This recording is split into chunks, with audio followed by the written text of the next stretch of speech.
Gabriel, what's up? Mike, what's up? How y'all doing? So, I dropped by Walmart today. We got these guys. We're going to go in a second time now and see if one of these will last as long as this one did, because this took 7 hours.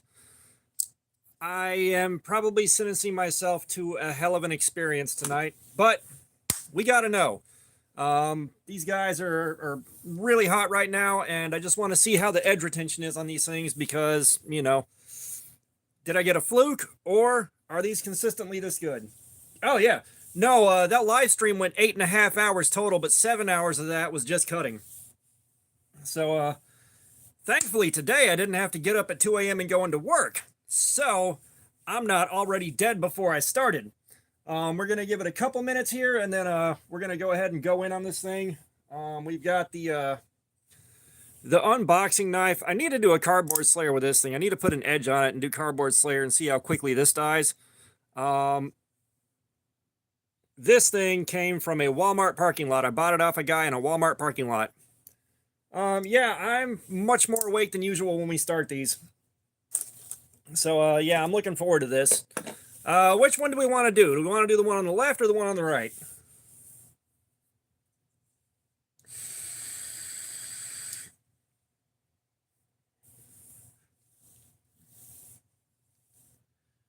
Travis, what's up? Welcome back. All right, we're going to do the one on the right. First one caught it. We are going to do the third one a bit later. That may be sometime next week. Just, again, check the QC and see if they're consistent.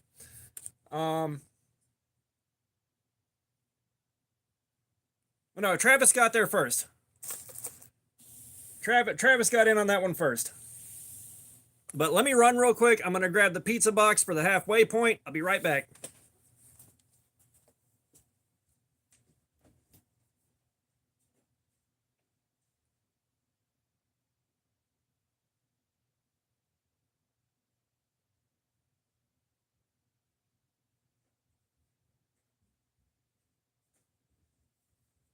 It's like I came down here and I thought I set everything up and got everything where I wanted it to be and staged up, and I forgot the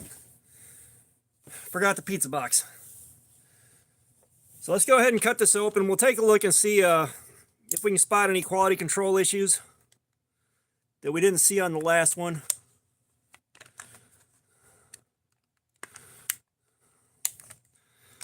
That was so much easier than going at it flat under the camera.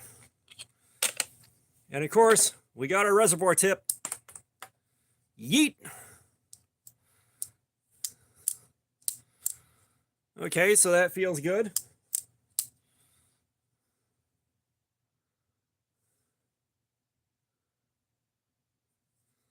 Not seeing a warp in the blade.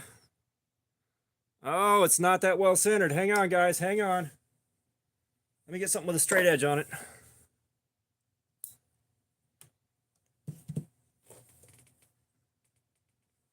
Known reliable straight edge. What do we got? What do we got? Gotta have something. Oh, you know what? Use the box that came in.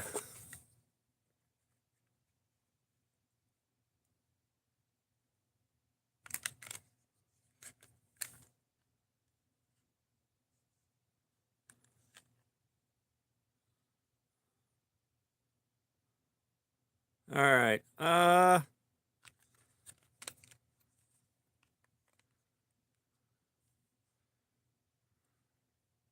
Yeah, this one's got a warped blade, guys. This one's warped up front here. All right, so that's the first sign of trouble. Is it?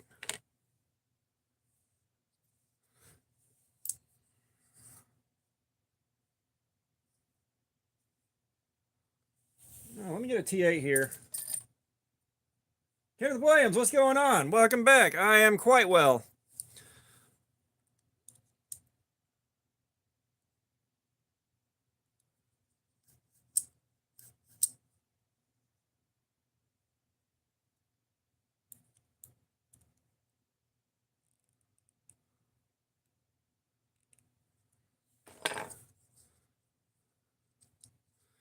Okay, so we tightened it till it's locked up, and that didn't really do much for the centering.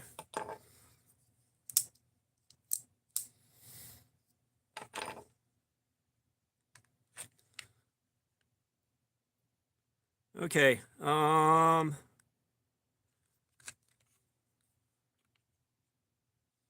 Yeah, this thing's a little bit warped, guys. I don't want to cut the other one open yet.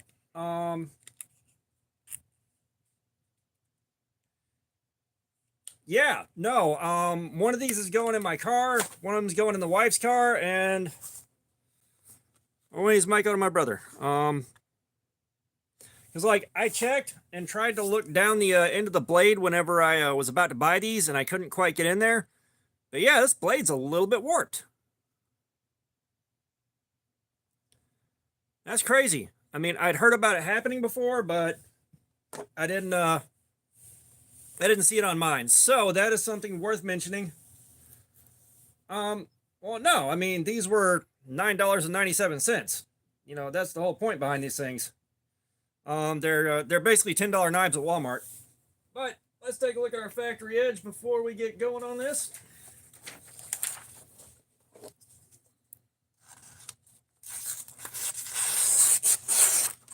So the factory edge is plenty good. That is well good and sharp. Will it shave? All right, guys, let the complaints begin.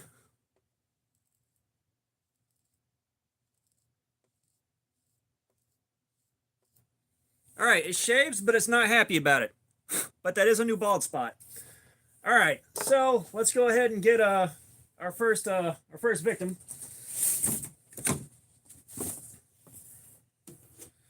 But yeah, everybody that's new here and hasn't been here before, welcome, welcome. I'm sure somebody's lurking in the comments that hasn't watched this before.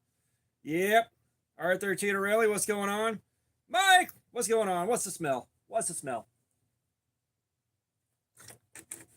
Well, I promise you, it doesn't smell like corn chips. That's the only promise I'm gonna make.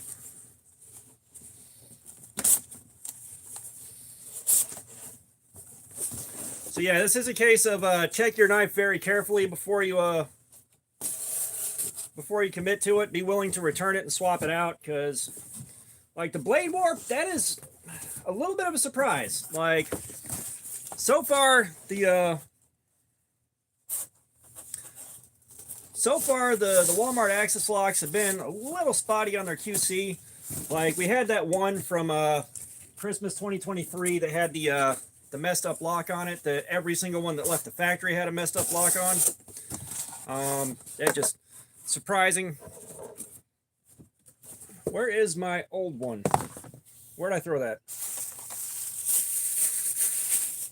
So I kind of want to take a look at that real quick and see if that edge is warped too.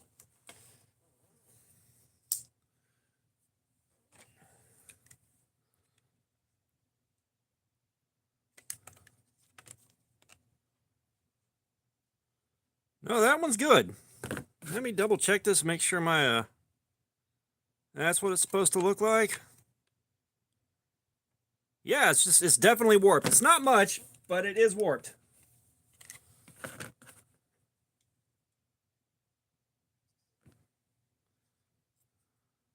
Yeah, this is my old one. This is why I didn't open the other one up. Yeah, I mean, it's Ozark Trail. Like, everybody expects low quality out of it, and honestly, no, that is not the old one. This is the old one. Why did I have the two of them out next to each other at the same time?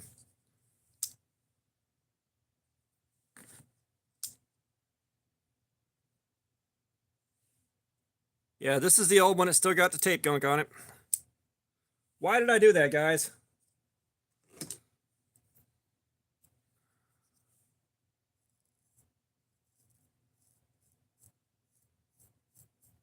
Yeah, this one's still shaving. This is the new one. This is the new one. Wow, we're down to 7 already. Woof. Okay, so we're going to start this at 5 o'clock.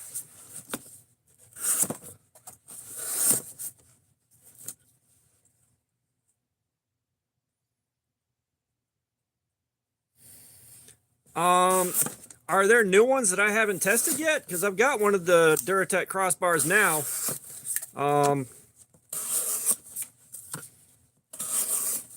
I haven't looked at the Duratec knives in a couple of months. Also, hey, the budget guy, KT. Like, did they just release new ones?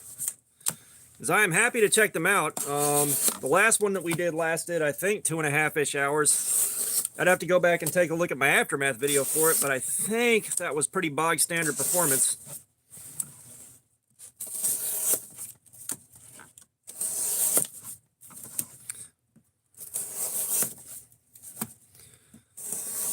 And I'll tell you, after as much as the Vaquero last night was struggling towards the end there, it's nice to have clean cuts. Mubo TX, what's up?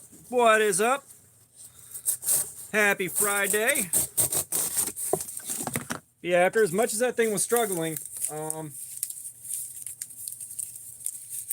yeah, I've done a few videos on both this Duratec right here and mine, Centrifugal Flicks. And I also did videos on, where is it? It's in here somewhere. Where'd it go? Is that it? That's not it. Come on. Damn well know it's in here.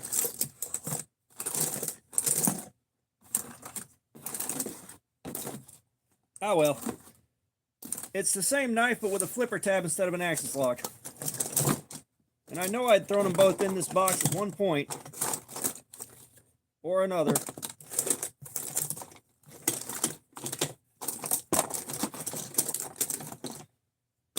Well, that's all right. Yeah, I've done videos on this, and I've done videos on the Duratec with the flipper tab. Same knife, just a flipper tab. Because, yeah, for those of you that weren't there in the early days of the channel, I do a series called the Super Budget Showdown.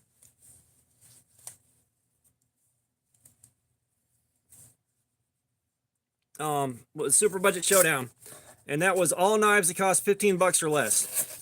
And that Duratec knife right there took first place.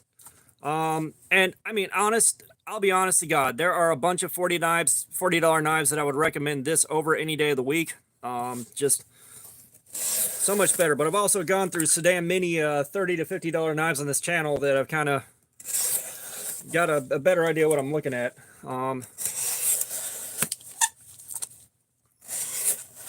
Because I think we got something like 780 videos or something like that now.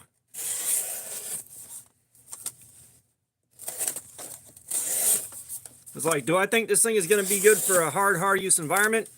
It'll probably stand up to it, but it's not going to be one of those that really, holds its edge forever while you're chopping apart industrial hoses and stuff like that, or doing like I did and cutting parts of plants out of your way and cutting up bales of pine straw and stuff like that. Because I'll tell you right now, cutting open bales of pine straw and popping that string with a knife will wear your edge out. It will. I did that to my edges back when I didn't really have the means to sharpen anything. So when those shits got dull, they stayed dull. I'll tell you, it is so nice having nice, easy, clean cuts off of this.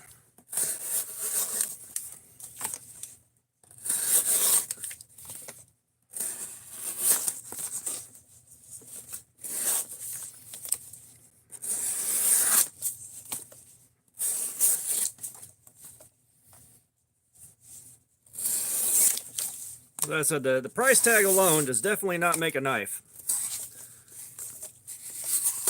Your timing when buying them helps you out a lot, but there's a ton of stuff that's like, I bought for 25, 26 bucks that blows more expensive knives I have slap out of the water.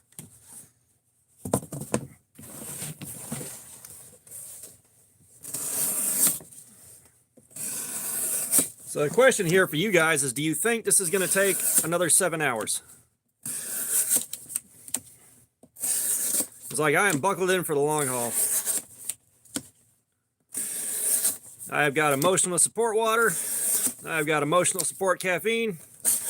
I've got an emotional support scented candle that I just bought while I was at Walmart. Like, I'm locked and loaded.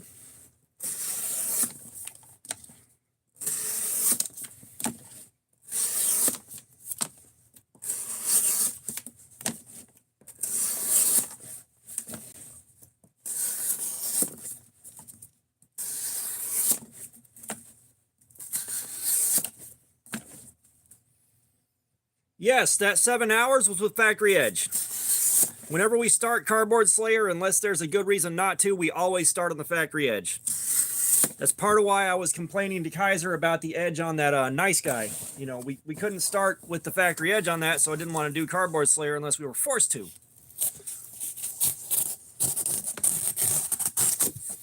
Which is why one of our channel members, Fook Doozle, won the Nice Guy that I carried and sharpened. I've got the one that they replaced it with. Yeah,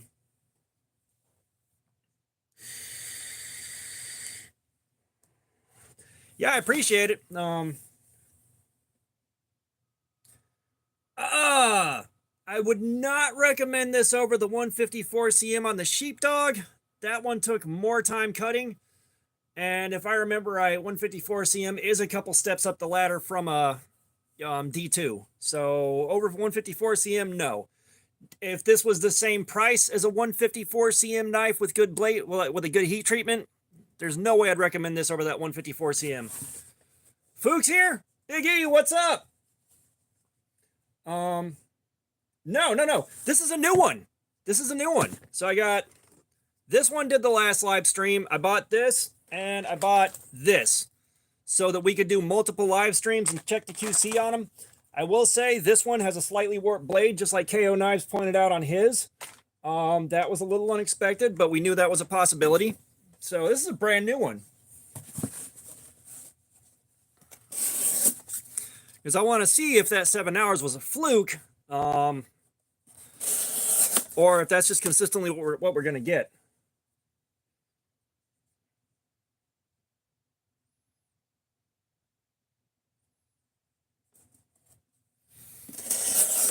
Oh yeah, no, like mine, when I carried it for a week, I thoroughly enjoyed it. It's one of those where, you know, when you carry enough cheap, crappy knives, when you have one that has good action on it, feels good in the hand, and works good, it is such a huge relief. You know, this one was, you know, not at the top of that pack by any stretch, but it was still such a good thing to have something like this on me for that week. Yeah, Fook won a channel member giveaway. As the lucky winner, Fook, we'll let you pick out our first figure for the stream. Which one would you like? Like I mentioned earlier, no, I would not recommend this over the Sheepdog in 154 cm. All right, we did the Sheepdog in 154 cm on this, and that thing went for a solid 8 hours. Like, that was a hell of a stream.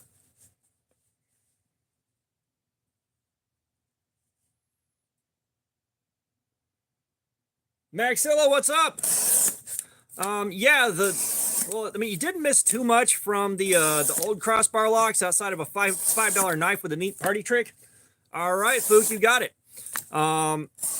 You know, like the steel did not hold up well on the Factory Edge. When we put, I believe, an 18-degree edge on it, it lasted significantly longer, but still not great performance.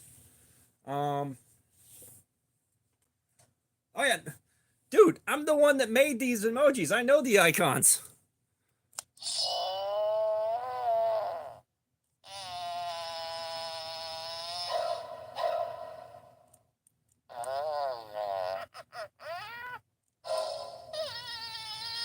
Punisher!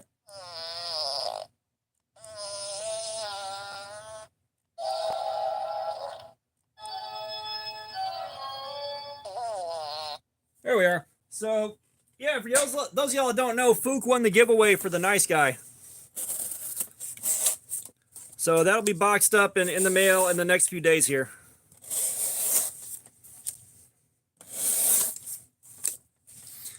But yeah, like, if y'all don't know, this is a brand new one. The old one is off to the side. We're doing a brand new one to see if we get another 7 hours.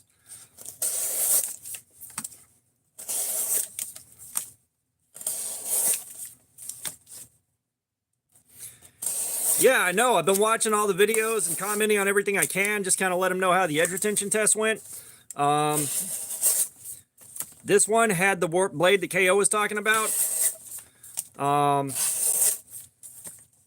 Cali boy, yeah, I know, but I've got a day that I can do this, and we have 2 brand new dropouts to do live streams on, so we're doing one today.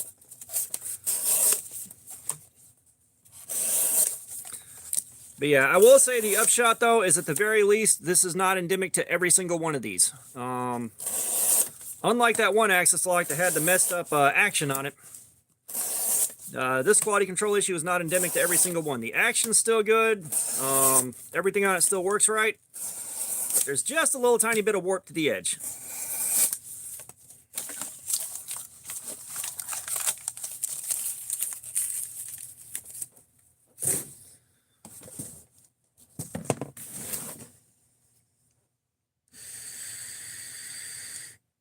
Yeah, I saw that.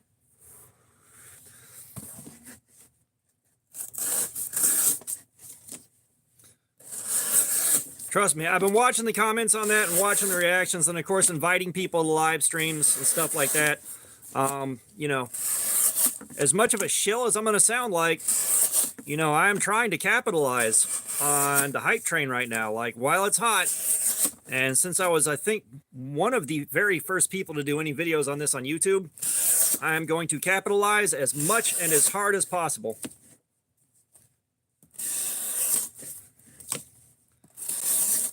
And Fook, I threw a couple extra treats in that box for you.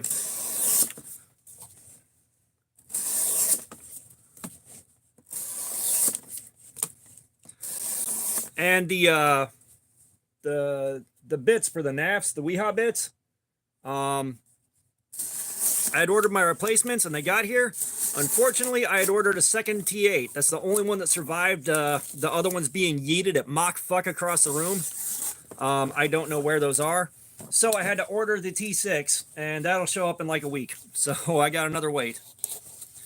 So I was like, yay, I got my parts back on my good tool.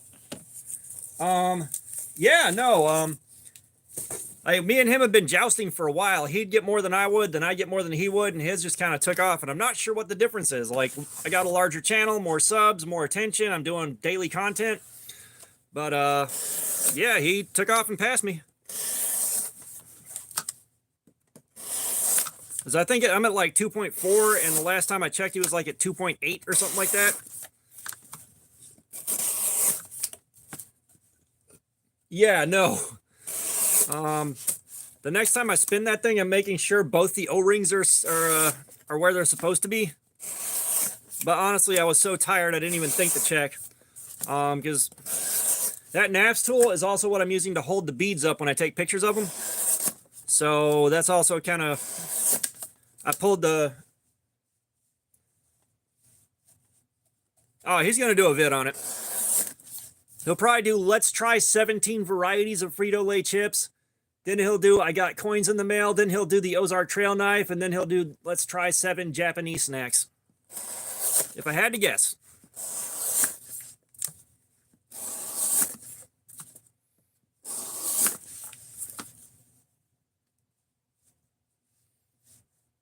Knives are life. What's going on? It's going to be an all right weekend. I got to go to work, and the department manager is going to be back, so it's going to be iffy. But it's the last week at that store, the last week of his temper, so it's going to be a long week, but it'll be all right. I just want to get to my new store and see how things work there.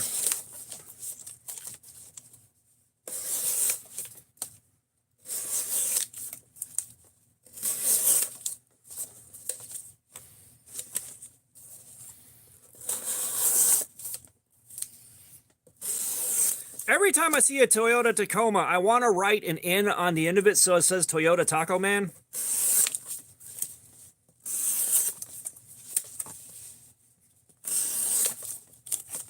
He's the hero we need, not the one we deserve.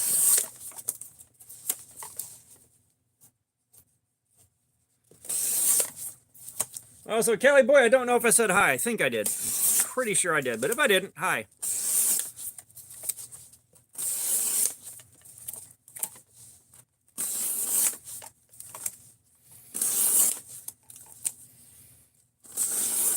Yeah, I'm glad we got this many people in here this fast. Like, I was expecting to get like maybe 4 or 5 concurrents because I think Bees is going live at some point.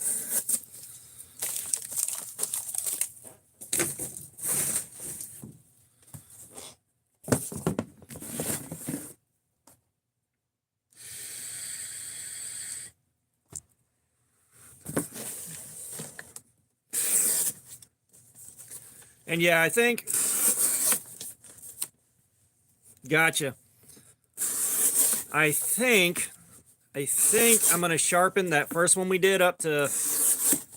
I'll find the best angle for D2. Just to guess what is up. Find the best angle to sharpen that one at. We'll do one more live stream of that. So we got like 4 live streams on these knives. And just see how long the a new custom edge will last.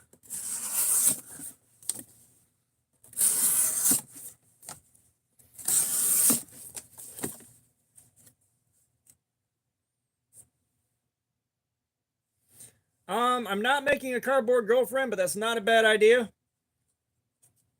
I haven't seen either one of those. I'm not going to lie, Aries Orn. The one thing you learn here, I haven't seen everything, and once things get above 50 bucks, I really have no opinions on them. I don't have many knives that go up over the $50 price point. This channel is poor.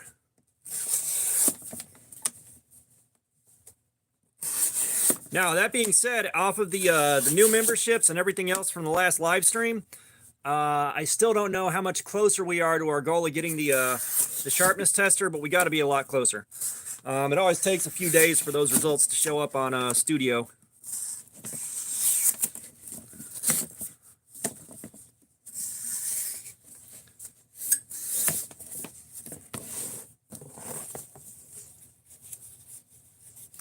Yeah, I'm definitely interested in seeing how they do on those. I'm going to be keeping an eye out. Like, I'm not equipped to film doing batoning tests properly or anything like that, and I haven't really batoned anything before, so I don't know what I'm looking at there, so I'm not the guy for that test. Arkansas EDC, what is going on, man? Happy Friday.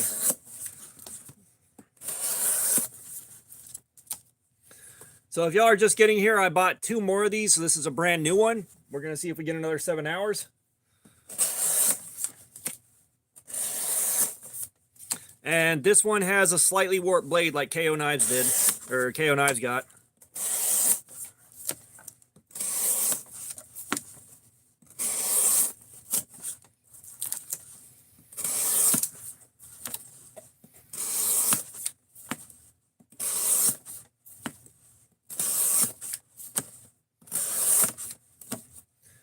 Like, right? I've got a 110, but it's from 1980. And it's got some issues.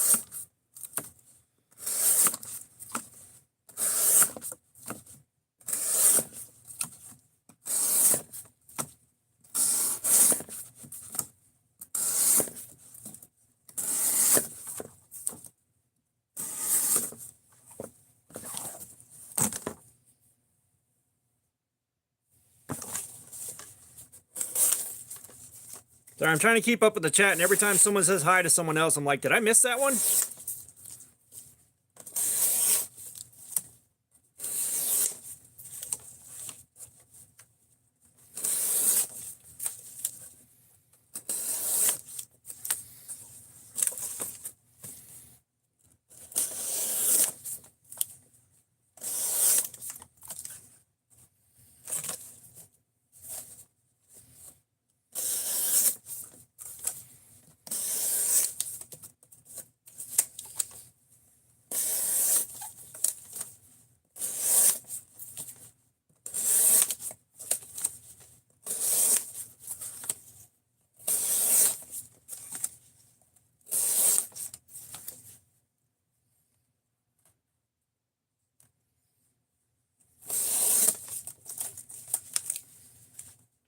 Well, I'm sure cutting the bagels was a challenge for it, though.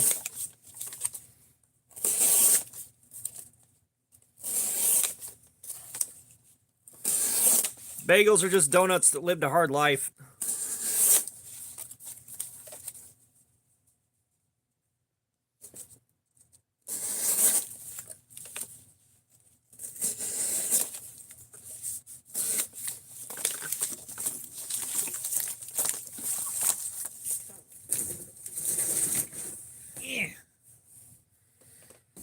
Well, let's get another Frito-Lay box down.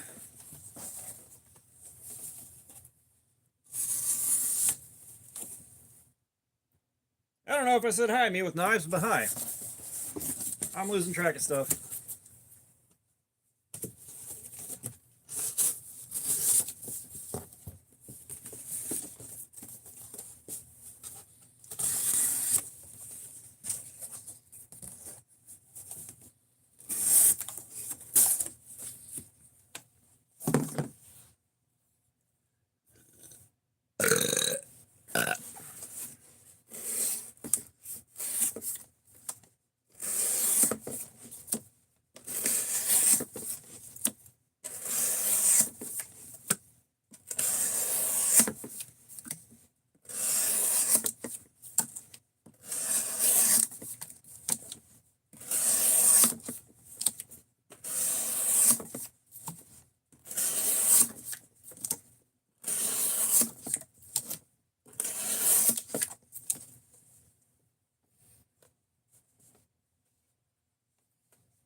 $1977, what is going on, brother? Welcome from the other side of the world.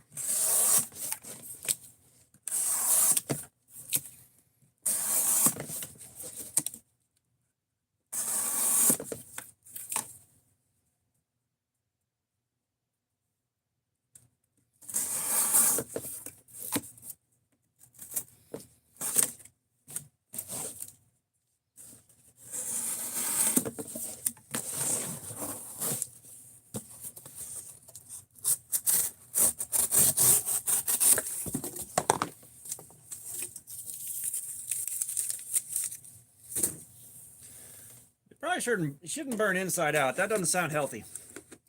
You got to burn right side out.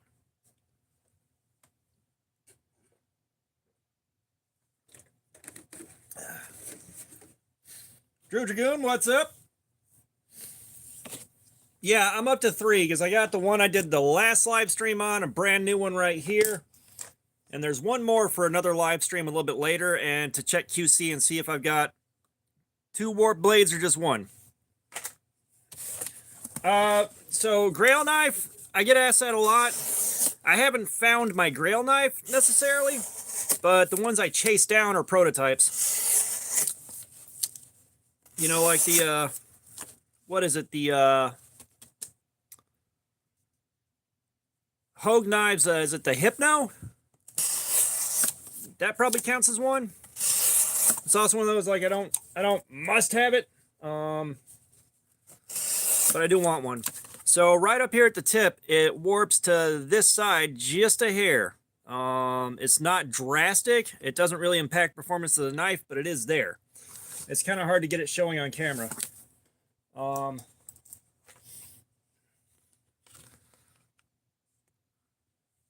So you can kind of see there's light right there between that. And then we go to the other side.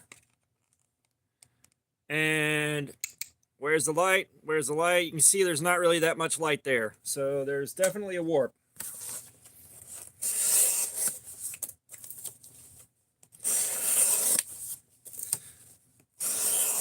Yeah, and it's one of those things where, you know, I don't have to work on this and repair it out of the box. So it's not the end of the world, but it is kind of one of those, yeah, $10. 10 American dollars. Yeah, I tested centering, but since you've got a captive pivot on this side and your active pivot on this side, you can't really do much about the centering.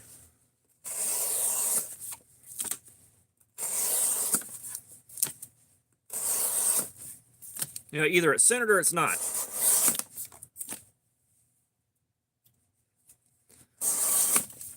Well, it's like you buy a new car and you find a big scratch on it in an area that no one really sees, but you know it's there.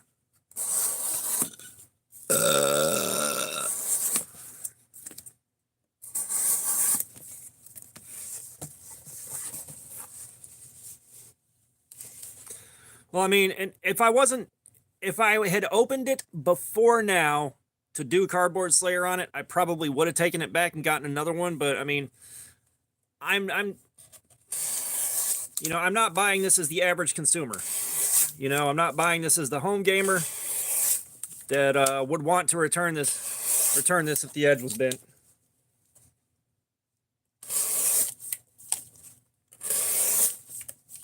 You know, like for 10 bucks, it almost doesn't feel like it's worth making the trip. But, you know, for some people, that 10 bucks is a big deal.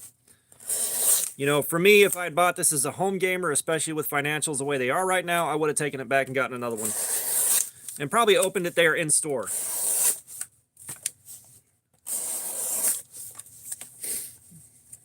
See you in Phoenix, what's up? Yeah, like from what I'm seeing, like every Walmart is sold the fuck out. Mine wasn't. They still had, I think there was another 6 or something. Like there was still a stack of them on 2 sides of that spinning display.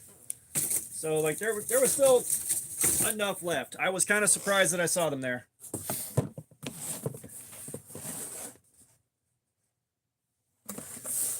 Those survival gears usually aren't very good, but that being said, since I haven't tested them, I don't want to say 100%. I mean, that's the thing is historically, Ozark Trail has been cheap garbage.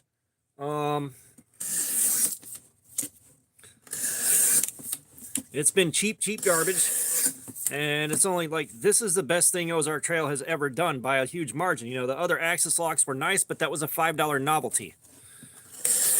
You know, I hope this becomes a regular thing they always have in stock. Just because, you know, I don't remember if I mentioned this in the video, but this is a travel knife. I can take it with me if I leave town, and why wouldn't I open it in the store to check QC and then walk over to the returns? Like, I don't see a problem there. But,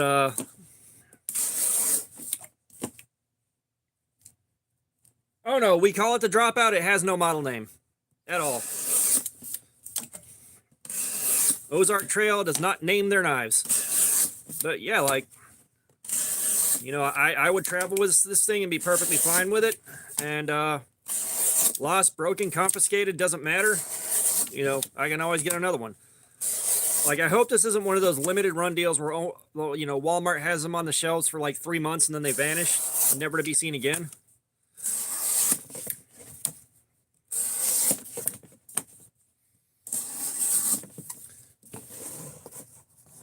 No.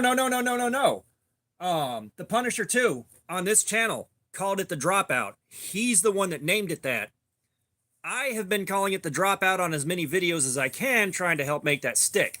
So that was Punisher 2.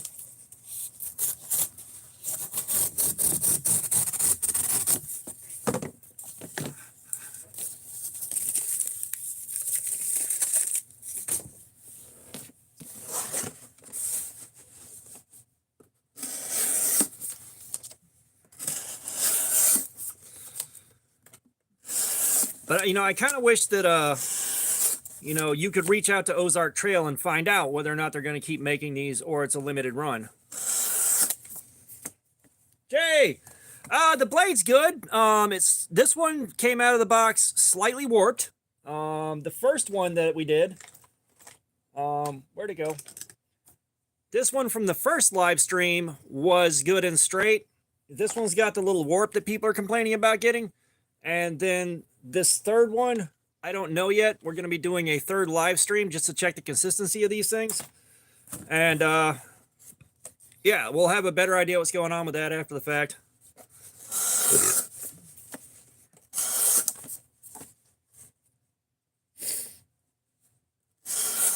Yeah, you may have to check a few Walmarts. The one across the street from my job did not have these in their sporting goods section. Well, I doubt the next batch is going to turn to shit. Like, that's one thing is... Like, I'm assuming now that they've started making these, they're not going to change them in any way. Like, they're not going to... It'd be nice if they had different colored scales. That would help us out here a whole lot right now. They're not going to do that. They're going to leave it orange. You know, different blade. Like, it's going to be the same steel on the same blade, the same everything. I'm just kind of worried that,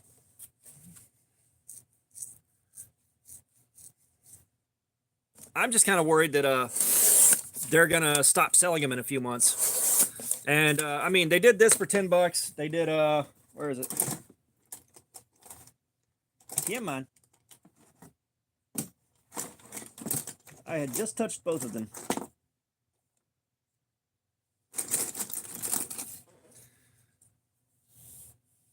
Ah, Full Fire, man. Thank you so much.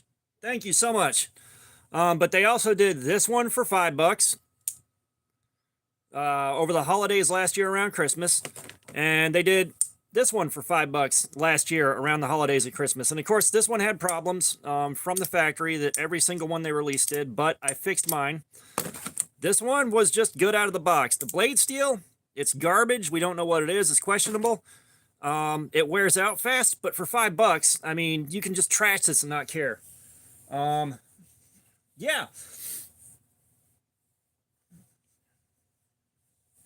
Yeah, no, I mean, the shame is they stopped selling these because, I mean, it's, again, a $5 traveling knife. I'm at a job site or something like that, or I'm out walking around and I forgot a knife, or I'm, you know, out traveling. Shit, grab one of these, use it for the few days you're out, and then give it away.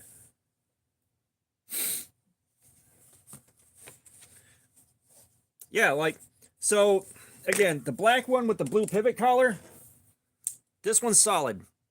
This one is solid. I like this a lot.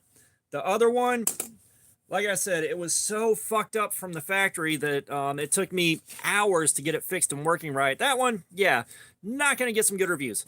Full Fire, you have gifted a membership. Would you like to pick a figure out?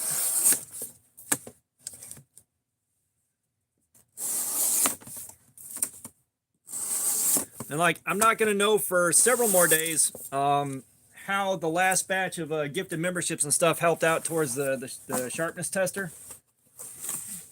So I got to wait and find out for that. I don't know how close we are yet. I know we're getting close.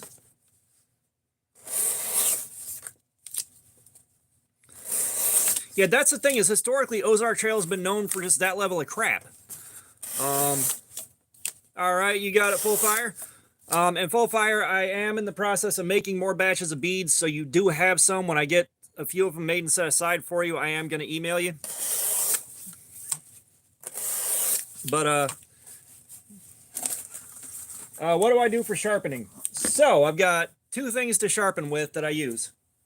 One of them, I've got the Work Sharp Precision Adjust Elite. This is a fixed angle guided sharpener. You can put very, very, very nice edges on stuff with this thing. And then the other thing I use is the Work Sharp Kin Onion Belt Grinder. When I want to sharpen cheap knives, or I got to sharpen fast, and I don't care about how perfect the edge is, I'll use that one.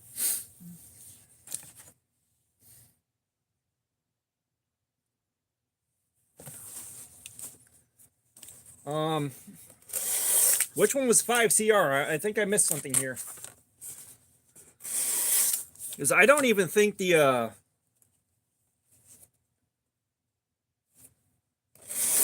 $5 Axis locks were even 5CR.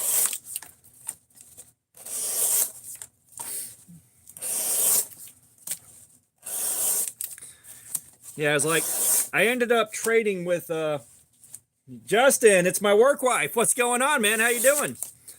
So you're just getting here. We got this Ozark Trail. It's $10 at Walmart. Everyone's losing their shit. This is the second one we're doing this to. Giggity.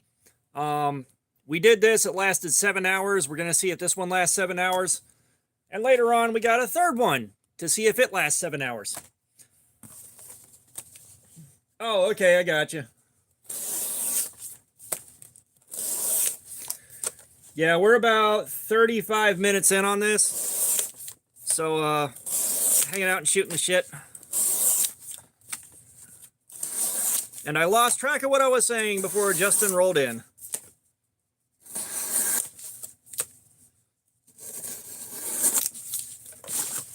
But yeah, like, I would think with 5CR, if you get a good, working, like a good edge on it at like 18 degrees, KO, what is up? You could probably get it to last about 2 hours doing this. So, KO, guess what, buddy?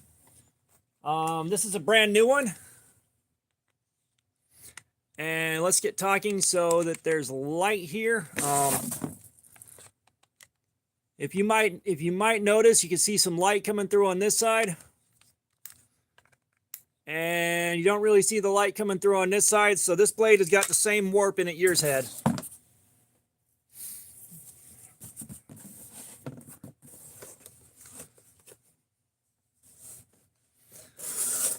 Oh, what happened today, KO? All right, Pun, see you in a minute.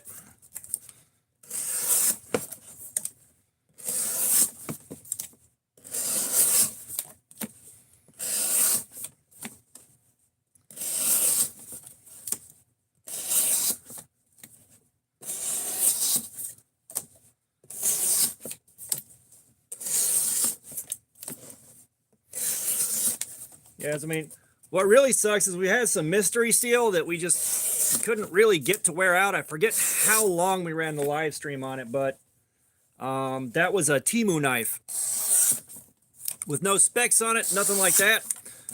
And the steel beat me on that one. I could not finish that edge off to save my damn life.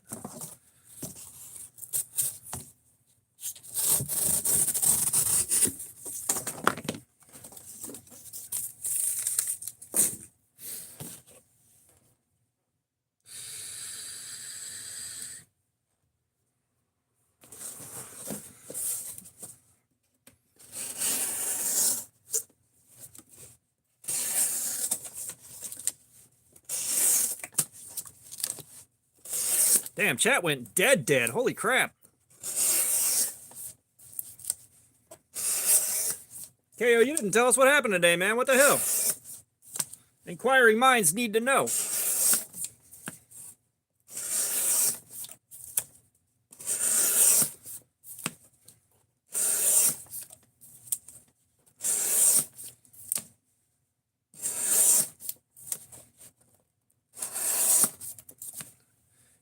Yeah, like we were talking about at we were talking about that a while back. Like if I didn't say anything and just cut, we could start an OnlyFans for the ASMR part.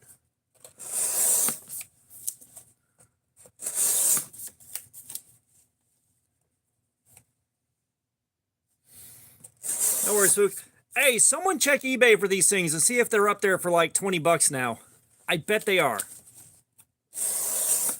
Because like I got really hot for picking up the other Axis locks last Christmas, and they had those on eBay for like 18 bucks a pop for a minute there.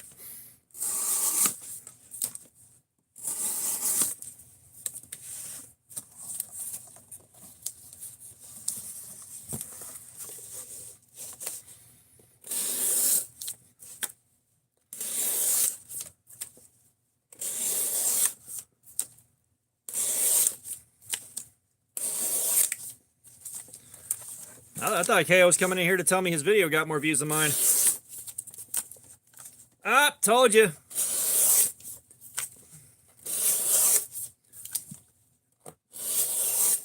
Motherfuckers will scalp anything. I said, I'm really hoping they don't stop carrying these things in like 3 months.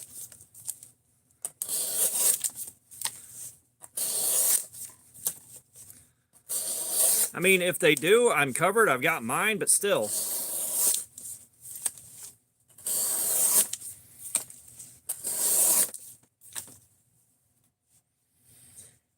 Yeah, I'd like to know how many of those would go too, but I'm too poor for that bullshit.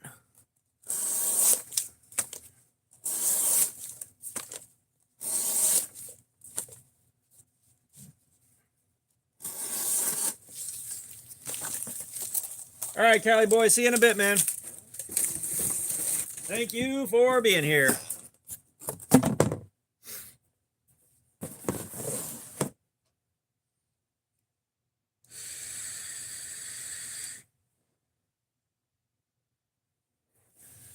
Oh, gotcha, KO.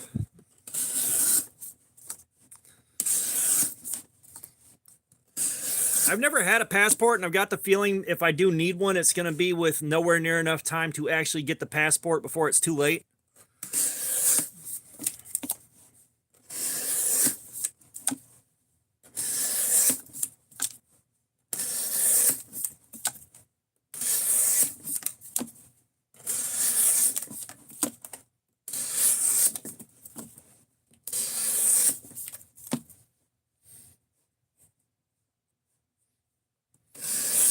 Yeah, I've got a S30V on a bug out, and I've got M390 on a bug out.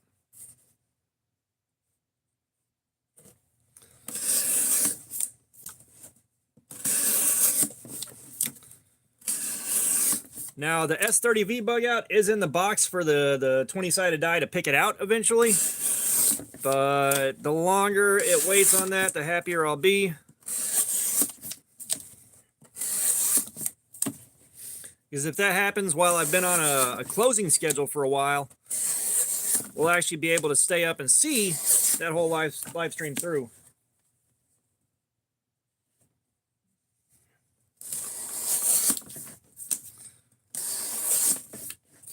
And I know at some point someone's going to be like, hey, you can borrow an M4 knife from me. And it's like, no, don't send me anything that you want back, because it ain't coming back.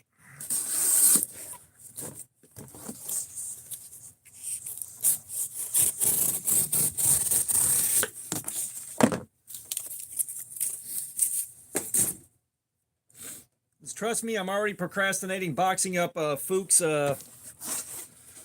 Kaiser Nice Guy. And I got to pack up those beads to ship off to Joe Garcia so that I can get his S35VN Ontario Rat so that we can check that one out for the channel.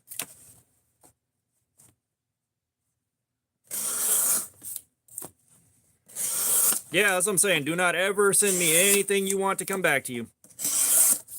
I procrastinate way too much. My life is too disorganized. I don't need that pressure.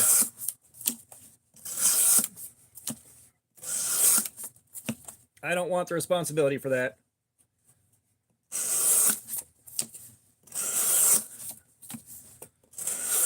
Like I'm doing y'all a favor and I'm doing myself a favor.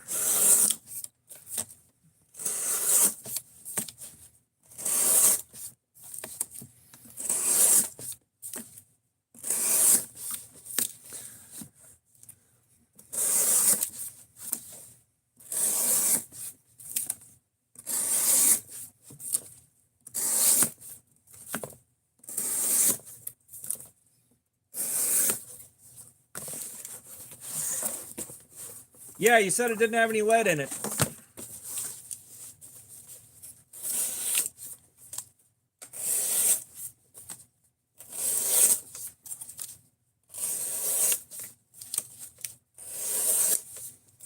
Although why we were testing for lead, I'm not 100%.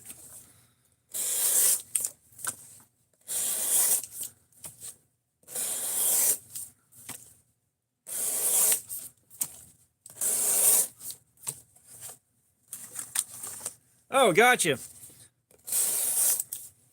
I'm assuming it tested as D2. Yeah, the lead might be for flavor, or, you know, the guys that are putting factory edges on it and grinding these things, they just may want to shorten the lifespan up a bit so that they don't, you know, run off with proprietary secrets. Oh, nice. Yeah, I didn't really doubt it was D2. I still don't know how or why that last one went 7 hours. I don't. But we're going to see how this one does in pretty much the same environment.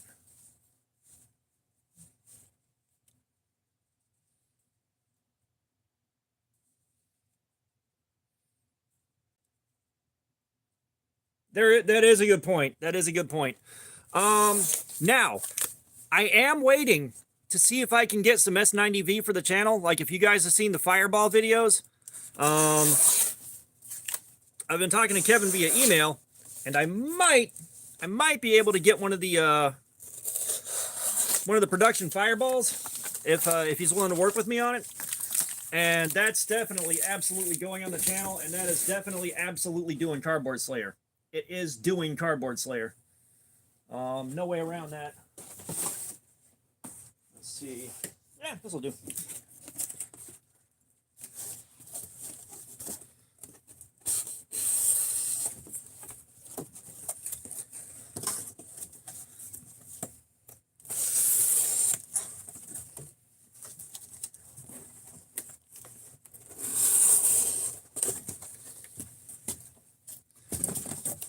All right, Publix 10-inch designer ultra plates. You've sinned one too many times.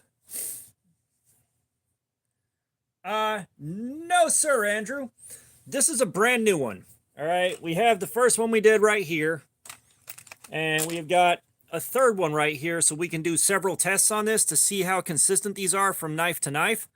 And I will tell you right now, this one, the blade is just a touch warped, which is the same thing KO Knives got. It doesn't impact performance, but you know, it's worth noting. Now, I am going to resharpen one of these, and we'll do a different live stream on it, because I am getting as much content as I can out of these while the hype train is still alive and well. Because I'd be stupid not to.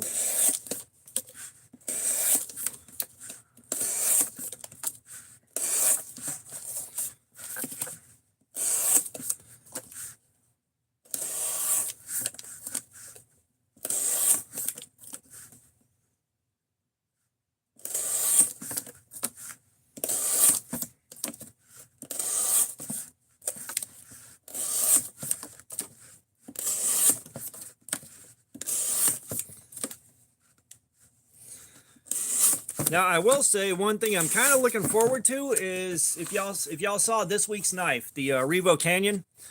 I'm going to carry that. I am looking forward to absolutely thrashing that, because that 4CR14 is going to die quickly, which will give us a chance to put a new edge on that and see how long it takes on a new edge if we do that thing where we double or triple edge retention on a new or on a custom edge.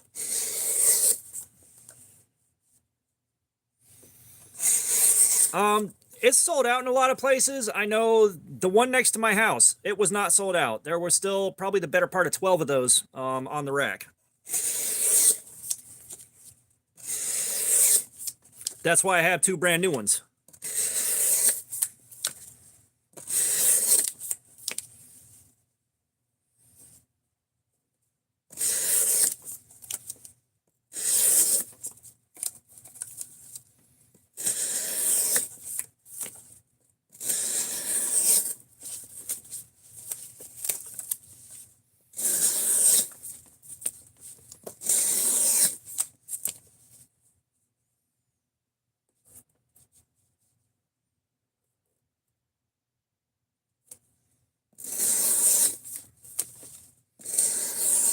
It only counts if we all believe hard enough.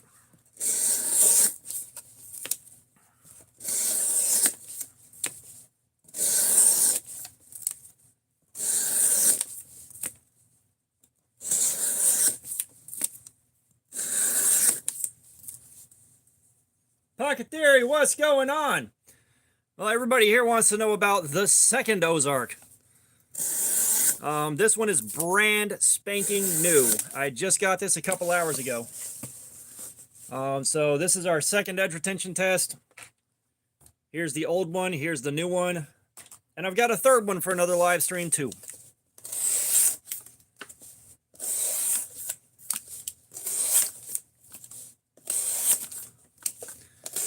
Yeah, because I mean, honestly, if that 7 hours wasn't a fluke and you know, these things just do 7 hours, that's going to be amazing.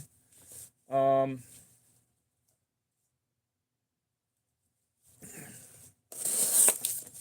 hoping, and was it Apex Alchemy, I think? I put a bug in their ear to do a HRC testing on one of these. So hopefully we can get that number out of it too.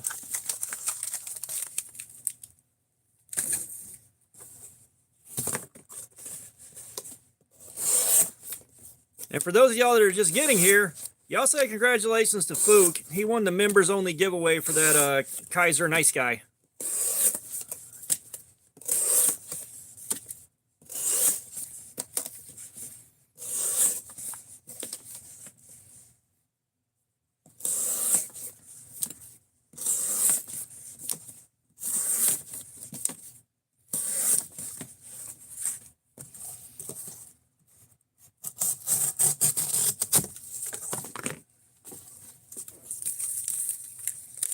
I'll be honest, if this Ozark Trail becomes impossible to find, I may just do a giveaway on one of these and see what happens.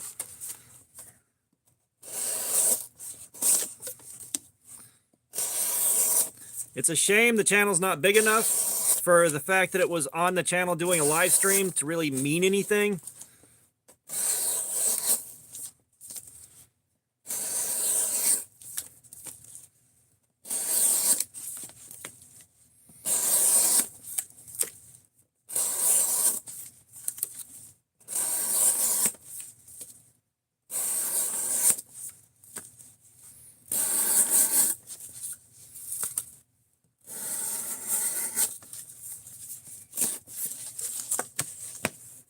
And today's emotional support scented candle is a nice one.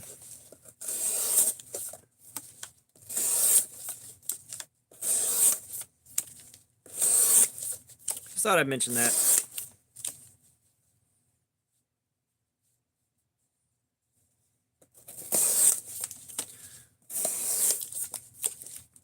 Yeah, I'd love to operate like that, but like I already spent money I shouldn't have spent picking these up.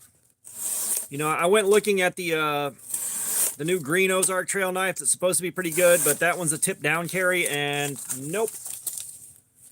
Full fire, thank you again, man. Thank you so much.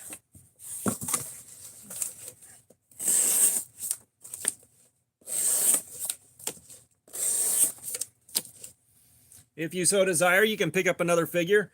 And you channel members have got a bunch of new emojis that got a first run last night.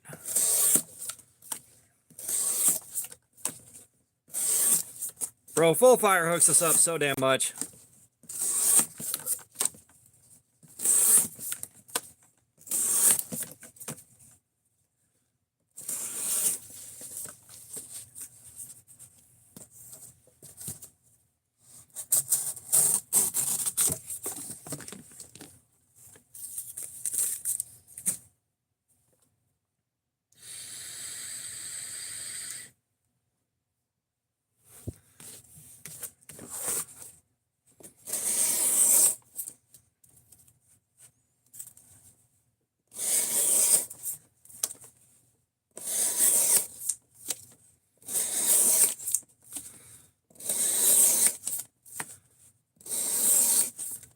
So I may just be doing another members only giveaway. I'm trying to find that Civivi Odium that I've got. Do a giveaway with that one because I got that from Tim's School of Fish. It's been carried, barely used, but you know that should have a good edge on it. So I should be able to let y'all decide whether you want me to sharpen it or just send it as is.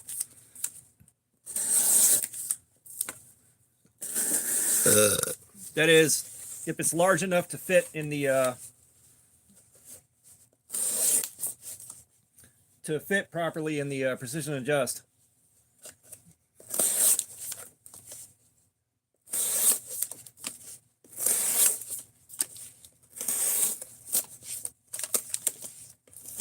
Well, I could do what Cold Steel did on the 4MAX Scout and put one side at like 16 degrees and the other side at 23 degrees.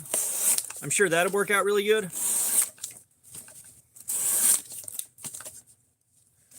All right, Andrew, see you later. We're probably going to be going for a while if you want to swing back by later. But I appreciate you being here.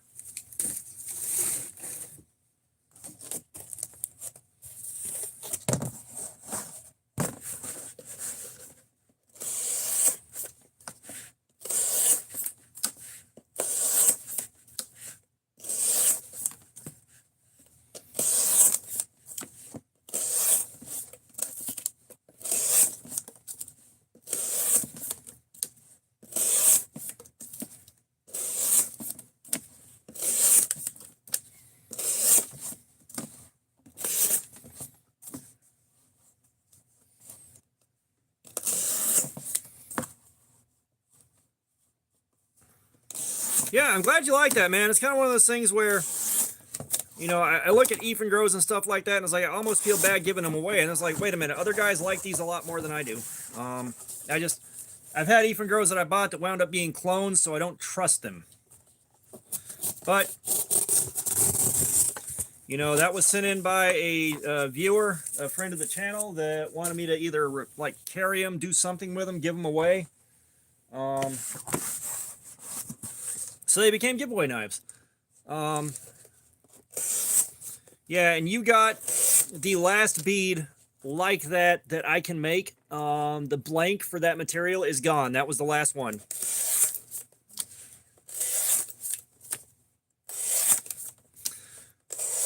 You know, that's the thing with these beads, is most of these beads are limited run. Once the blank I have for those runs out, that's it. They gone.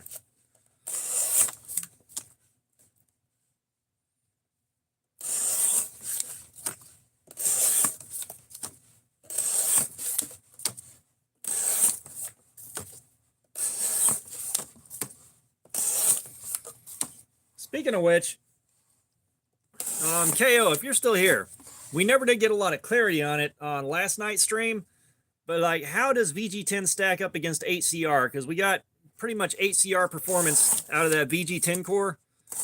And I looked at the Albatross video, which I am almost entirely sure is VG10 core Damascus, and that one ran 2 hours before it crapped out, and I had to put a new edge on it before it did that.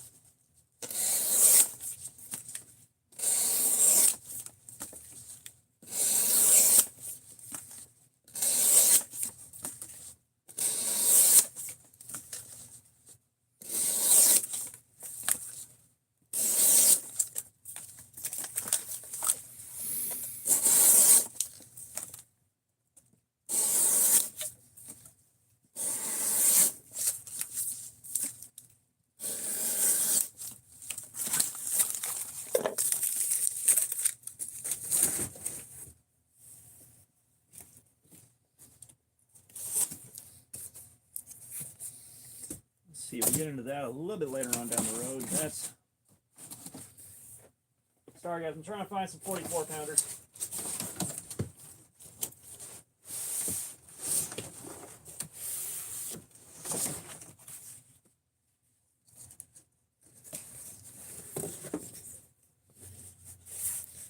Well, here's one I brought home I didn't mean to bring home. Yeah, 32 pounds.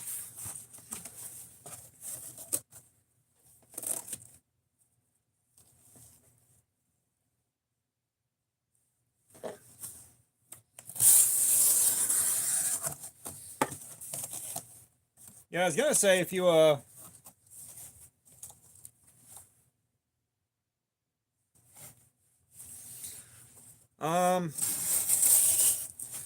was gonna say order online, but it seems like online is also sold the fuck out.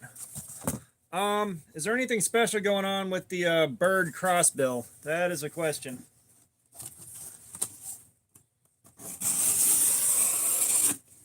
That might be something to hang on to for later. Like I said,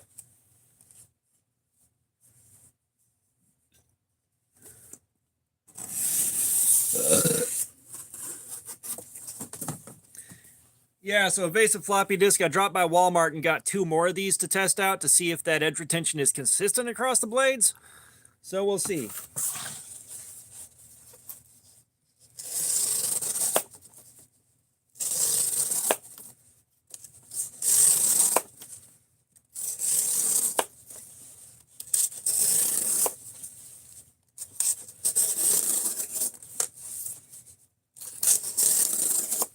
Yeah, like I've said it before, but my backlog is pretty deep right now.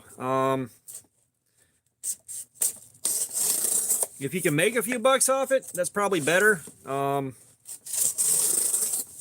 also not sure how I'd I'm not 100% sure how I would go about doing this with a hawk bill properly. But yeah, to see if you can turn it over for a few bucks, man.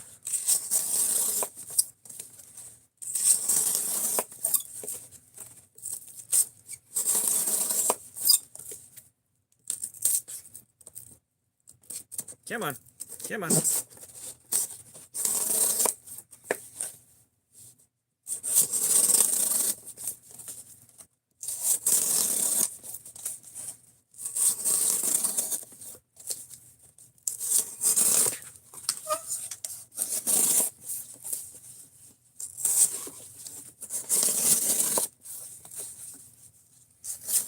Yeah, no worries, man.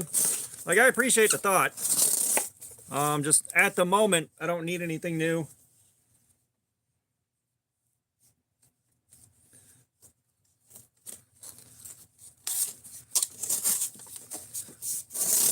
Yeah, that's weird because the VG10, like, we did VG10 core Damascus last night. That crapped out after pretty much exactly 2.5 hours. Like, it went at the same time 8CR13 always does.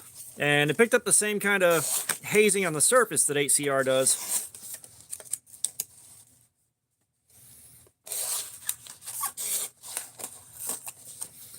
Yeah, that's not worth cutting.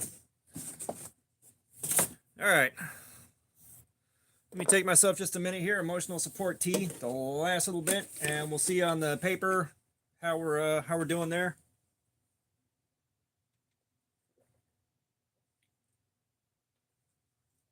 Oh, it is a shame that there's not a way to really do this with obsidian, because that'd be fun. I still want to get a ceramic knife to do this with, but I think Harbor Freight sells those cheap. Oh, the black coating holds up. Black coating holds up fine. Or I can sit there and waste the time sharpening this thing up, because I am kind of curious how ceramic would do. I can't believe this one came this dull. But yeah, the coating holds up pretty good. You know, there's some discoloration on it and a little bit of fading right here where the like it's wearing a little bit, but it's not bad.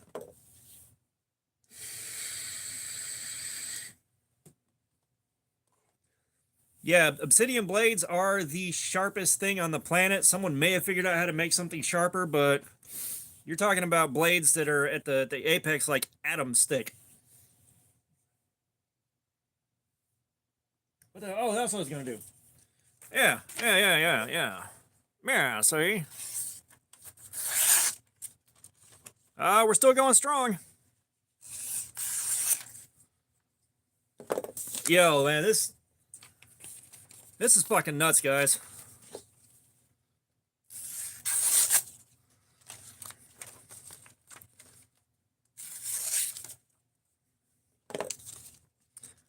Like, it doesn't feel like it's hardly worn at all. But yeah, black coating. You can kind of see here how well it's holding up.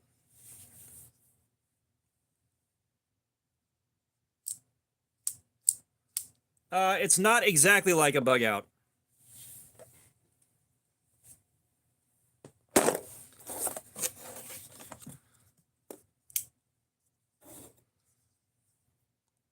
There are similarities, but it's not exactly like a bug out.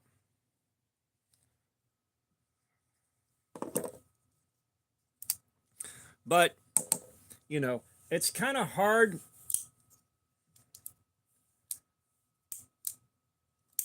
Sorry, I just gotta do this for a minute. Like, I bought this bug out, and it's one of those, it was too nice to carry because I was scared I was gonna drop it and scratch the shit out of it, so I carried it very gently. And, so it hasn't seen much use. We're gonna fix that. It's gonna do Cardboard Slayer at some point here, but yeah. And I mean, it's kind of hard to do an axis lock like this with a lanyard hole and a pocket clip without it being very similar to the bug out, because you got like the Vosteed Raccoon, very similar to the bug out, very similar to this. The Kaiser Drop Bear, very similar to this. There's a million knives like this. Yeah, the handle's a bit thicker. It's not really much thicker than the Drop Bear, at least not the Drop Bear I have.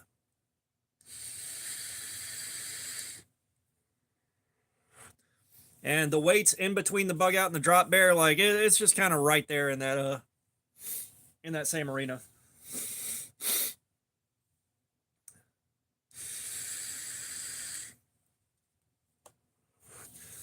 Yeah, I did see where your video finally like caught up to mine and completely eclipsed it. We were kind of jousting for a little bit there, but I think you got me by about 400 views right now.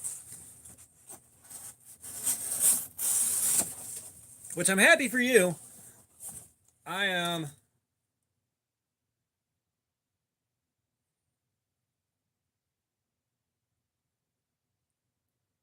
Oh, sweet. Appreciate it, man.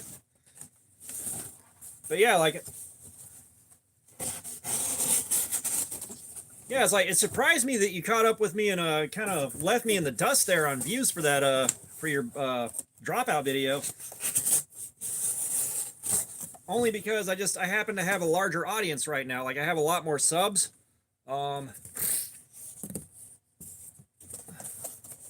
Like again, I'm happy it's happening for you. I am not upset by it.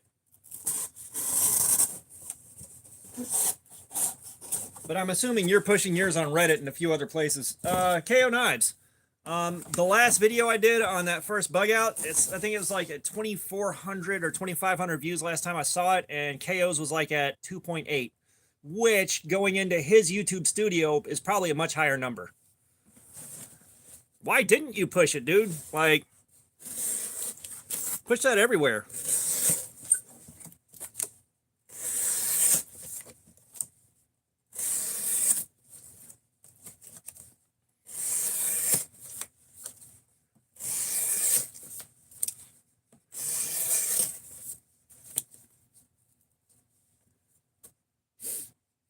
Oh, nice. Yeah, like I'm pretty sure I'm going to be staying a good few behind you for a while, unless something changes.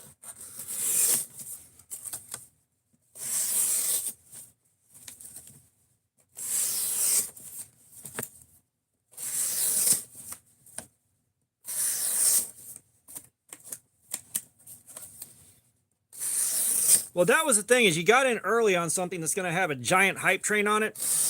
You know, now it's taking off.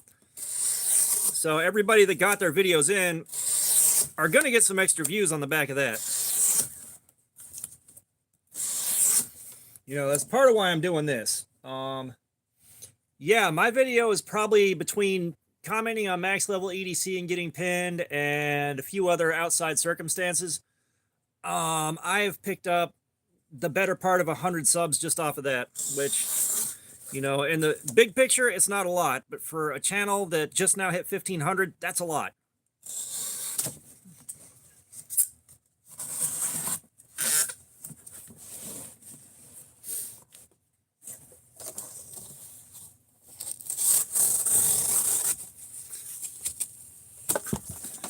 Yeah, one of the ZTs that I really want is the 0350. That was just kind of, a friend of mine pushed it really hard when I was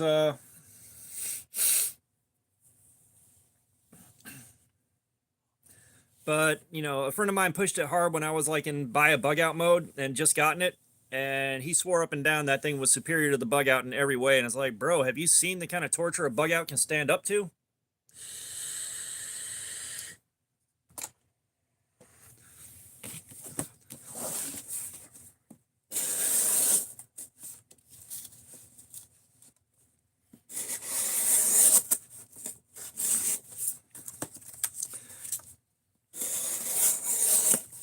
Now, I will say, I am looking forward to other guys doing much more extensive torture tests of these things. You know, like I'm just checking basic edge retention here. I believe so. The Liner Lock 0350. It's like the one I looked at was the same price as a bug out, and then it shot up quite a bit, just like the bug out did, and just like the Hogue Deca.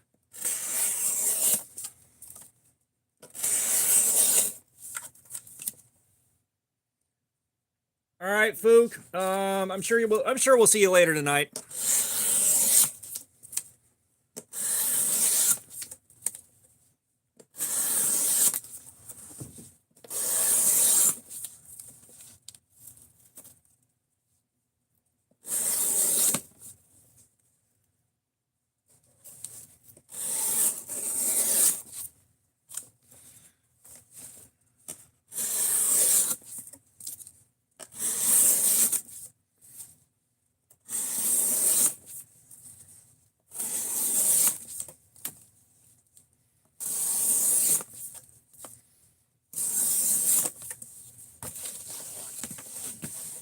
Yeah, and like, I would not send me something that expensive. Like,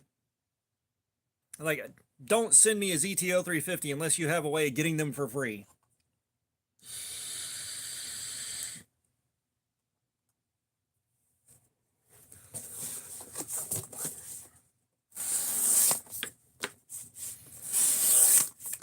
Yeah, unless I can unless I can replace the 9000 automatic that I lost in the divorce, basically, I'm not buying any more bug outs. You know, I've got the one that I wanted.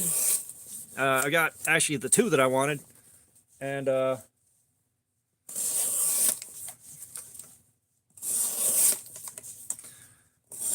I'm not paying the butterfly tax on a bunch of other shit.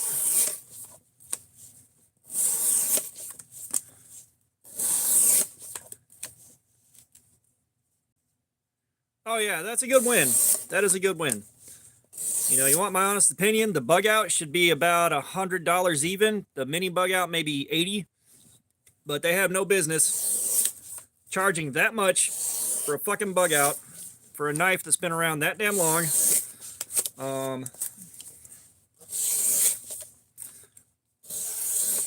I don't feel like it's worth that, and I feel like there's more competition out there for it now that does the job just the same for a lot cheaper. But that is but one humble opinion.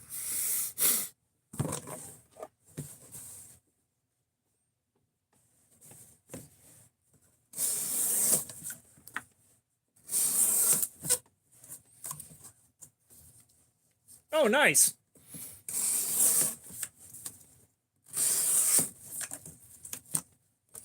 Linda K, welcome. I don't sell knives. I just review them, and we do this and beat the hell out of them. If I was selling anything, it would be something I designed, and we don't have any of that.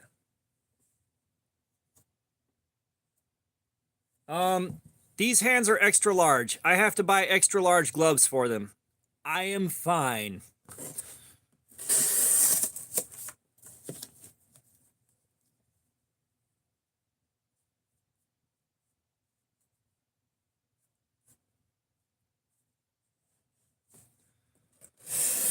I wish I had a way to... KO.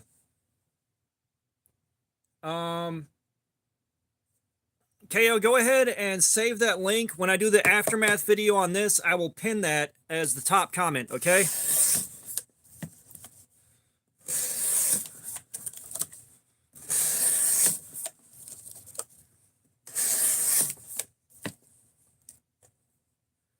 Looking for something, what are you looking to spend? Like how much money you got to drop on something like that? Because honestly, if you're looking for something sturdy that you can beat the shit out of, look at Cold Steel. The AD10 is a good choice. That thing can take ungodly amounts of abuse and laugh it off. You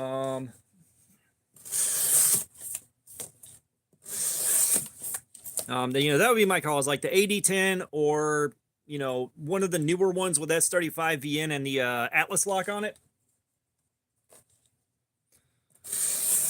Yeah, like a Mora is also like 10, 15 bucks, and that should go in there anyways as a small fixed blade.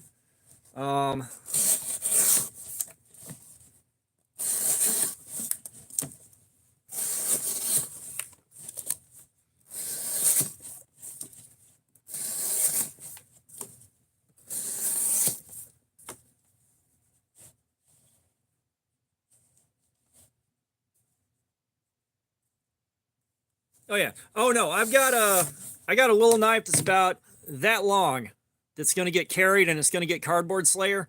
The Olatan's mini airship. That's going to be a fun experience.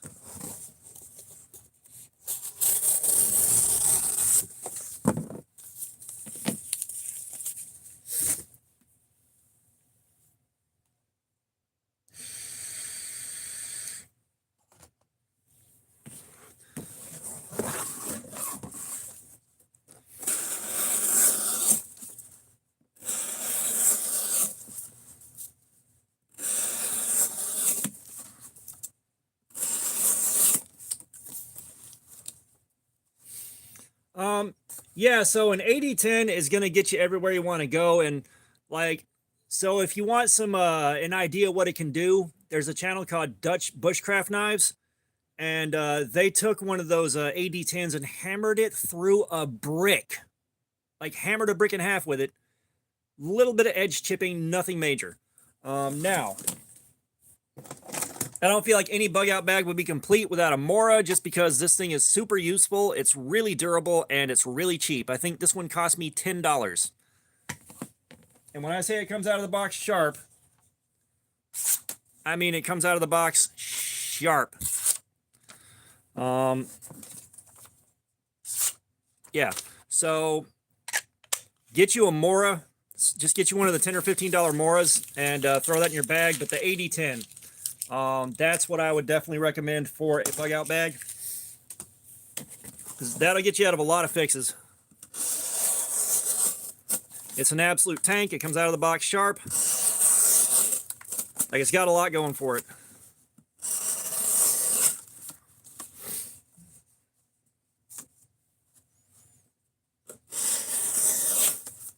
Yeah, I think the smallest ones that come to mind right now are the Olatans T025 and the mini airship. Like, I've got the Paraframe minis, and I got like one little tiny, forget who made it, little bitty tiny thing that was like $2 on clearance at Blade HQ. Joseph Garcia, what is up, my dude?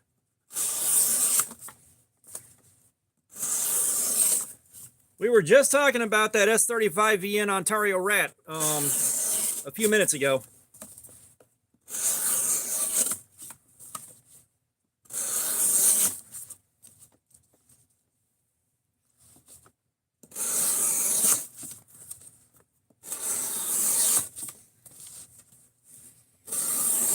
And that's, again, Dutch Bushcraft Knives. They have done those cheap Moras, and they show you how much abuse that Mora can actually fucking take. I'm going to have your stuff packed up and ready to ship out tomorrow, and I'll probably hand that off to the wife to take to the post office when she can get it. So that'll be sometime in the next few days. Which I'll probably have to get her to 1977, what's up?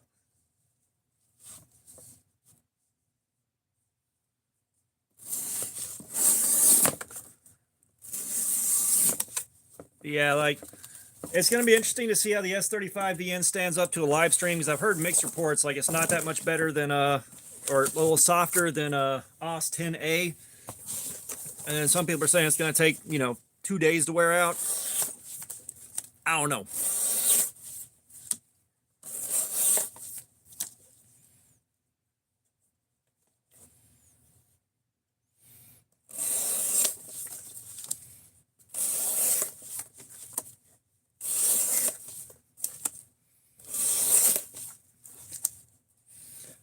This is a brand new Ozark Trail dropout. Just looking to see if this one takes 7 hours just like the last one did. Oh yeah.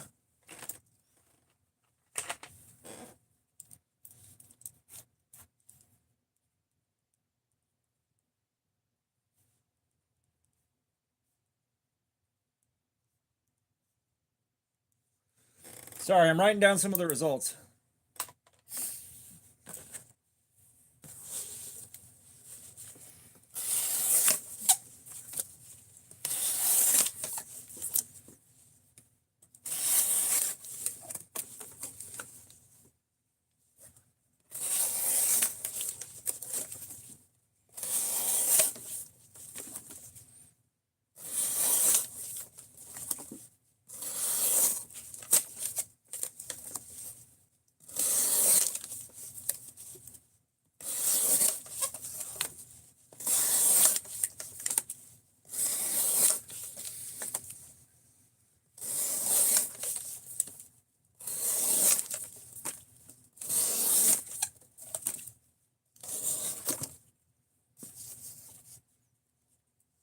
Zemo with the BMO. We're all doing good today, man. How are you? So I bought a couple of brand new Ozark Trail dropouts. So this one's fresh out of the box, and we're seeing whether or not it'll take 7 hours of this just like the last one did. That's what we are doing today.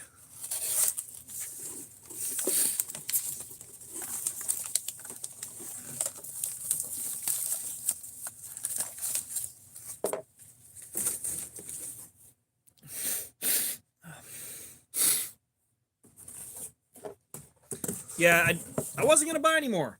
I wasn't. Oh, you're feeding trash pandas. I want to do that.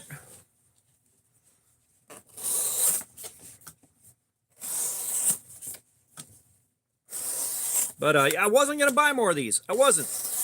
But I saw the rack full of them at Walmart, and I was like, you know what? I'm gonna get another one and test it. And I was like, you know what? I should get a third one, really, just to get more content out of them. I'll be honest.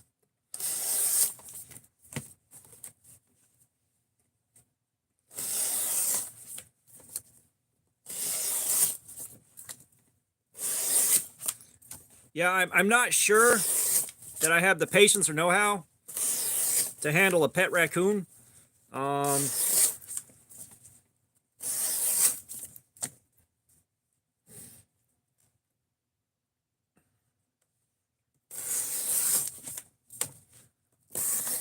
But, you know, I'm currently also without a dog. We had to put our guy to sleep last October. And, like, I'm still at the point where I'm not ready to sit there and deal with the fact that that's going to be an eventuality when we get another dog. You know, I'm not there yet.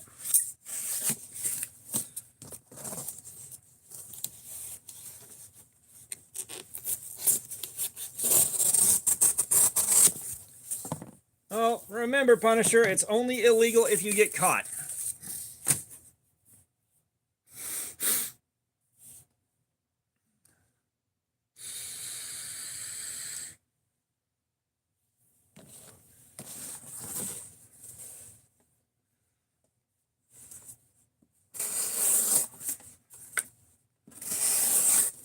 But yeah, it's okay, because, like, it was past his time to go. Like, it was. And, you know, one of my guidelines for having a pet is, you know, you have to know when to draw the line. You know, if you hit the point where you're just keeping the guy alive just because you don't want to feel guilty, it's time.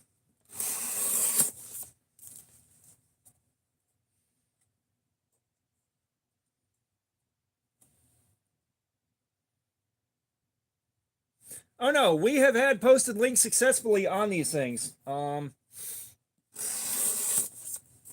You know, like on my phone that's filming this, I can see the link in blue clickable. On the screen I'm watching this on my alt account, I'm not seeing it. Like, it shows up in white and offering no help whatsoever.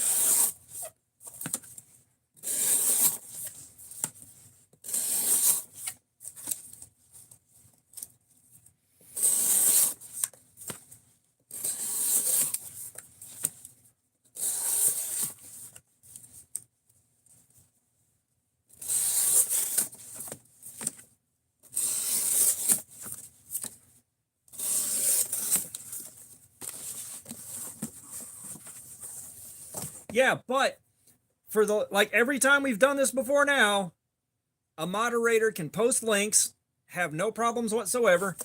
And I'm not sure, because we've been dropping Amazon links and everything else in here, no problems. And this wouldn't be the first time he's dropped that link.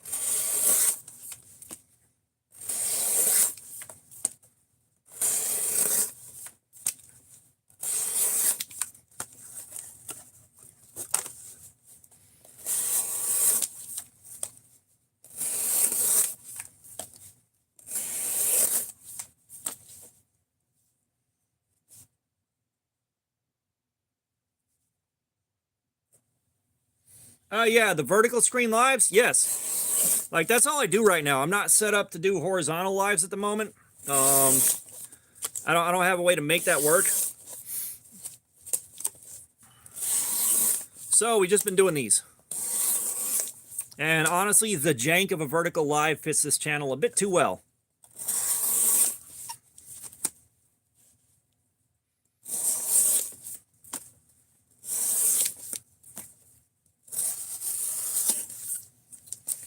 Because we've also posted links to other channels to help get them some new subs. You know, because I'm all about helping a smaller channel out as long as their content's, you know, acceptable.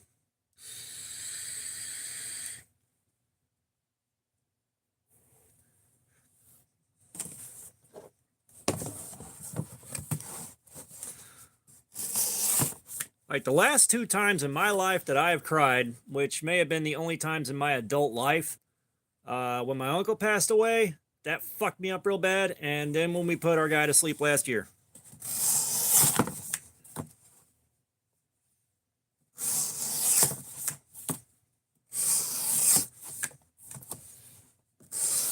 You know, it's not because I'm trying to be that tough alphas don't cry bullshit. It's just my life's been so fucked up that I kind of lost the ability to cry years ago. And I will tell you, as a man, if you are still capable of doing that, do it when you need to.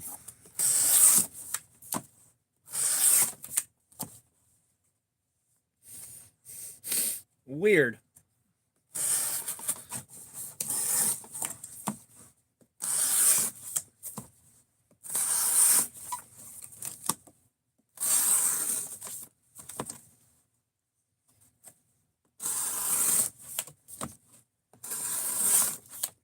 Hey, I'm going to jinx it, but at least for the last 2 streams, we haven't had the stream stop and start every hour.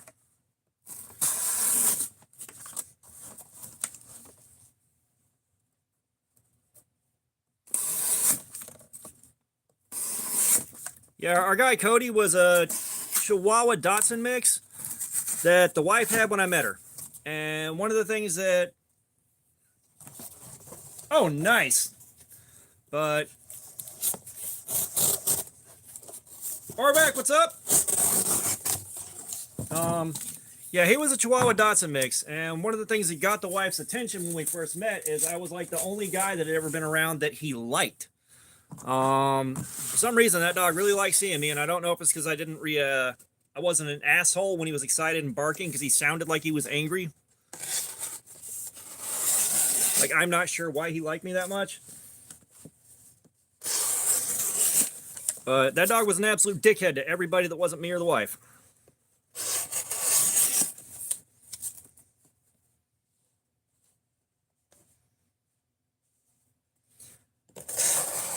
Yeah, well, we'll dip into the mental health pool for a little while, but yeah, like, if you're a man and something comes up and you feel like you need to cry, let it fucking rip, even if you gotta wait till you're by yourself or something, but let it fucking go. You know, those of y'all that have been around know that I've seen, you know, so much fucking traumatic shit that, you know, my shit's all wired wrong. You know, like, there are times I feel like I need to. I'm in the fucking car by myself. Nobody's watching. There are no consequences, and my body still reflexively shuts it down. You know, tears starts forming up, and it's like, no, you get the fuck back in there. You do not belong on the outside, motherfucker.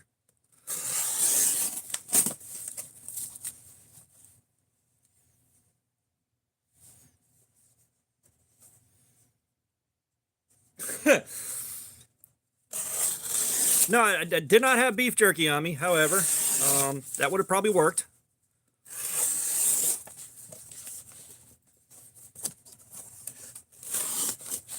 Yeah, no, I trust me, I live with the ins and outs of PTSD all day, every day.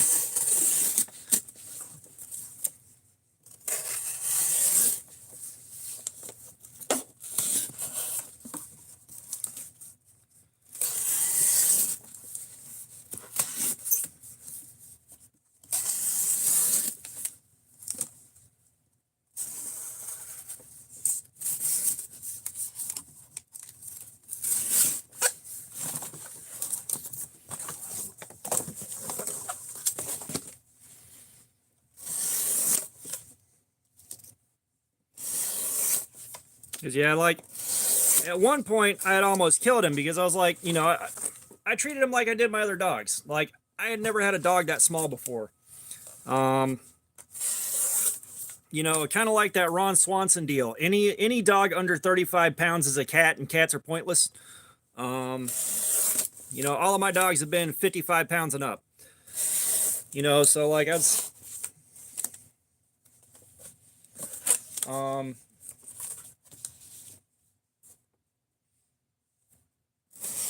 you know, I've got a, you know, I'd swing by McDonald's and grab us some food, and I'd grab the dog like an extra burger. I'm like, here, buddy, have at it.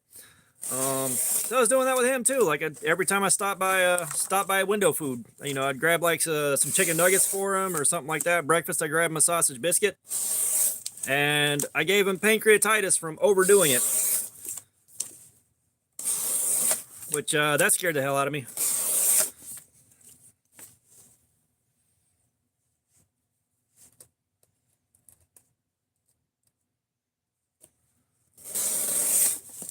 Yeah, I mean, that's the thing. Like, when you click and bond with a dog, that's a fucking bond. That's stronger than the bond with most people. You know?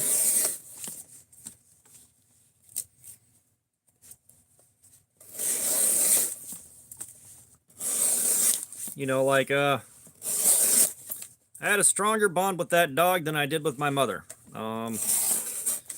Which, that's not saying much. She's one of the worst people I've ever had the displeasure of dealing with.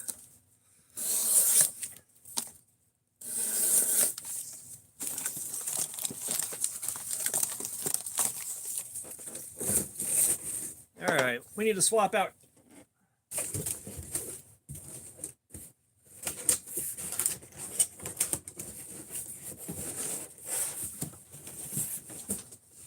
It is going to take so damn many trips to get rid of these boxes, or I'm going to have to take one to work every day and throw it in the baler. And I keep forgetting to do that, you guys.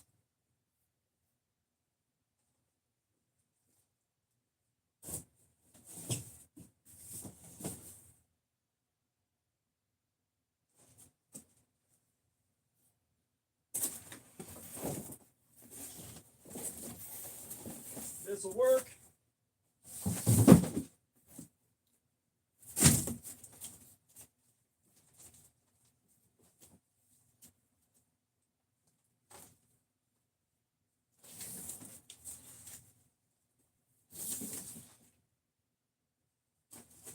Sorry, I'm grabbing a few tougher opponents too.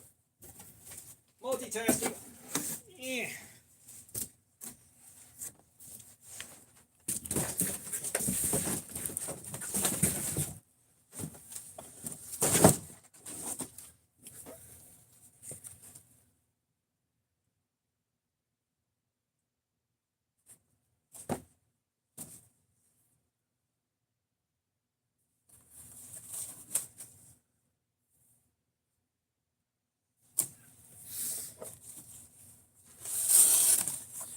Yeah, I mean, that's the thing. Like, a dog cannot betray you.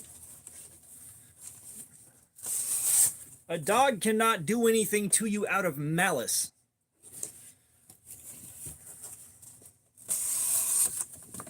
You know, you don't have to worry, is my dog going to cheat on me? You know, you don't got to worry, you know, is my dog going to start a fight with me over some dumb bullshit?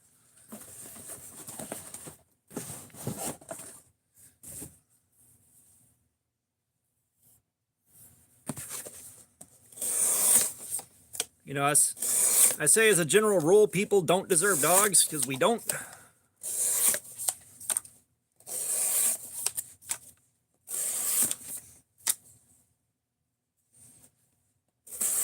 Yeah, like, is the dog going to get into the trash? Is the dog going to pee on something? Is the dog going to do what dogs do when you leave them alone for too long? I tell you, though, way back when I was 18, way back, there was a girl that I was super into. She was into me, but we never had the privacy to go anywhere and hook up. So, let go of that, moved on with life. Got married, had kids, got divorced. I reconnect with this girl after the divorce. And I swear to God, it was like I found the other half of my brain again. Like, it was so perfect, it wasn't funny. And like, the problem is we had conflicting lifestyles. You know, I'm in recovery. I can't drink. She drinks. You know, she is a bar hopper. You know, she had like her watering holes. It wasn't going to work no matter how much I wanted it to. But we hooked up one time, and she left her dog outside the bedroom, and he wouldn't stop barking and raising hell. So that eventually ruined it. You know, after about 30, 45 minutes, you know, she wasn't into it. She wasn't into, you know, the way I do things either. You know, because I go for endurance runs.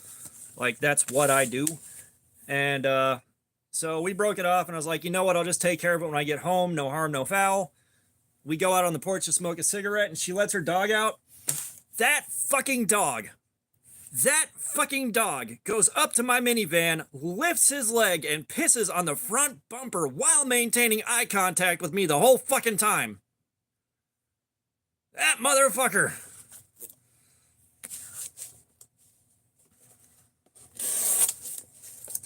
KO, we're not going to get too far into that line of questioning. All I'm going to say is opioid abuse gives you unbelievable endurance. If you've got enough of the right opioids in your system, you can last for 12 or 13 hours. And then you have to go finish yourself off in the other room. Years of that have left me. Like, you don't lose all that when you get clean. You don't. We'll just put it that way.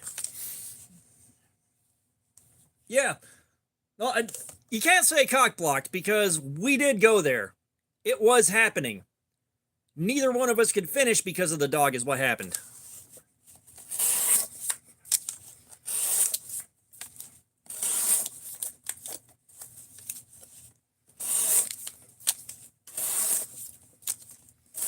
Which, believe it or not, right, like, no, that dog was a good dog.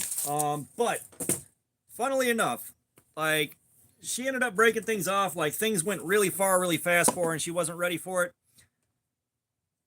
I realized it wasn't going to work, you know, because... Again, like St. Patrick's Day rolls around, she wanted to go start hitting bars. I'm like, I can't go to those. And that kind of fucked her holiday up. So she realized it wasn't going to work. I accepted that it wasn't going to work. But we're still friends. And I was just screwing around with her on Facebook, being a bit of a smartass and a troll. Because, like, when I have, like, you guys kind of know, I joke around a lot. Like, that's kind of my thing. And the wife was one of her friends. And, she just picked up on me screwing around in the comments and became interested for I don't know what reason. But apparently she was flirting with me for about 6 weeks and I had no fucking clue. So she messaged me and she's like, hey, I like you. We need to talk. And I kind of took off from there.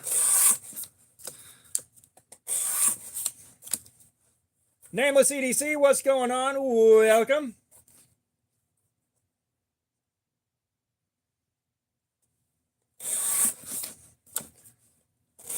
Yeah, like I said, if you get the right opioids in your system, as long as you are physically capable of dealing with the amount of effort you're putting into it, you could go for 23 hours.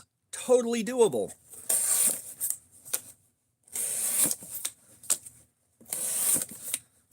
Like, there have been nights where at about the, or there have been days where about the 12, 13 hour mark, I'm just like, I'm done. I physically can't go anymore. I'm going to have to go take care of the rest of it myself.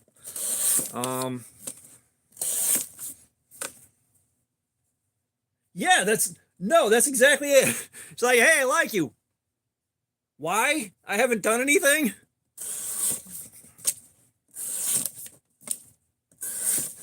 I am still confused by it. And then, like, we meet up and we go on our first date. All right. Her name's Rebecca. All right. My ex-wife, also named Rebecca. There is nothing to that, but, you know, when I'm good with somebody and we have the right vibe, like if I'm in a relationship with somebody, they don't get called their name. They get a nickname of some sort. And I had used the nickname I had for my ex-wife for the better part of, like, I think 10 years or something like that. And, you know, and after we divorced, of course, she acquired a whole slew of other nicknames. None of them were pleasant. But I'd used those for so long, I forgot what her name was for a while there. We're halfway through the first date, and I'm like, it hit me. Oh shit, the ex-wife's name's also Rebecca. That might be a deal breaker. Me being me is like, we need to get deal breakers out of the way now before I get invested, because what are we trying to do here? So that's middle of the fucking first date. I'm like, yeah, by the way, I just remembered my ex-wife's name's also Rebecca. I don't know if that's a problem for you. Which is not what you do on a first date. It's not. It worked, but I don't think it would have worked with anybody else for anybody else. And we're at the Cheesecake Factory at Cumberland Mall, which Cumberland Mall, it's one of those malls that's putting hood rat motherfuckers around expensive shit since forever. That mall is ghetto. Different story. But if you go into the bathroom, the men's bathroom that the public uses at the Cheesecake Factory at Cumberland Mall, all right, you've got a hallway going this way to the door, a hallway going this way to the stall. It's just a hallway that turns a 45. The urinal is right where those two walls meet, and there's no dividers on the sides. Okay? So, I use the urinal, and I realize I am exposed on both flanks at the same time. So I'm kind of crab walking side to side, trying not to piss on my shoes. And I get done with that, and I come back, and I describe to her what just happened because I was so blown away. Also, not what you do on a first date. Okay? I don't think that would have worked for anyone else with anyone else. And the waiter comes up. He's like, is there a problem? And I'm like, hey, have you used that bathroom in there? What the hell is that? And he's like, we're not allowed to use it. I was like, you need to come in here incognito in civilian clothes and Mission Impossible that shit. And I described to him what happened too. Like, I fucked up so many times in a row.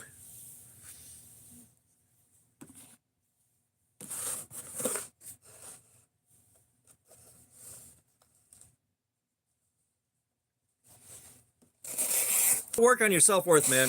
Like, that's something you got to work on. It was like, it doesn't matter what you look like or anything else, somebody out there is into you. And that's like me. I might not be attracted to that many people, but I'm attractive to some. Some is enough. I am good enough. I am worthy enough.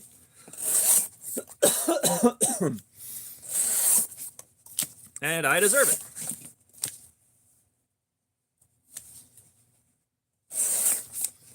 Yeah, it was just wild. I look back on that, I'm like, Jesus Christ, what the hell was wrong with me? And of course, you know, I am a compulsive oversharer.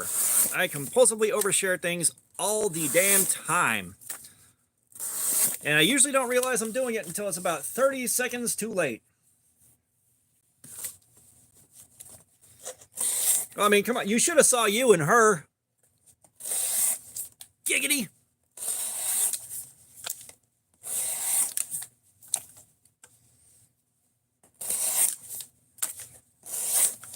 Yeah, I didn't think that was going to come across as much of a surprise. Like, I'm still working on walking that back and getting it under control. It's better than it was. I don't think it's something I'll ever be totally rid of. I do not think it's anything that I will be completely relieved of at any point in my life.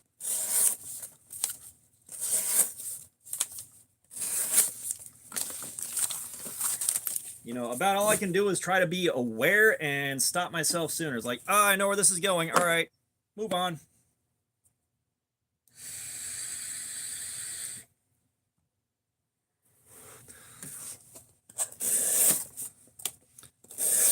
And I think part of it is just the amount of shit that I've lived through and how ridiculously unfair it was and how much it impacts me today. You know, it's kind of hard to not, once I get started, just, you know, the dam opens up and it all comes out.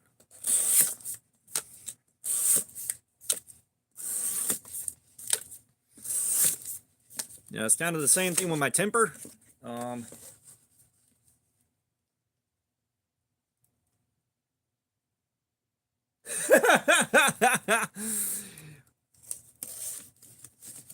That is a bit of an overshare, like what the hell?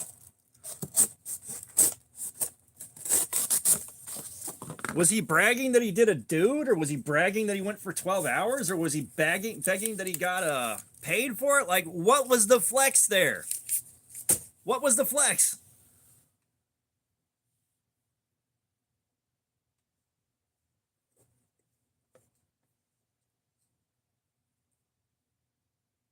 See, 77 here is just trying to cast a wide enough net.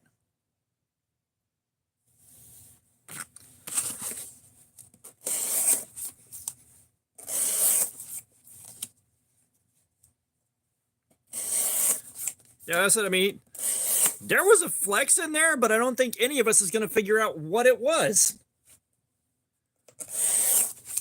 Yeah, Justin, yeah.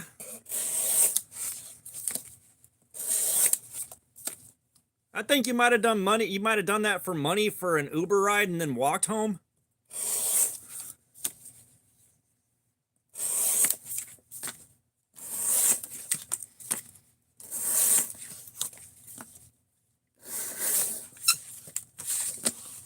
Actually, I'm surprised you're still here, Justin. I thought you disappeared.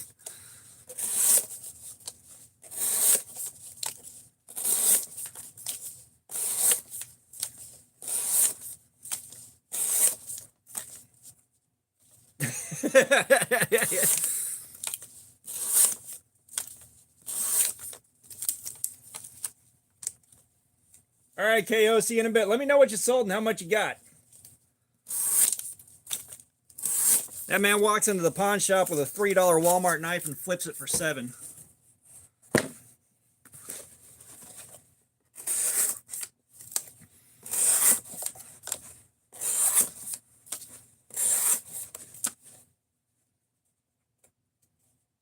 Right? Yeah, that dude could have made it. Hey, I got so many boxes right now, it's not funny, all right? So the paper towel boxes, right now I've got 1, 2, 3, 4, 5, 6, 7, 8, 9 of those things stacked up. 10 Frito-Lay boxes. 1, 2, 3, 4, 5. Like I'm up to 21 of these boxes full of shredded cardboard that I've got to bring back and throw in the baler at some point. Like I'm just gonna have to bring one in every day and throw it in there because otherwise we'll be making a bale 10 minutes after I get to the store.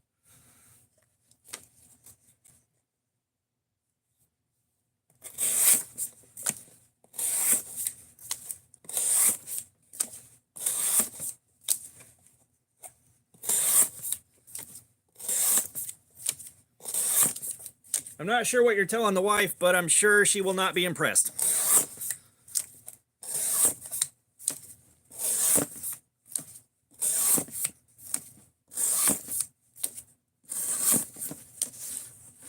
Actually, at some point, we do need to go over there and see you and Adriana and the baby. She's been wanting to see the baby since before that thing was born.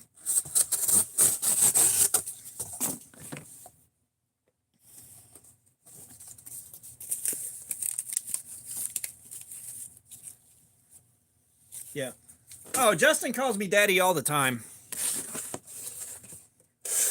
I don't know why he won't quit turning me on.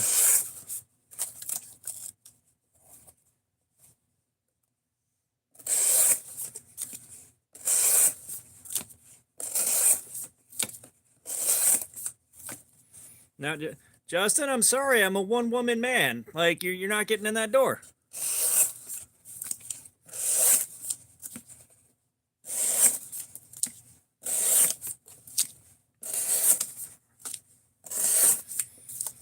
I don't know, we'll figure it out, man, because, like, I can come over and make, like, 17 pounds of spaghetti for you guys to have leftovers for a few days, too.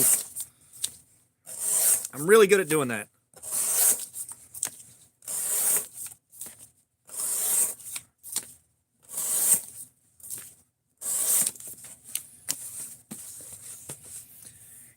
You got titties, but they ain't the ones I got here.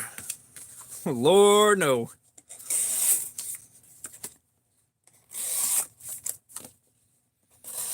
Sleepy, what's going on? Welcome.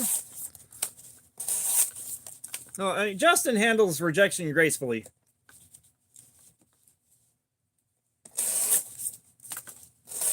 Yeah, I never said anything about Justin being a man either.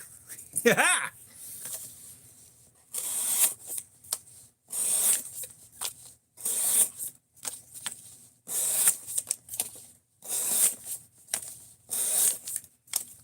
Speaking of which, I gotta.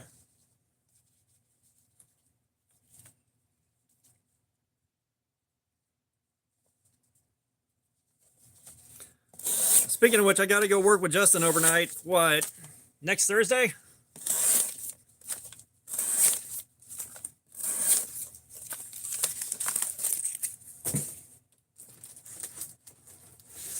I swear to God, I'm going to show up at Bridge Mill and Justin's just going to drop a bag of condoms on the floor in front of me. EDC and Lace, what's going on? How are you doing? I haven't seen you in a minute.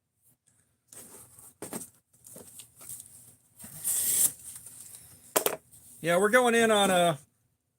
And if y'all don't know, a lot of the hype train that's happening right now, at least coming from this end, is EDC and Lace's work. This all started because EDC and Lace posted a picture on Instagram, and I happened to see it, and I was like, I gotta go get that. And that's why I got some of the first videos on YouTube at all of this thing. So we owe EDC and Lace a thanks.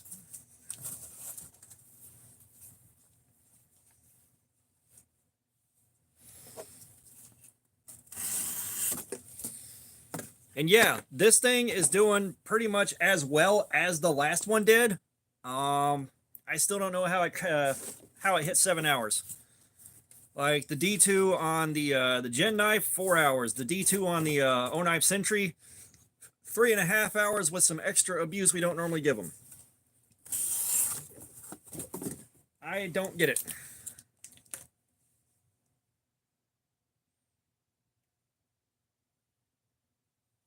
Oh yeah. No, the Rectum game's fun. So what you do is you replace a single word in a movie title, book title, song title, popular turn of phrasal work with the word rectum and see what you can create. You know, one of my favorites is the men who stare at rectums. Yeah, this one is good, but the blade has got a slight warp to it. The first one, the first dropout, the blade is straight.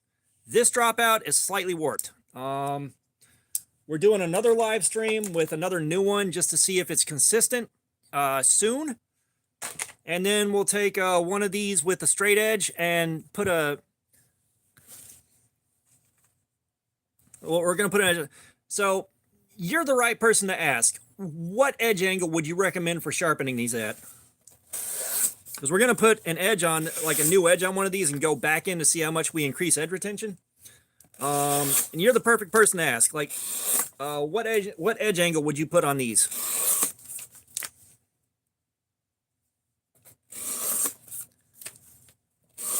It kind of matches, but only slightly. It only slightly matches.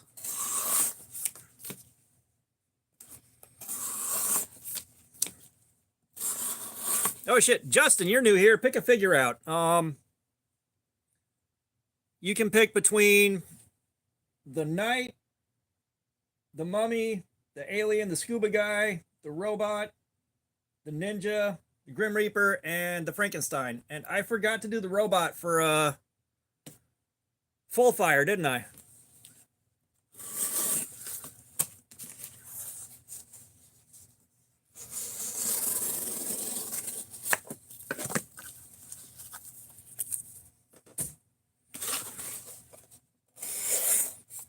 All right, Alien it is. Give me 1 second here.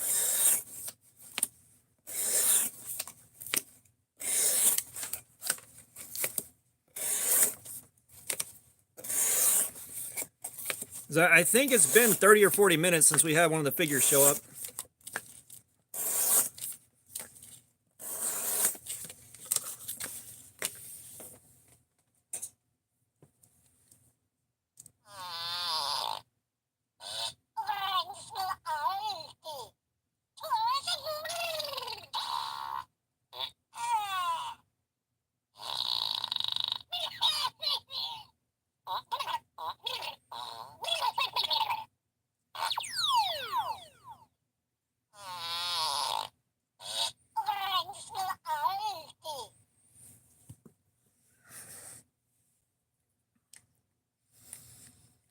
Yeah, Justin, I think you and I both know who would absolutely shit their pants over these things.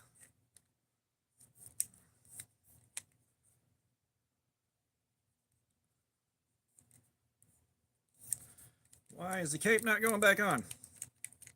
Go where you live.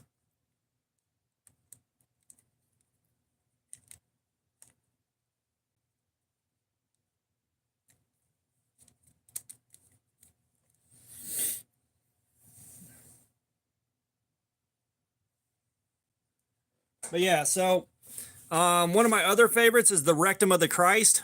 because I thought of the tagline for that one too. The rectum of the Christ. He diarrheaed for our sins.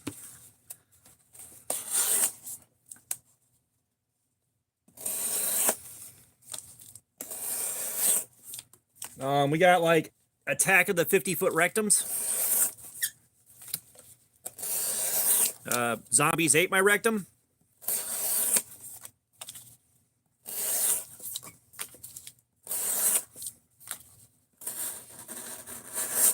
Yeah, Lacey's here. So I'm waiting to find out a recommended edge angle for sharpening these guys.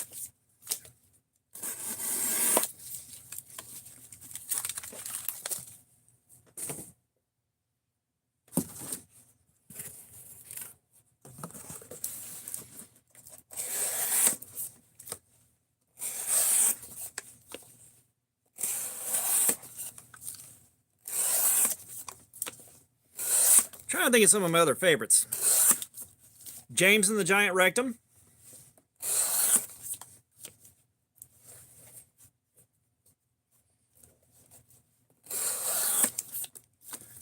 Well, I already found out you cry while eating an entire rotisserie chicken in that cooler, so obviously it doesn't stay in the cooler. Jay-Z, what's up? Welcome. It's only a hula skirt if Justin wants it to be.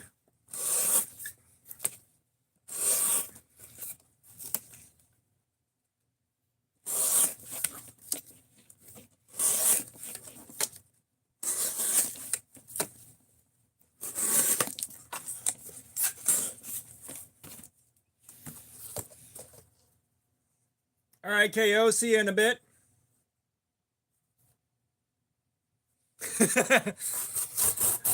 I don't want to get a channel strike for asking you that, Justin.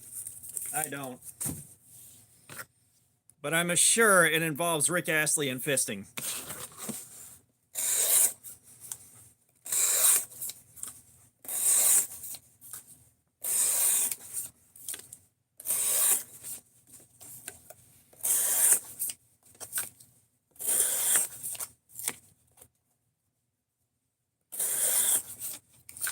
No, it's a beer can pushed in by a tuna can. Yeah.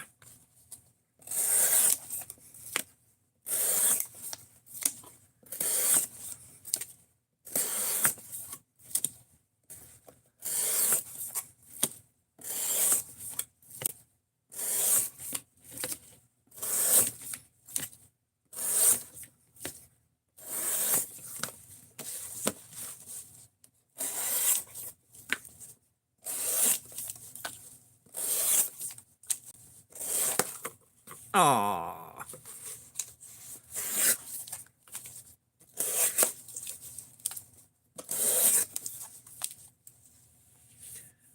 We have been live for 2 hours and 10 minutes now.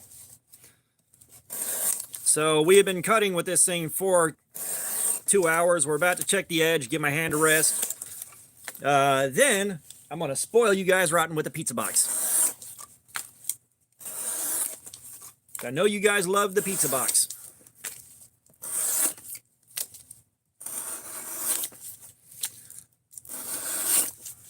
Unfortunately, it's just a little Caesar's box, and those things aren't that much fun to cut up, but it's a pizza box. All right.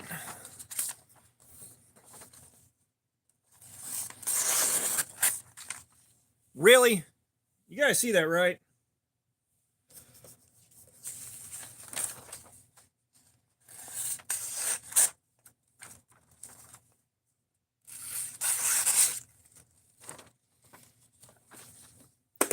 I think we're doing another 7 hours.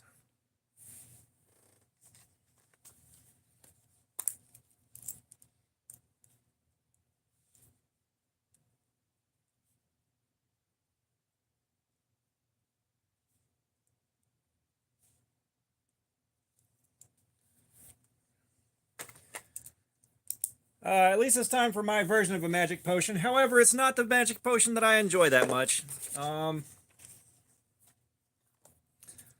These things just do not taste good. They're just the ones that were cheap at the gas station.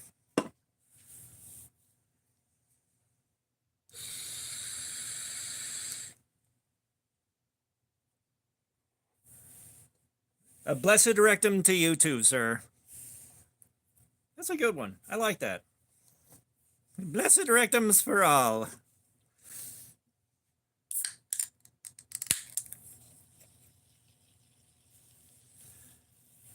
Yeah, it is. It is kind of like it's good enough. Like it's passable. Um, 0 bytes 2000. No, I have not seen that. However, I'm sure it will pop up in my news feed at some point today or tomorrow morning.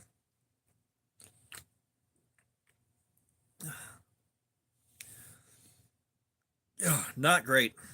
Yeah.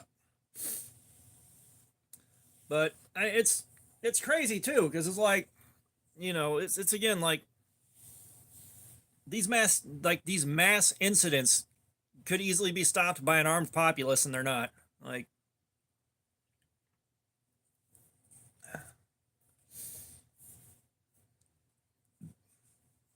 and I don't understand, like, with a stabbing, how you get past like the first person and a half. Because like you can fight somebody with a knife. It's not easy, but you can do it.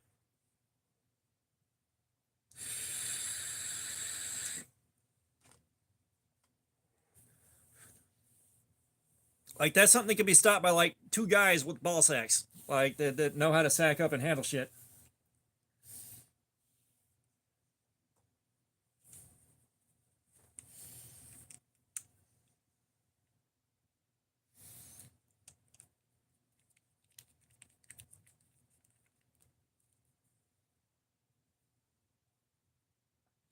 You know, and I'm not trying to downplay the tragedy of the situation. Don't get me wrong there.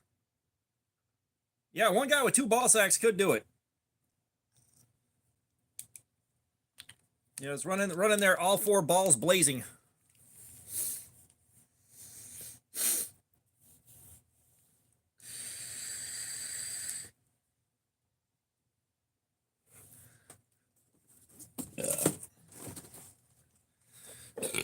All right, you know I spoil you guys. Daddy loves you.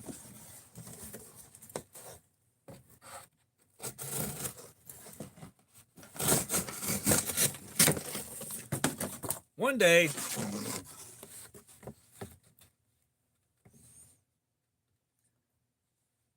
Matt Yako, what's up?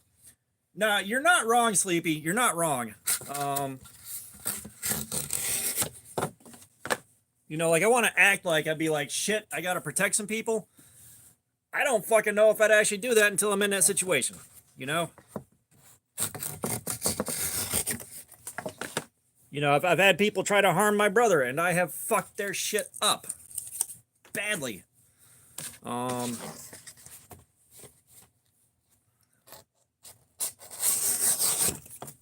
So we got this. We got this. And we got this. So we are definitely finding out whether or not the heat treatment is consistent across these things. This is a brand new one right out of the box.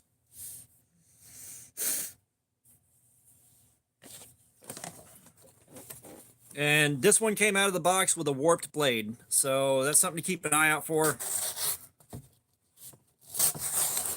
Like when you buy yours, check it.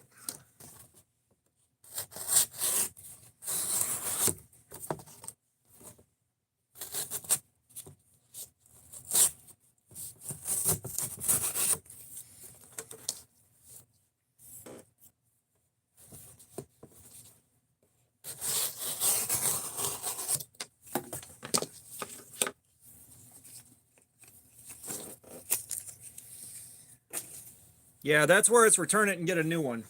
You know, I would have returned this one on the warp blade, but I didn't open it until I was on camera. And this is just going to go in the console of the truck once I sharpen it back up.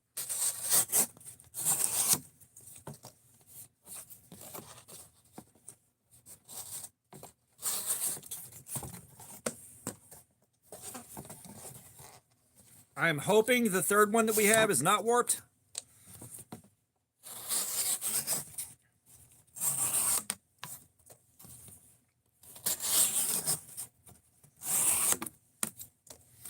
But you're also getting Ozark Trail's quality control, so It seems like all the ones that are warped in pretty much the exact same way, at the exact same point.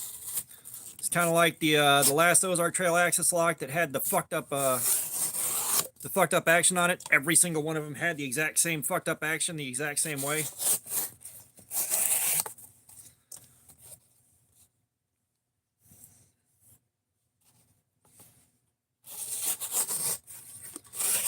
Like, I'm pretty sure Ozark Trail's quality control guy hasn't figured out that MILF means someone else's mom.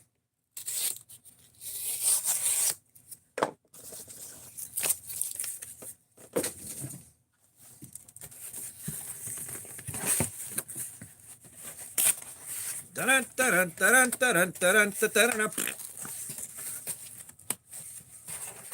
on, do my bidding, you motherfucker.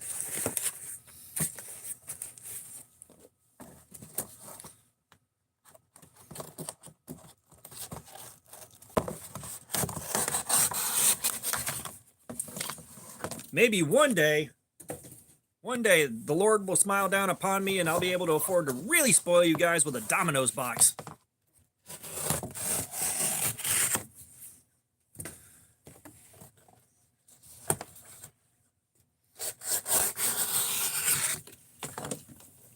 No, the QC guy not only subscribes to his mom's OnlyFans, but he pays for requests.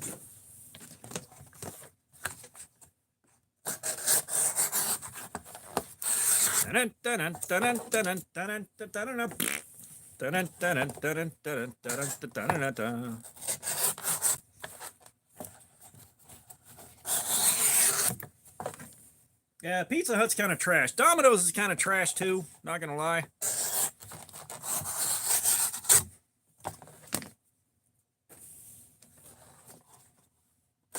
Oh my god. So I just saw an article. I saw the title for the article. And it's talking about this dude who films his mom's OnlyFans explaining why he doesn't become aroused. Like, I shitteth ye not. Teen that films his mom's OnlyFans explains why he doesn't become aroused. I knew I should have got a screenshot of it, and I didn't.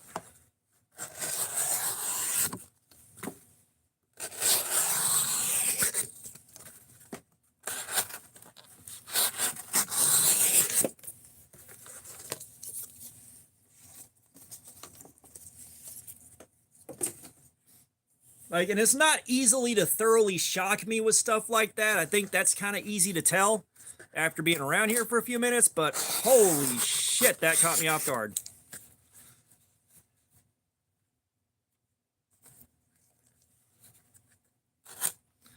That doesn't surprise me that much.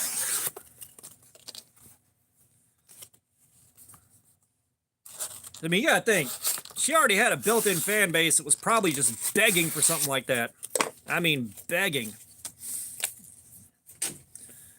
And that, friends, is the end of the pizza box.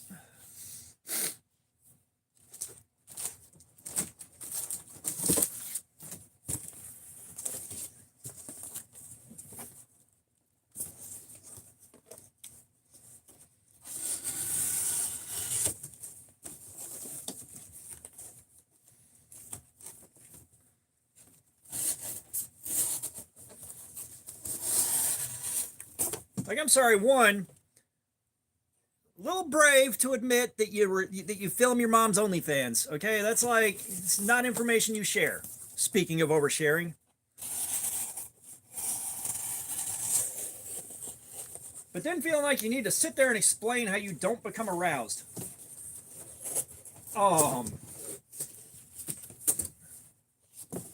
What exactly is the statement that you're trying to make here?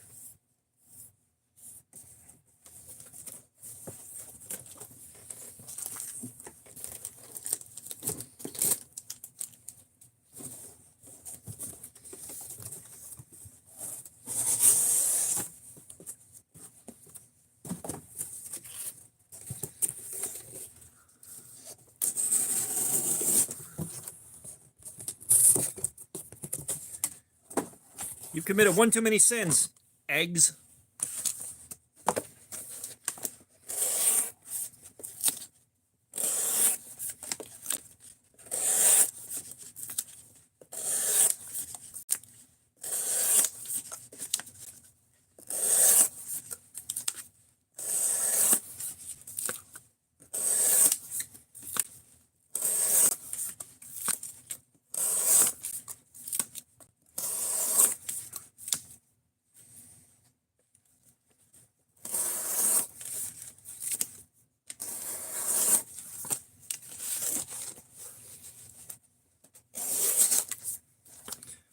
yeah, Justin. I just now fucking remembered from when we did the alien. Say Eli would shit his pants for like 2 or 3 of those figures. I think you know what you have to do.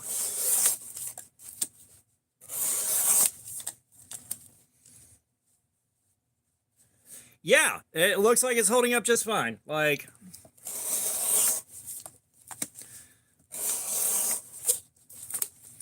so I'll send you a link for those on Amazon. They're not expensive. Just don't tell Adriana you're getting one first. Just don't say anything. Just hand it to him and let her find out. Do that for me. Unless she's listening and you're on speakerphone. Or you got the speaker on. Then it's too late. And my plan has been unraveled. I am become undone.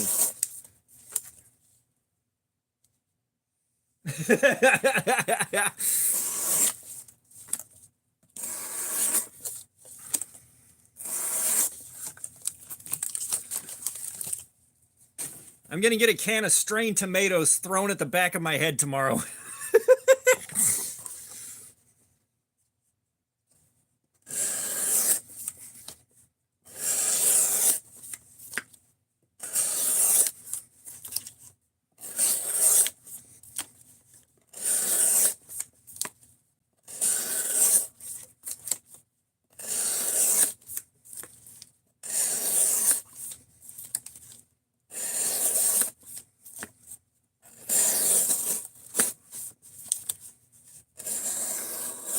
It's like I would do well to remember. I only watch YouTube on headphones. I cannot stand how a phone speaker sounds, but I'm not everybody.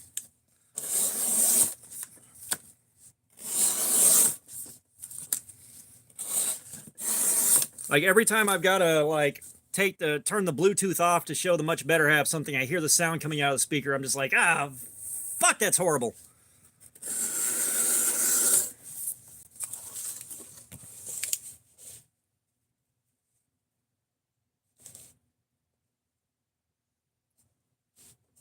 We just learned something about 1977.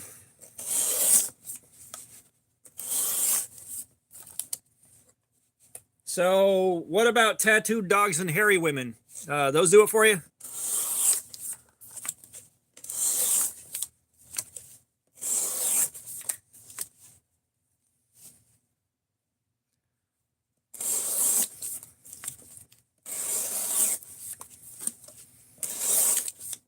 You know, I feel like it's going to be one of those family-sized cans of Bush's beans. Something that's really going to put me out of commission for a few hours. That's what my gut's telling me.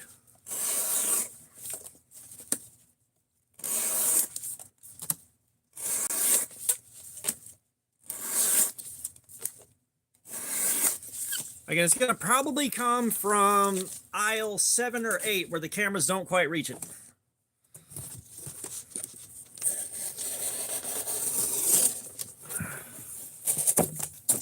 Wow.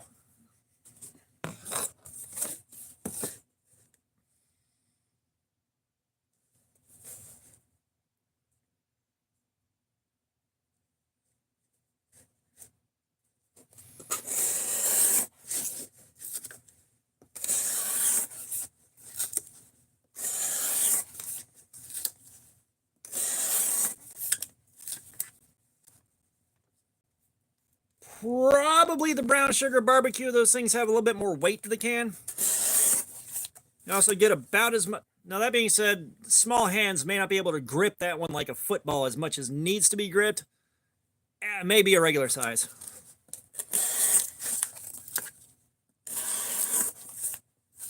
Some of the Greenwise low sodium chickpeas.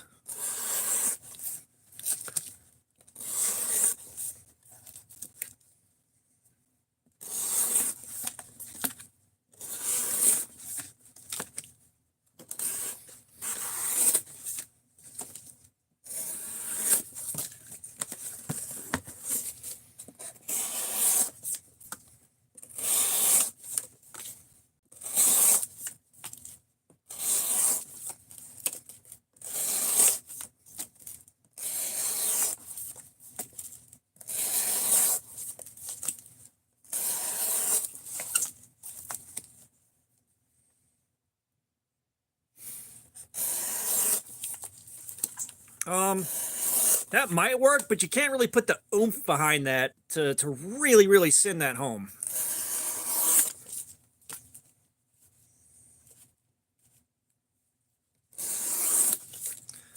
Oh, don't worry. The wife laughs every time I get hurt, too. You're not alone there.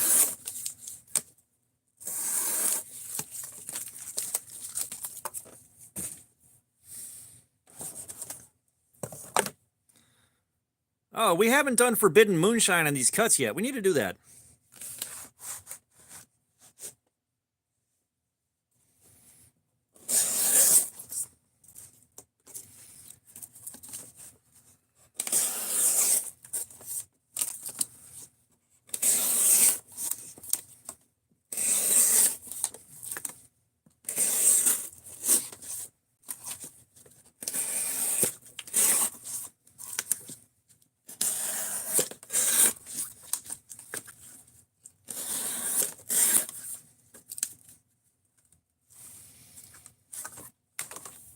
Well, good luck with that, because I'll leave about 8 of them for Wednesday morning.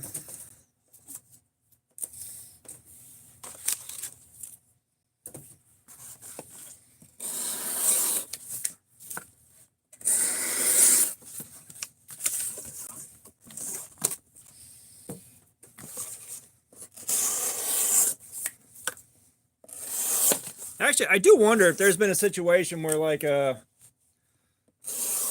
enough people were out sick in one go that someone was left soloing building all the displays in the store. Imagine how much that would suck.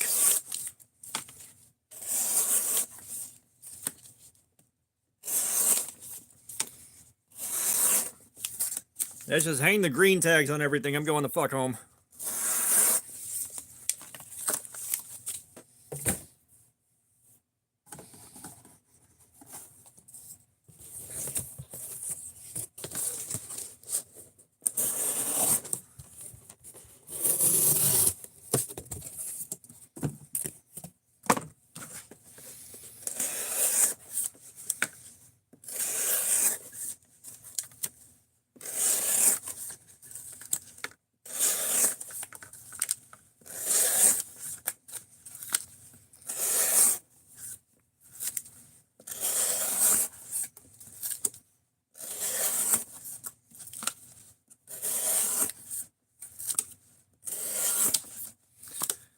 Now, I'm expecting this box to put some premature wear on this thing, because these things are hard to cut. Like, these things are tough. It's part of why I brought a couple of them home. If y'all remember last time, I had to grab some double wall stuff and just go nuts on it to finally kill the edge on this.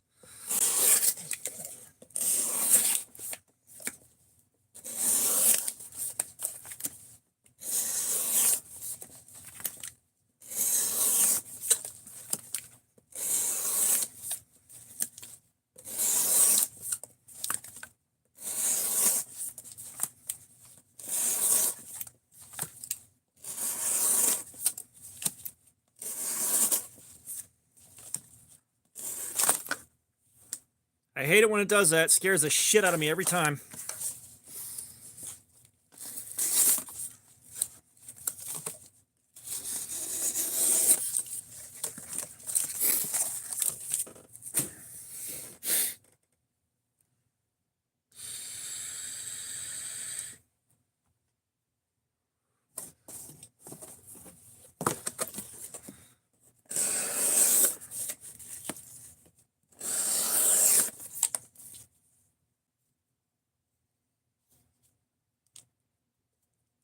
Why were you cutting frozen butter? Like, you could have just waited a few minutes.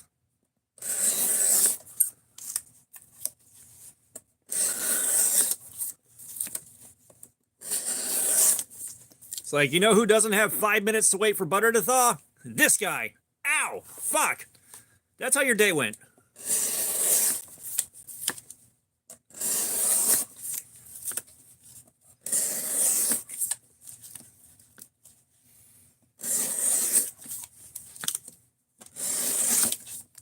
Yeah. I'm gonna try this one. Rizzy Cheapa? Are we going with that? What's going on, man? Welcome.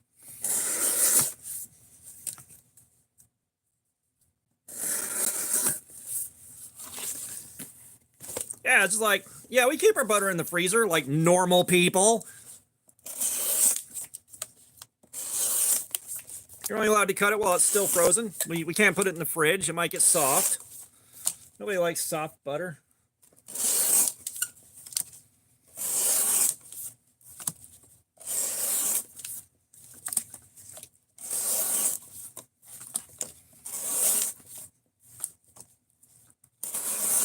Well, that's what we're trying to figure out. This man cut himself cutting up frozen butter. Like, what was it doing in the freezer to begin with?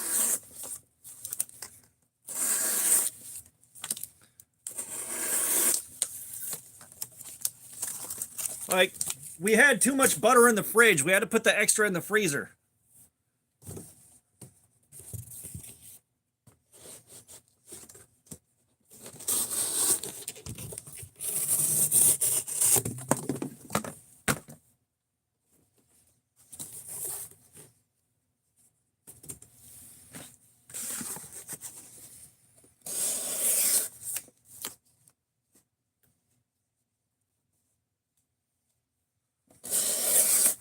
I mean, I thought we kept our butter in the bathroom on the back of the toilet like normal people and then brought it out when we had company. But that's just me.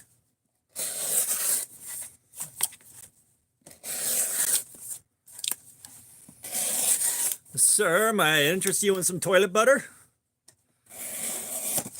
Toilet butter! Get your toilet butter here!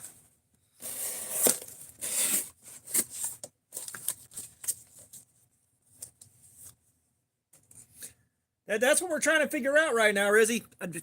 I don't know.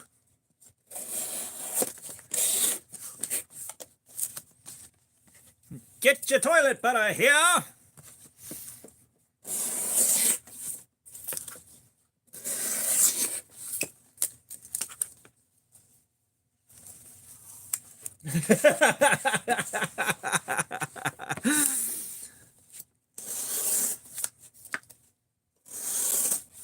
Now, if you really want to finish off a Kentucky Klondike bar, you always finish off with an Alabama Hot Pocket. All right, 77, man. Thank you for being here, man. Appreciate your time. What did I tell you? He had so much butter he had to put it in the freezer.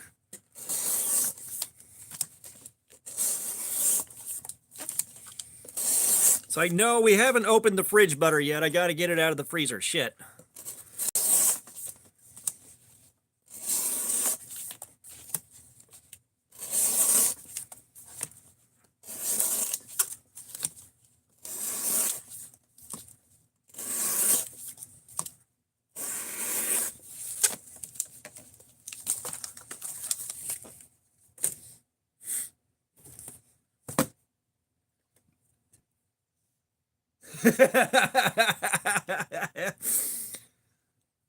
You know, well, the Hot Pocket and the Kentucky Klondike bar are after your Portuguese breakfast.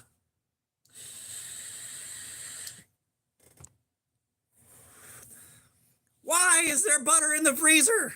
Why? I might want that in 5 years. Better freeze it. I'm worried they might stop making it. It's got to go in the freezer.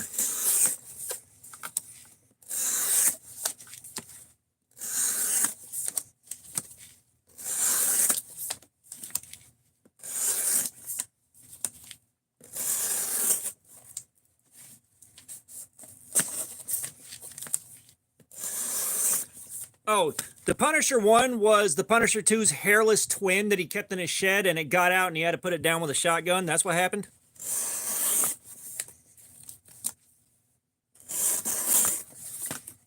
You keep your butter on the back of the toilet like a normal person. Come on now.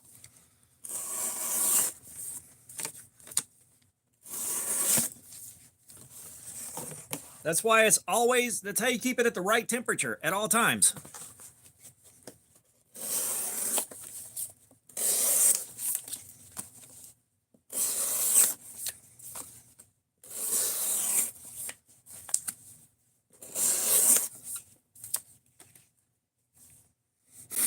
Yeah, like, you keep your butter on the back of the toilet. It stays at the right temperature at all times. And if your toilet paper's a bit too scratchy, toilet butter's got your back. It's a win-win.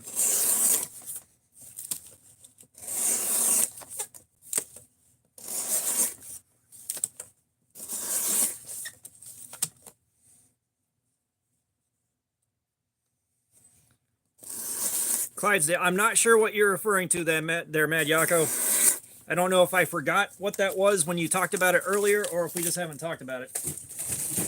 Like, if you're getting an entire ass Clydesdale horse, I'm not jealous of whoever has to clean up after that shit. See? That's how you do it. You've got some emergency butter there that nobody knows about. Oh, come on. Really? All right.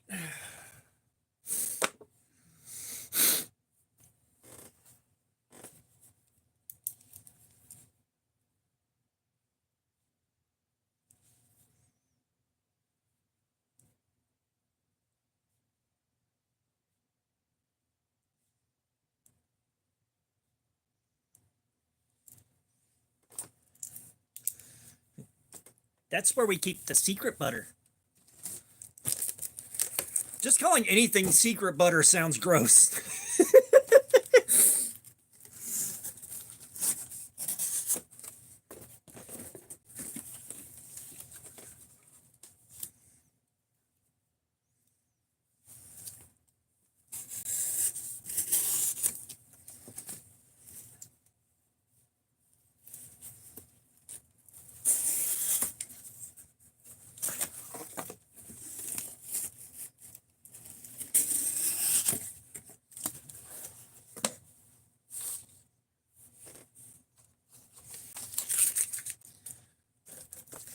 Forbidden butter doesn't seem as bad as secret butter. I'm not sure why.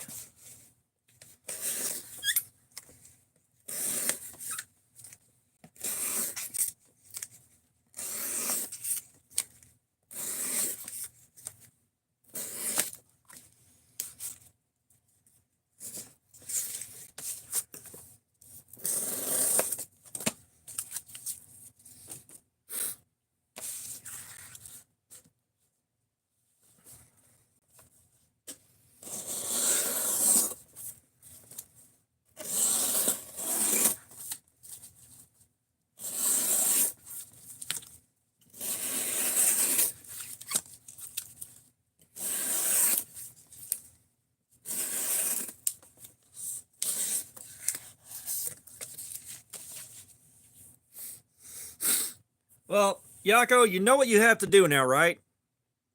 You have to make, like, you gotta mold yourself a knife out of frozen butter and see if you can cut room temperature butter with it. We have to know now.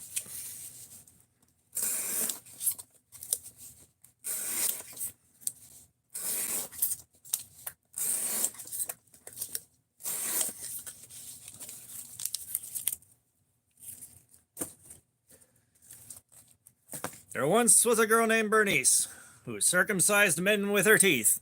Did neither for fame nor for love of the game, but to get at the cheese underneath.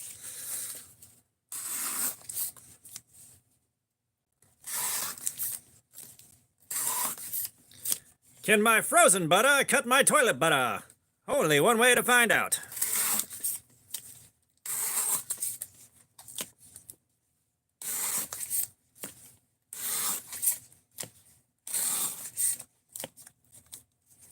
That's a valid question.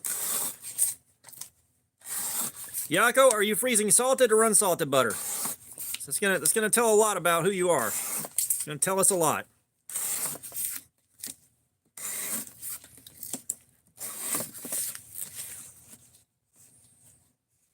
Oh no, that was just Kiwami Japan. His videos kept going really viral, but he would make knives out of fucking anything.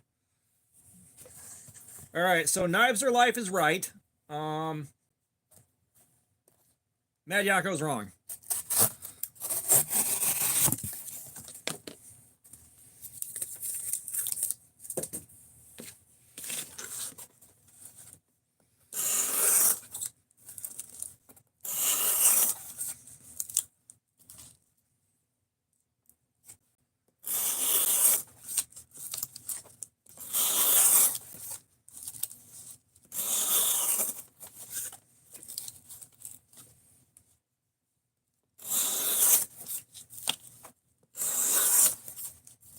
Unsalted butter is just saddening.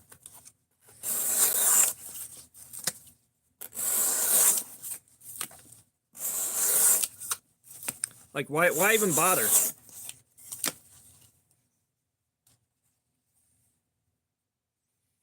That's not how it works. That's like putting sugar in iced tea. Like, we have unsweetened tea and sugar packets. Fuck you! Fuck you and your whole family, you fucking charlatan whore. It's supposed to be sweetened before you put the fucking ice in it.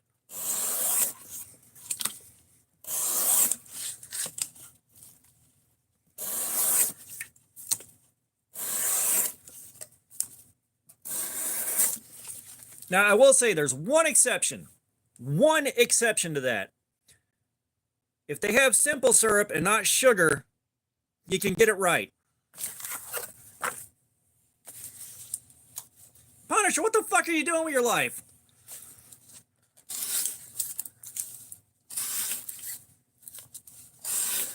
Because I have been in one place, they had unsweetened tea. Yeah, this is the Ozark Trail from Walmart. This is the second one. So we went in on a brand new one tonight. The last one we did 7 hours of this, so we're trying to see if this does another 7 hours.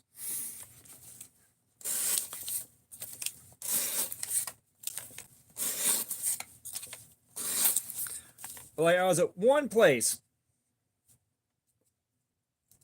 No, Yako. No. You are incorrect, sir. The one place had unsweetened tea. Yeah, that was an 8.5 hour stream, Rizzy.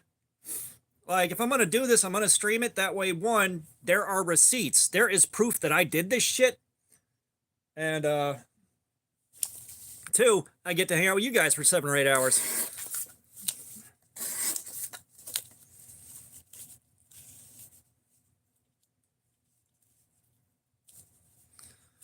Yeah, well, one place had unsweetened tea, and I asked, you know, like, you got sweet? No, but we got simple syrup. And I was like, what the hell's that? It's like just liquid sugar. That fucking worked. That'll actually do the job. Simple syrup and unsweetened tea works. Now, if unsweetened tea is made right, it's pretty good, but I am a weird motherfucker in that department. But no, like, if you're gonna make sweet tea, the sugar goes in before you put it in the fridge while it's still hot.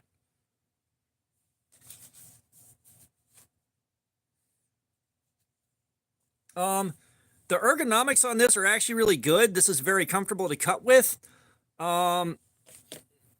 This right here is where a huge blister formed doing the live stream on this boy right here.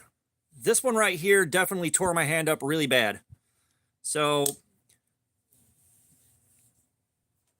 you know, a large part of why I do this with no gloves or no hand protection is so I can give you an idea whether or not the ergonomics are good. Because, like, ergonomically, if this can hold up to 4 hours of doing this, the ergos are good. If it can't handle, like, I've had some that couldn't handle an hour before my hand was too fucked up to keep going. Fucking Sativian ST155, piece of shit.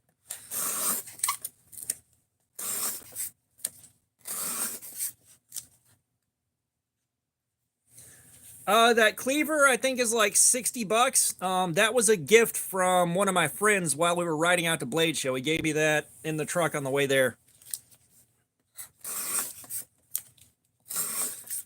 But believe me, I have several of those big, cleavers. I love them. Yeah, the hander pants, I wish the hander pants would have worked. That would have been great for the channel. But they caused a lot of pain and started falling apart really fast.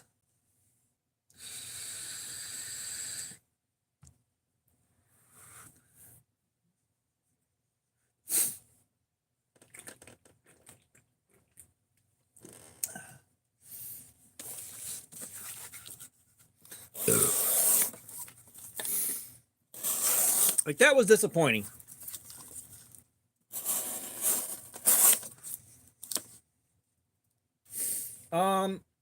I don't really take requests on that because we're working with what I have. One thing you'll learn here is I am broke. I do not have a ton of money to throw around. So, like, someone requesting something that I'd have to go and buy and then do this with isn't going to happen. I can't afford to do it. So these will be knives that I've carried, I've reviewed, I've done everything else with them, and then this is kind of the last stage of the knife review cycle until I figure out some other way to do to use these knives. Like, the reason we have this is twofold. The performance on the first one was ridiculous. Like, I have no idea how it did that. So I want to see if it's repeatable. And the other thing too is right now this thing is generating tons of hype, and I'm getting my content made while the hype train is going instead of catching it 6 months later. So the more I can do with these and the more ways I can figure out how to get videos out of them, the better.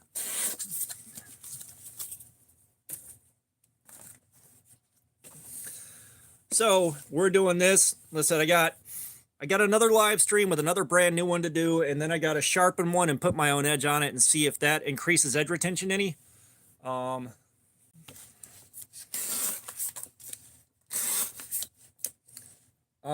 Ever thought of, do you mean have I ever thought about channel memberships? Because channel memberships are already turned on. Like, we gotta think about either 20 or 40 channel members now.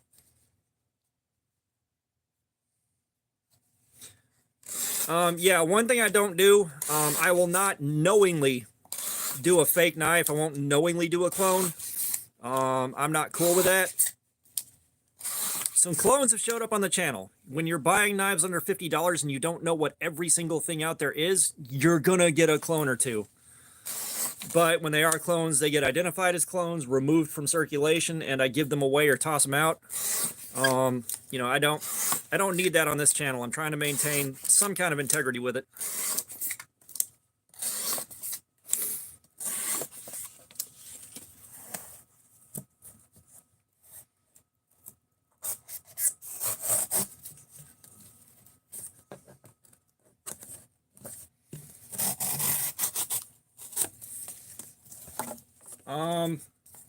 Are you trying to figure out where you can do a membership? Is that what you're asking?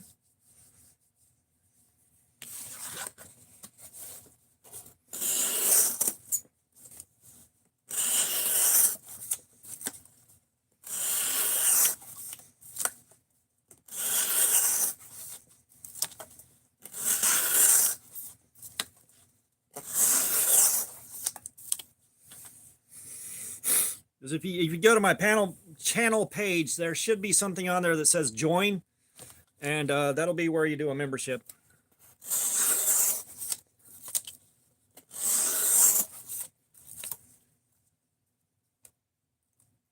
Yeah, no, go to the channel page or look at any of my other videos, and there is a join button. The videos, there's a join button, I believe, next to my channel name under the video title.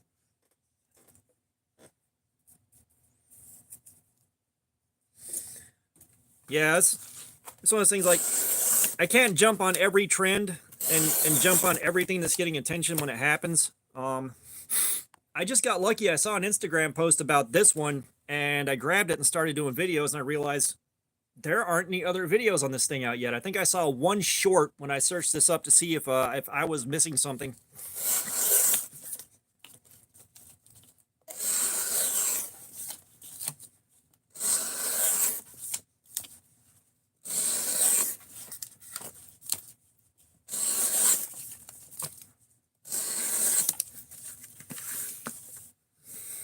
As I said, I'm hoping Walmart keeps selling these and doesn't, you know, get rid of them after a month or two. I don't have any gravity knives. I kind of don't see the point behind them. You know, the only thing that I can see that appeals to people about them is, ooh, they're super illegal. You know, and that's why people buy them. But, you know, I don't see the point. Like, honestly, I prefer a push button automatic to a gravity knife, and I prefer a centrifugal opener over a push button automatic. Now, centrifugal openers, those aren't the easiest in the world to find, because I don't think anyone makes one that centrifugally opens on purpose, or if they do, they don't advertise it. Bill, what's going on? How you doing, man? It's like, this right here is better than a gravity knife, in my opinion, because, you know, I'm not touching the thumb hole or the flipper tab. centrifugally opens. That is possibly the most fun deployment out of any knife that you can get right there, is just centrifugal opening.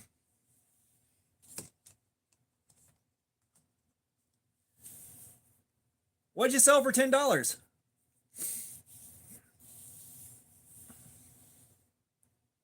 And didn't you say you took this to the pawn shop and asked them how much they give you for it at one point? So I know we were going to do that, but I don't remember if you actually did.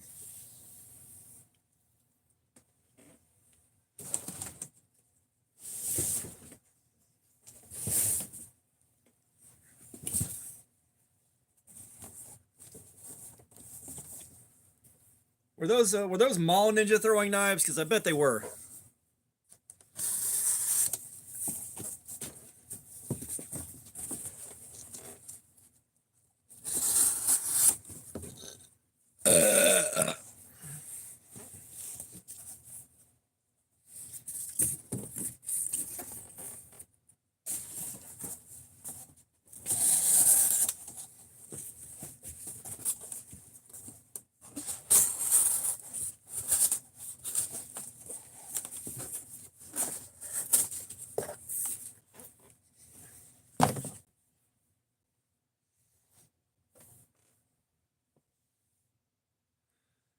It's holding up as good as the last one did. You know, the last one went 7 hours. We're just shy of 3 hours in, and it was still doing a nice, decent cut through the copy paper the last time we looked.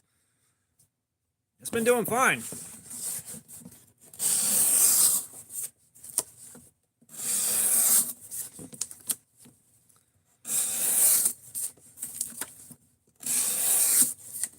Yeah, I've got a little hybrid of a throwing knife and a throwing spike. Like it's somewhere in the middle of those that I made. I threw it a couple of times. Paul Mills, what's going on? Welcome. I've thrown that a couple of times, but I don't have a good target for it. The tree in front of the house, I don't want to do it. It's like my old house in Carrollton, we had a big ass oak tree there, and I make throwing stars out of used edger blades. They are monsters. That thing, I tore a giant chunk of bark up and just really annihilated the surface of it. And then I got scared the tree was going to get like infested with bugs or pick up some rot and then fall over. I'm not doing that in the tree next to this house. Yeah, so we're pushing 3 hours in, and the coating has a tiny amount of wear. A tiny amount. Like nothing major. Just a little bit of fading out. That's all.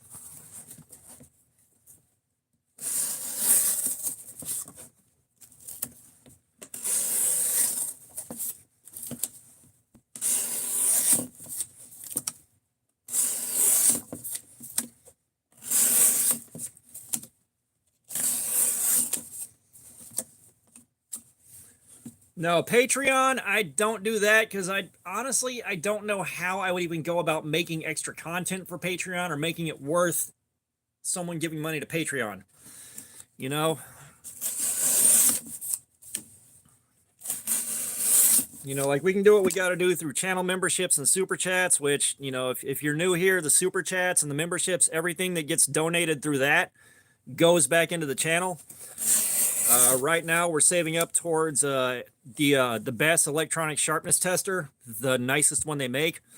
That's like $250 and some change. You're pushing $300 with that, the little clips, everything in there. So we're pushing towards that, and we have made some good progress. We're making good headway. Probably going to be a couple more days before I know where we're at, because the last live stream we had a raid and someone donated a bunch of memberships or gifted a bunch of memberships. We've had a few gifted on this one. Those haven't showed up in YouTube Studio yet.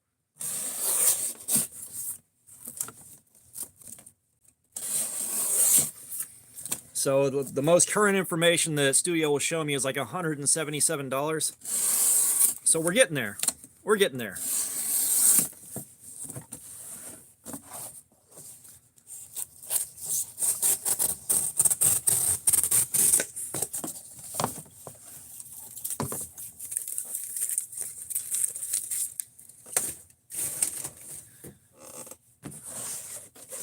I didn't know how to walk, but I did learn how to read from a book that I wrote.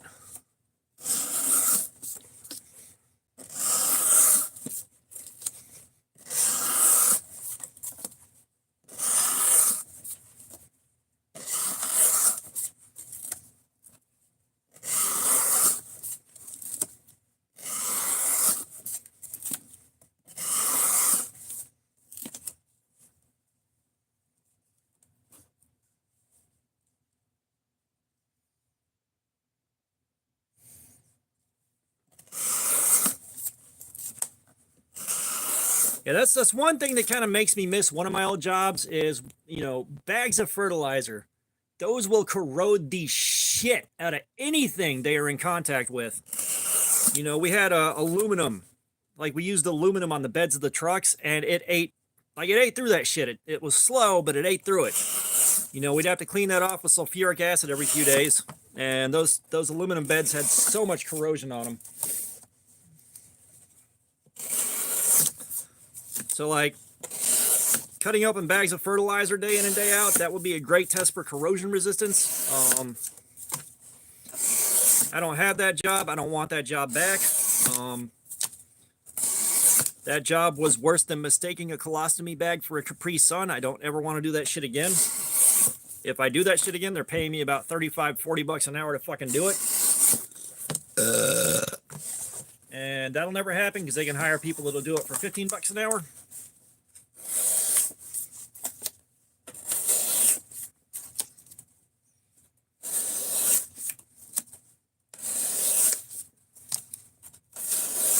Like, that job sucked. So many bags of smashed assholes when they laid me off, and I didn't have, like, when they laid me off, I was so relieved that I forgot I had bills for a few days. It was just, thank God it's over.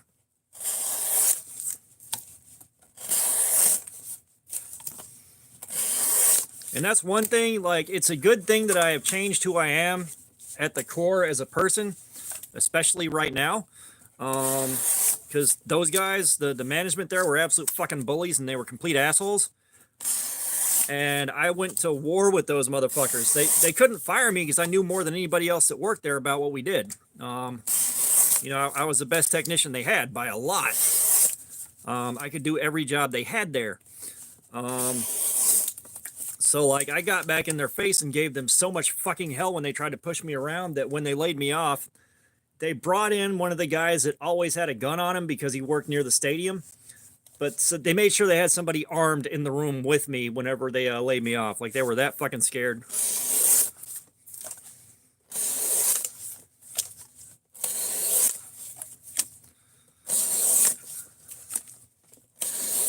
So all things being what they are in the environment I'm in now, it's such a good thing I'm no longer that person anymore. Yeah, like, we used, I think, calcium carbonate one year for our ice melt at the university I worked at for a while, which didn't work out so hot. It melted the ice, yes, but it also destroyed the surface of the concrete on the sidewalks.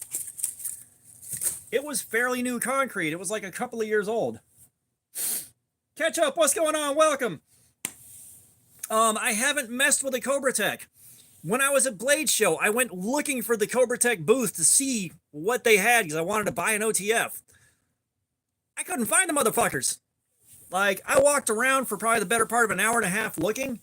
I never saw their fucking booth, never saw a sign for it. Like, I kept asking people where it was, and they kept pointing me to one corner of the small room, and I never saw it.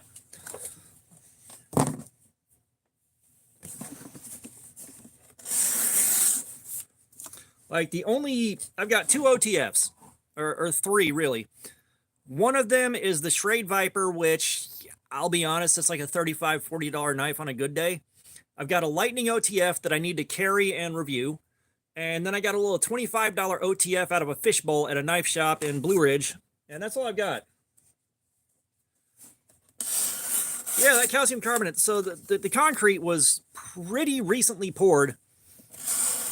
You know, we had an ice storm, and they're just spraying they're just spreading calcium carbonate everywhere. It melted the ice, but then as soon as the ice thawed out, there were little pock marks just covering everywhere that shit touched when the ice melted.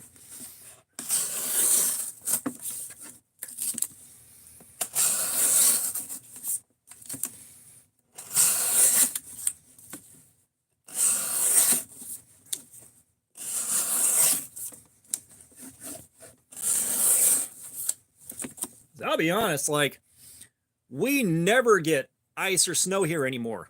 Ever. But if shit does ice up, I'm probably not leaving the fucking house.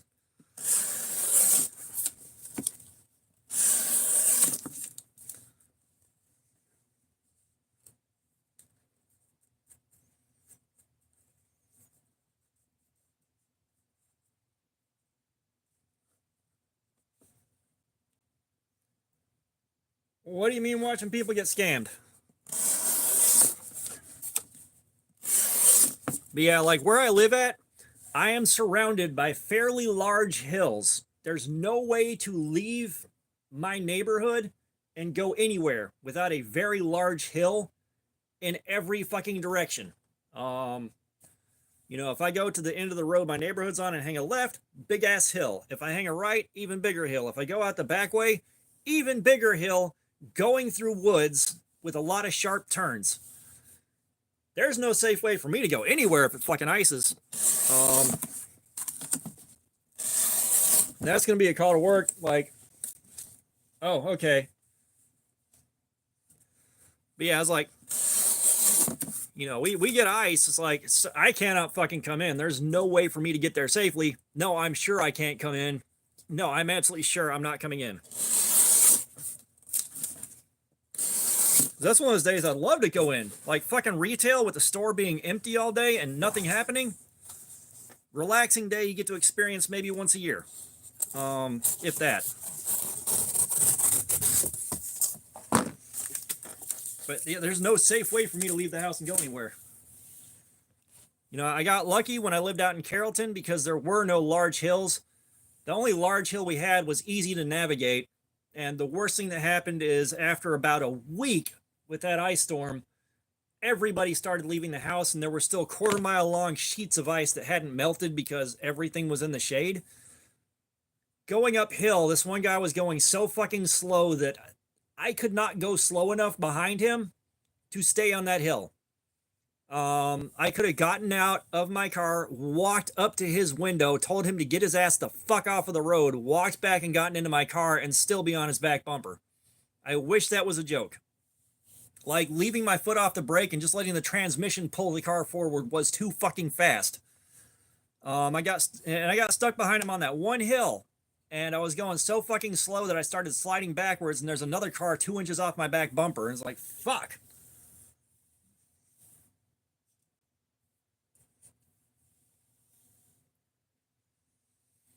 Wow, that is a dirty pawn shop, dude. And like, yeah, that's a dirty pawn shop. Well, no, like we won't necessarily get the day off if it ices over. Like the store is still gonna be open somehow, some way. It's just I can't get there safely. I can't get anywhere safely if it ices over.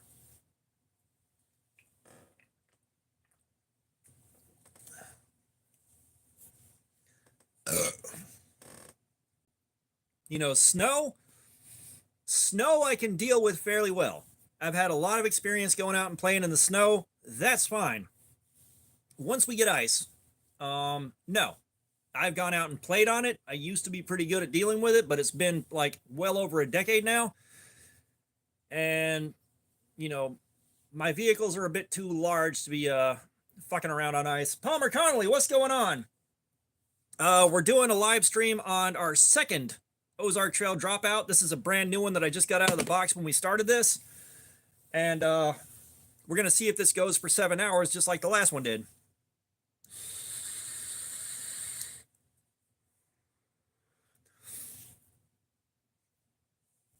However, right now, I'm taking myself a couple minutes to rest, enjoy some caffeine and some nicotine, and then we're going to check the edge.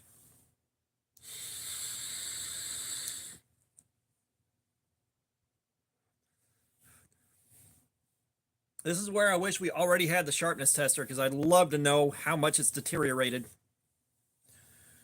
We're going to get there. We're going to get there, guys.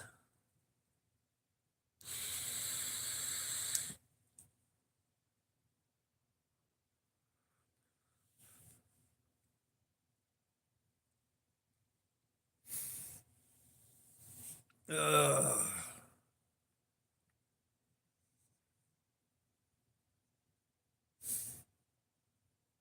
What was I going to say? I don't know. I'm drawing a blank.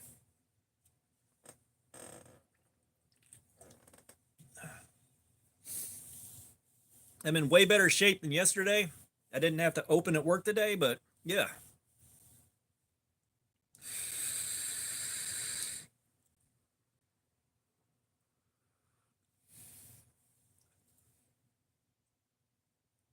God, having a fog machine here will make those lights so damn cool. It would make them so cool. The sharpness tester should be coming sooner than that. Like I said, I got guys gifting memberships. We haven't had a super chat come in the last couple of streams, which is okay, but we're still getting there. Like we're getting pretty close.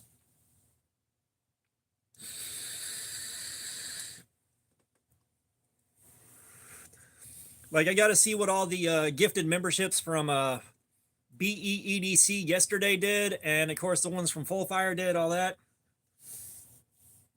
We got to see.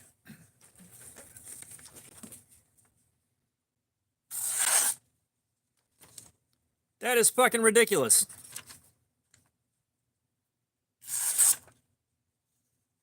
Like, it's definitely not the cleanest cut. It's a little fuzzy, but it's been 3 hours. It's been 3 hours of this stuff.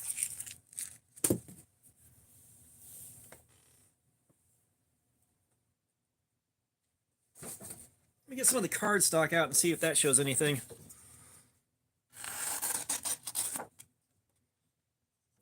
Yeah, I mean, there's definitely edge wear, but it's still cutting it. Let's get the Forbidden Moonshine out and see if we can get the tape residue off and get a better cut. The first one went 7 hours. The first one went 7 fucking hours. And then I had to grab some really, really fucking insane cardboard and just go nuts on it before the edge finally gave up the ghost.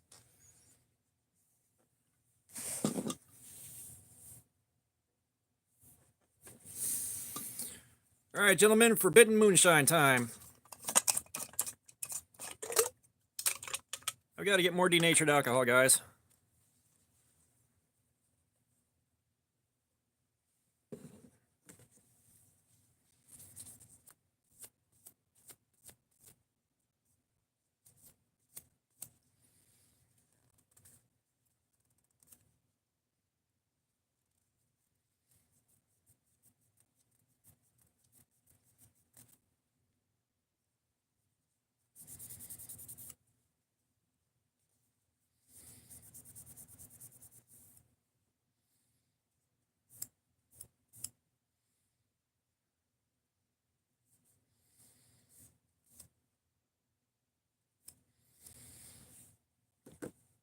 Now, do we want to see how well these cuts are healed up?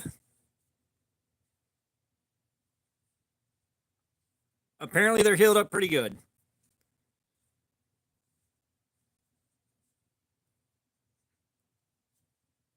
Yeah, all right. Well, nothing there.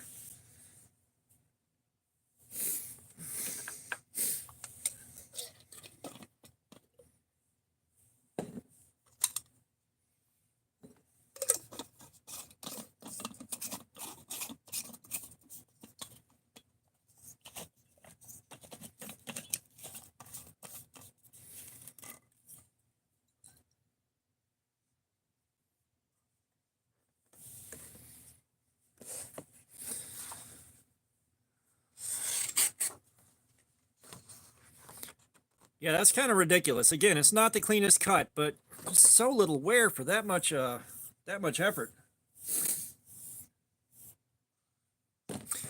Yeah, well, I mean, y'all remember that one time? I feel like that was pretty damn funny.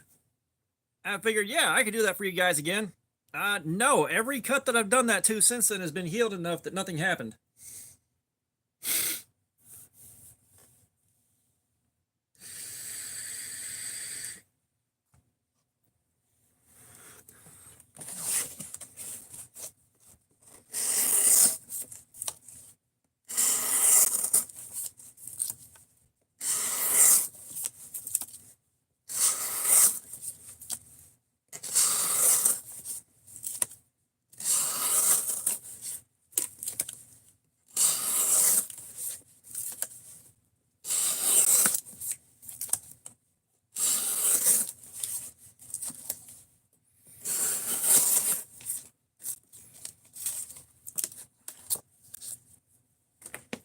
I am going to put on some sleeves.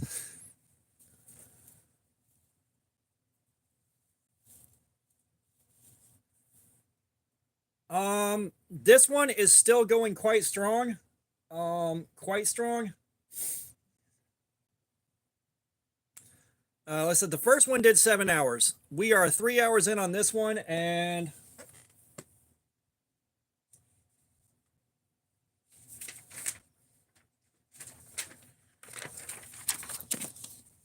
so we're 3 hours in on this one, and we're still getting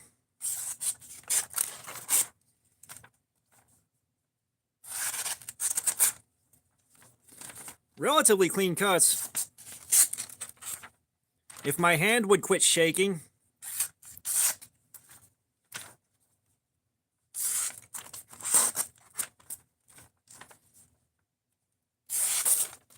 wow, all right. We were getting really nice cuts out of it still. Apparently I may have found a worn spot finally. No, I've got a bunch of tape stuck on it. Hang on.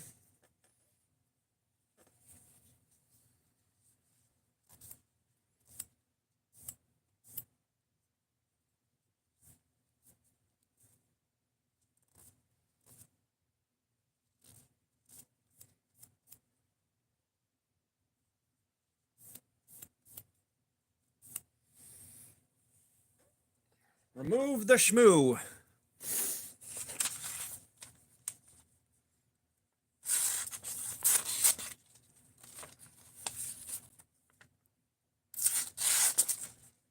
Yeah, we're still getting that out of it. Like,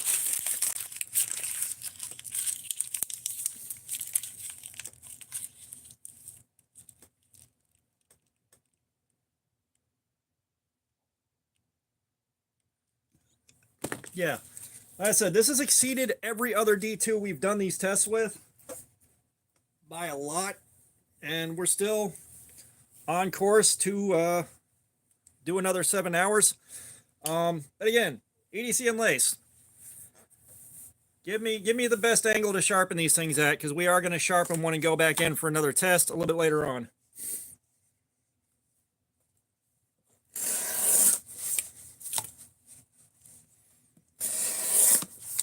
Yeah, you need to go ahead and get on that Vaquero build while people are still doing them. Like, get that video out.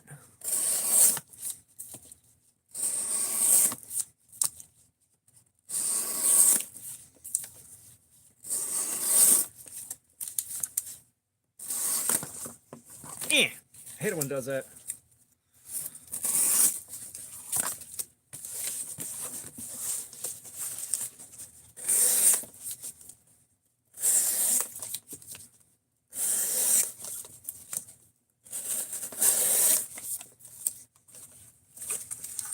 Yeah, so that may be a little bit too slow to really capitalize on it, but you do you, boo-boo.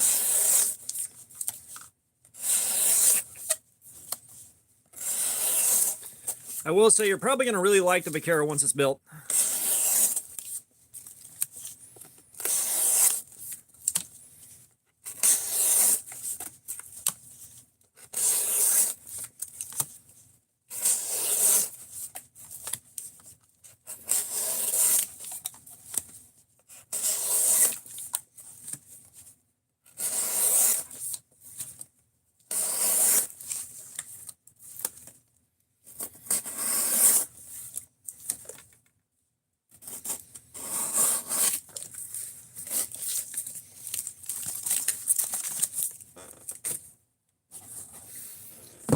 And it's a, yeah, it's a high quality problem to have, but the AC has been keeping the house a little bit too cold for the last couple of days. And I'm not going to lie, after that month with no air conditioning and how shitty that was, I am so glad it's happening.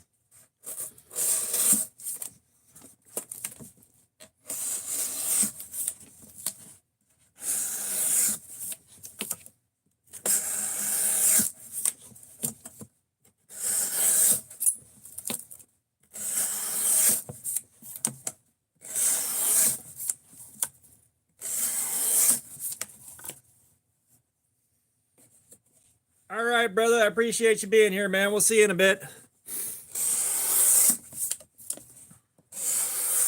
At the rate this is going, we're still going to be here for a while. Hey, beautiful.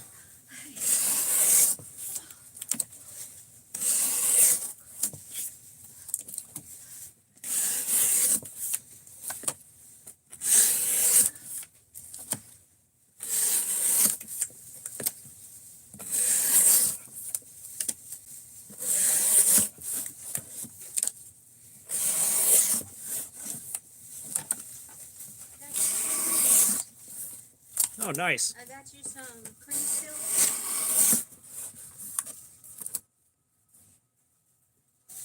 Donuts. But I make one.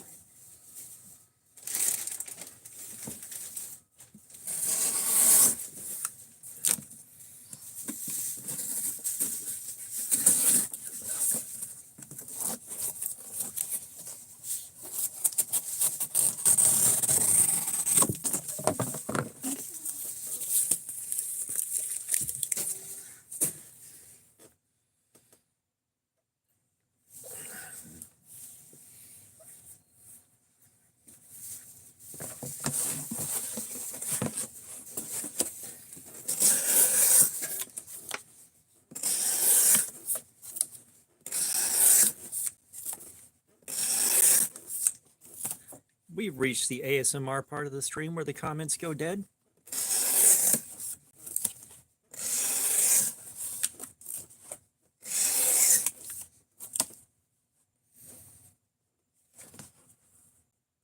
Oh, Jake Lambos, what's up? So this is the new Ozark Trail Axis Lock in D2 steel. This is the second one we're doing this test on. We already did this once with this one. It lasted 7 hours. We're seeing if this goes for the same 7 hours because that was unrealistic performance. And so far, this one's holding up just fine. And the cardboard goes back to work and it gets baled up to be recycled.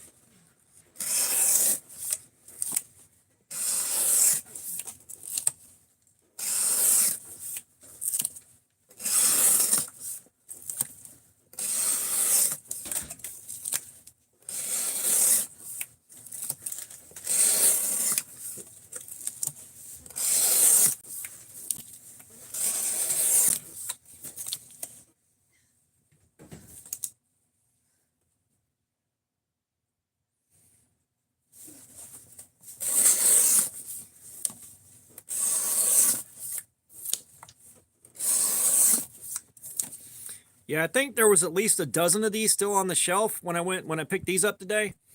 And this one does have the warped blade that has been showing up on some guys' dropouts. All right. Now you're good. You can talk. You ain't got to wait.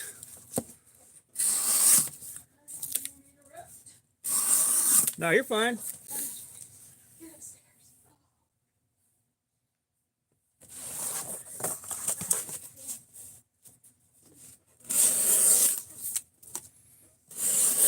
Yeah, I don't think the hype train has reached the Walmart next to my house yet. I said they still had the rack on both sides of the little spinny thing were full, and nobody seemed to be messing with them.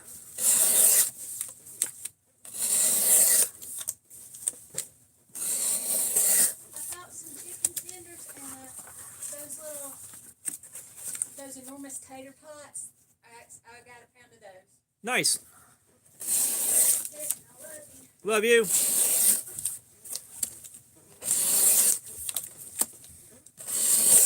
Yeah, I mean, I was kind of surprised. Like, I went to look at a different Ozark Trail, the new green one with that looked nice, but the pocket clip was tipped down. And I hate tip down, but we all live in sin. So I didn't end up getting that one because I just do not want to carry that. And I grabbed one of these. I'm like, we're going to do the live stream a second time, I guess. And then I was like, you know what? I should get one more just to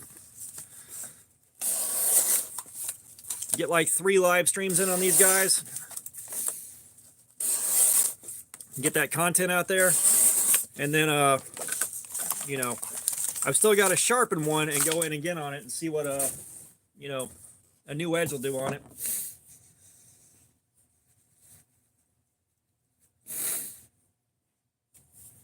But I'm thinking like 15 degrees aside, or maybe 17 degrees aside before we start the new stream.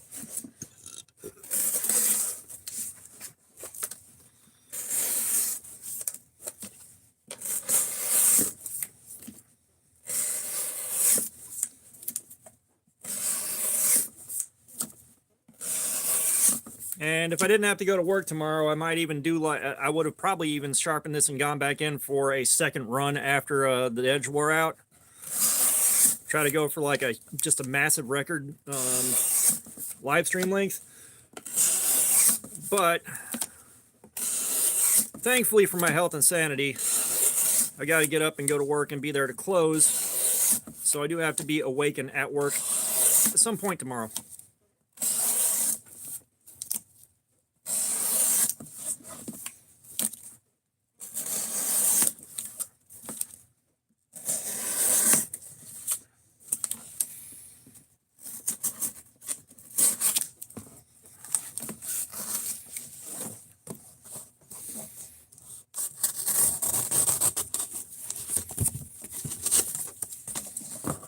Where'd my chat go? Everybody went quiet on me.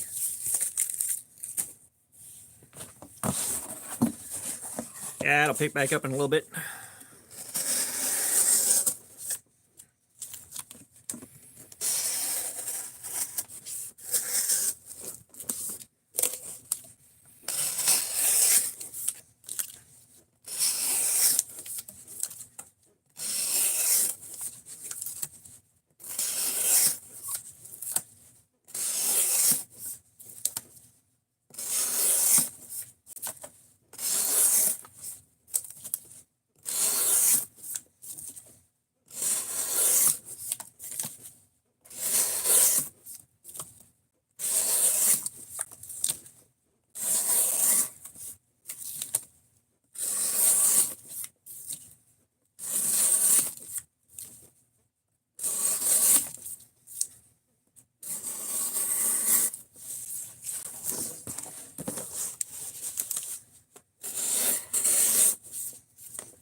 Wow, we dropped down to 8 viewers. That's what happens when the chat goes totally dead.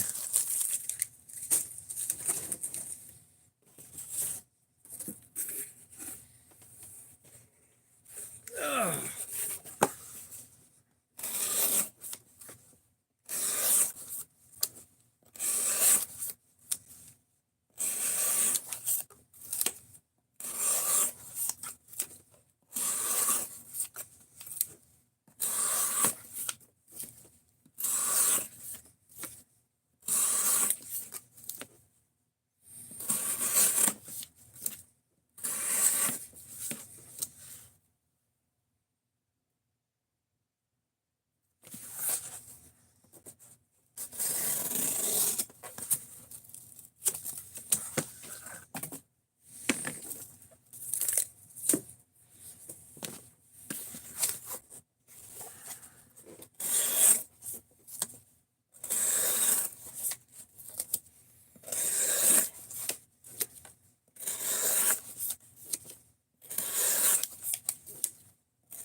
right?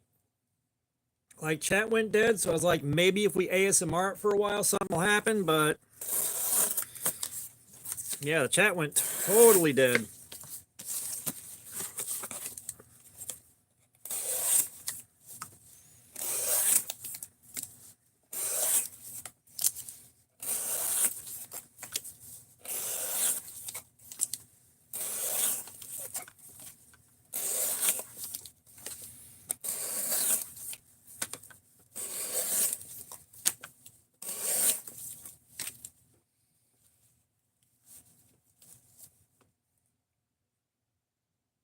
Kill llamas? Yeah, it's still going on, man. Like, we're expecting this to run about 7 hours, especially at the rate it's going. It's 3.5 hours now, so this is still going to be going for a while. I am definitely putting some time and effort into finding out what this knife can handle in the realm of slaying cardboard.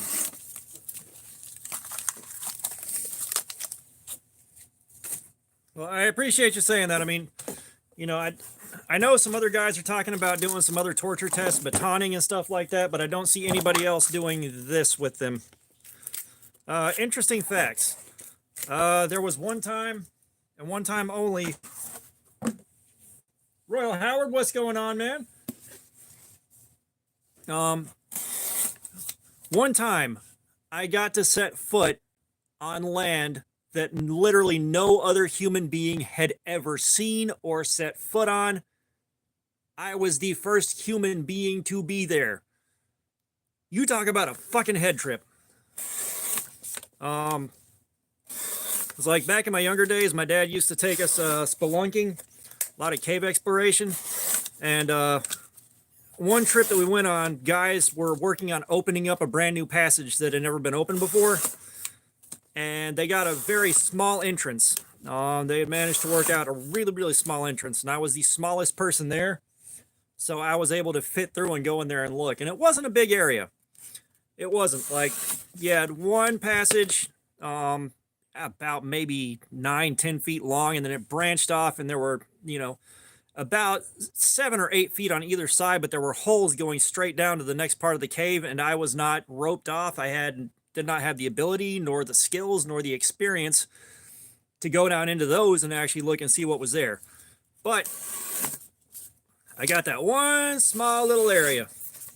First human being to ever see that or walk on it.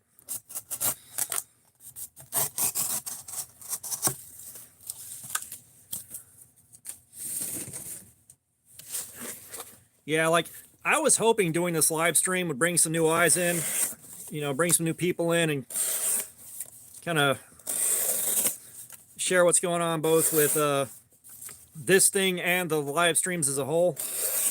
You know, working on trying to get an audience built up slowly but surely. We haven't broken 100 concurrents yet that I know of, but we're working on it. I think we hit 87 at one point. So we're still working on that. We need a couple of good strong channel raids or something like that.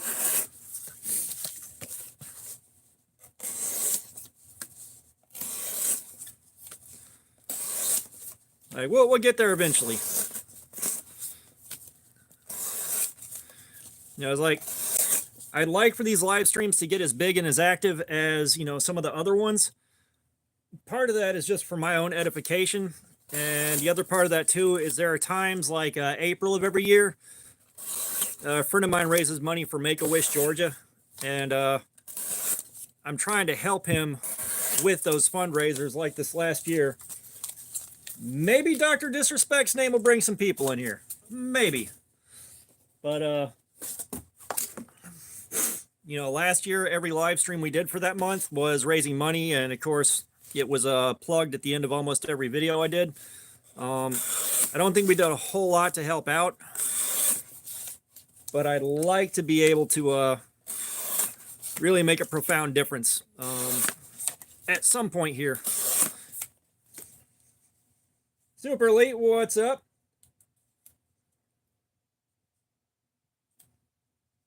Yeah, it's weird. Like, So far, the ones I've handled have been pretty flawless. The only problem with this one is the blade is just ever so slightly warped right up here at the end. That's not the first one I've seen do that. I'm going to try to pronounce this, but Cabrelov, if I got that right, what's up? Welcome.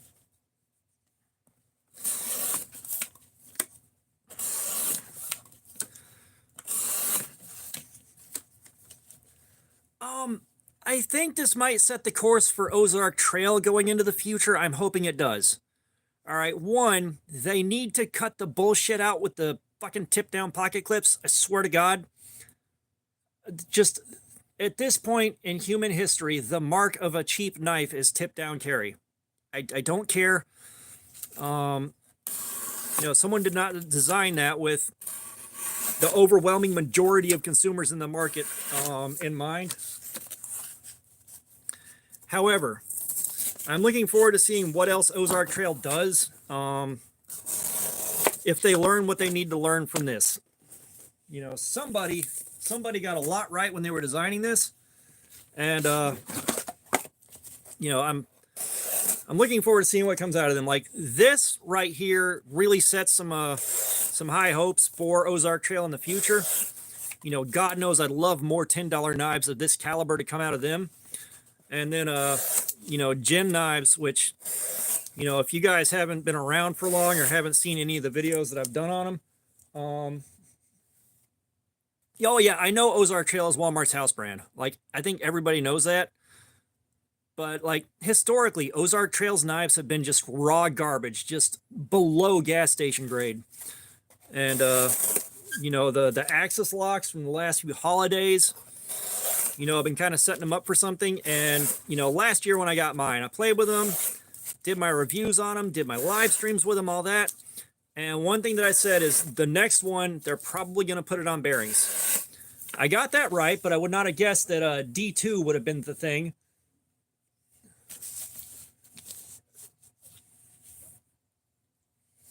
But yeah, and honestly, non-knife guys are going to buy the Ozark Trail first for the price. Knife guys are going to buy Civivi because it's not Ozark Trail. If Ozark Trail keeps doing this and keeps the prices where they are, that's going to change. That's going to change a lot.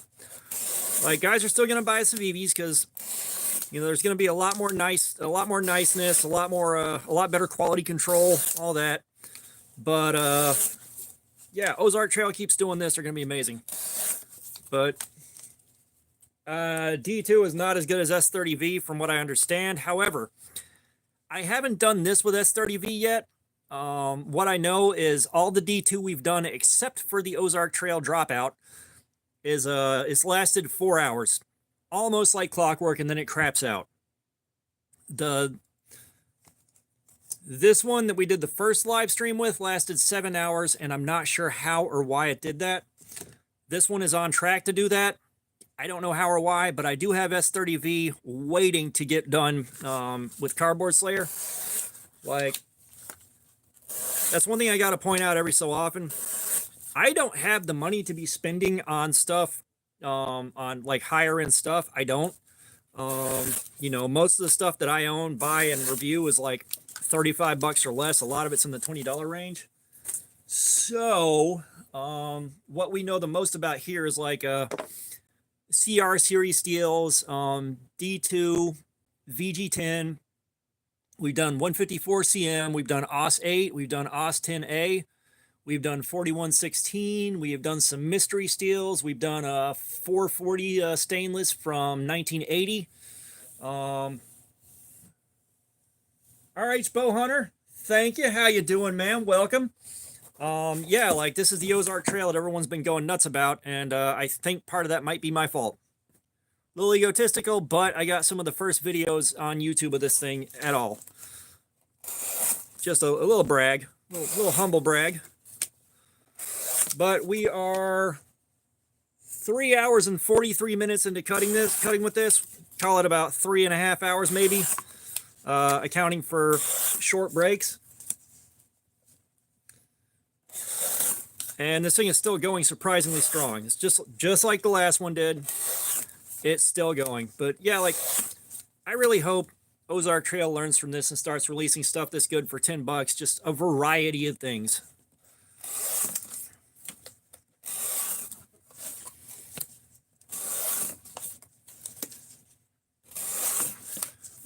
You know, like, if this winds up doing another 7 hours, one, I am going upstairs afterwards a bit shell-shocked and tired.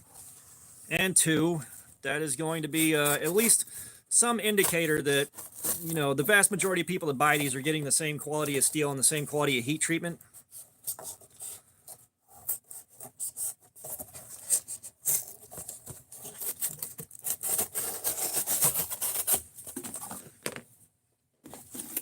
That is not our first sign of significant trouble, is it? New copy paper. Let's see what we're looking like.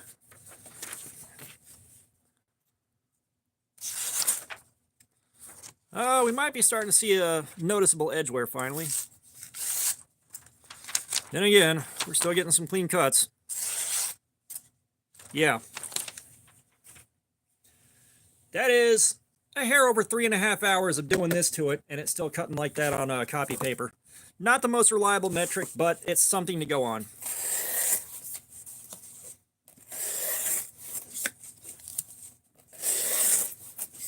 Yeah, I'm trying to think if there's any other steels. 14C28N, we've done that.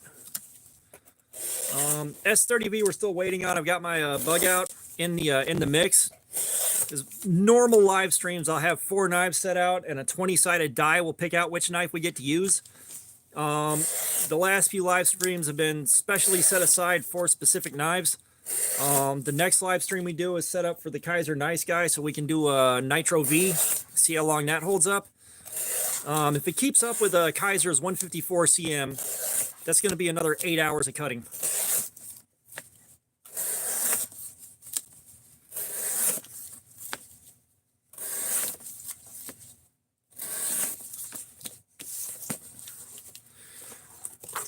Yeah, are we going back into ASMR mode now?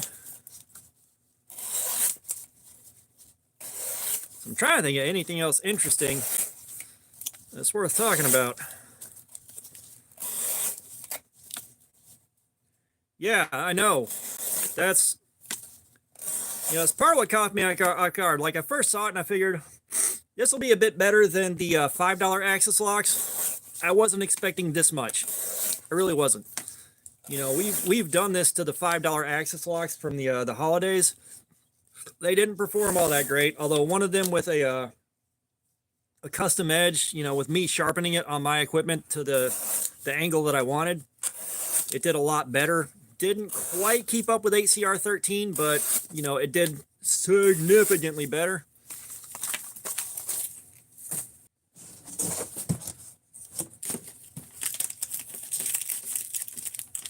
You know, for $5, you really can't argue with that. And honestly, this thing could be a lot worse at $10, and it would still be a big deal.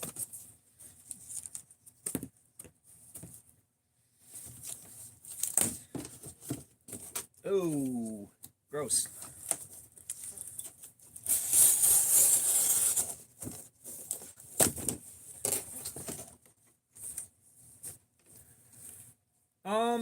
It might be a cool knife to do mods with. I don't really do mods. I haven't really had the confidence or the knowledge base to get in there and start modifying stuff like that. I will say somebody did find out that the scales take dye pretty well. They dyed theirs black. That's worth mentioning. I'm almost curious to see what would happen if you floated the scales in bleach for a while. If you could get all the color knocked out of them. I'd have to ask someone that knows more than I do about that, but that might be interesting to see.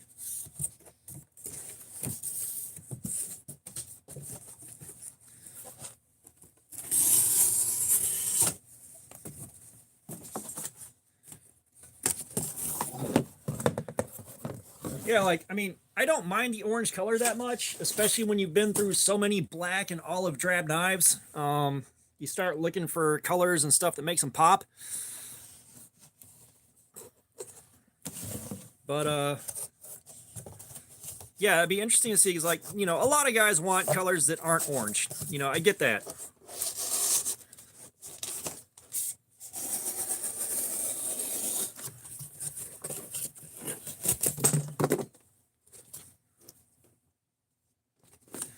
You know, I get it, and at least, because I thought these would be probably polypropylene and the scales wouldn't take dye, but apparently they take dye pretty well, and I'm not sure what material it actually is. And unfortunately, all it says on the packaging is injection plastic or something like that. Where is it? 3.25 inch D2 high carbon steel blade, 4.25 inch injection handle. That's all it says. So honestly, my first thought was polypropylene, but I don't think polypropylene would take dye. I could be wrong. I don't know enough to know enough.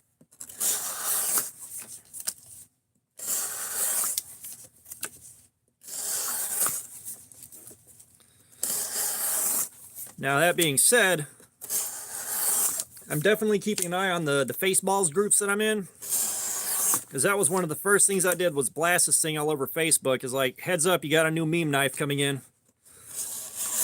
And of course now everybody is buying the piss out of them.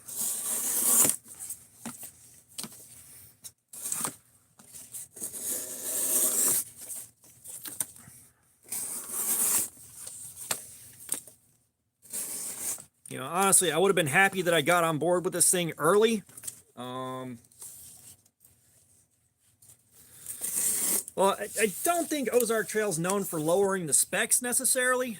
Like, once it's a D2 knife, it's a D2 knife. What I am hoping for is they don't stop selling this in like a month and a half, 2 months. Hopefully this is something that stays on the shelves as a regular thing. Because, you know, like the last 2 years worth of Axis locks that came out on the holidays, once the holidays were over, those are never seen again. You know, they are done selling them.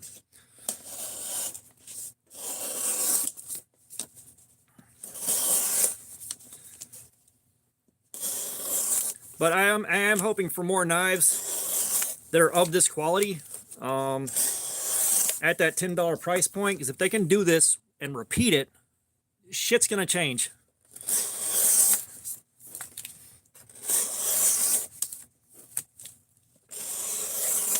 You know, a lot of companies are going to start losing a lot of market to knives that can be bought at $10 that are this good. You know, and I know, like, I've seen way too many complain about, I'm sick and tired of seeing D2 on everything. It's like, bro, it's a great steal. It's a great steal for the price, and this is turning it into a great steal for way too cheap.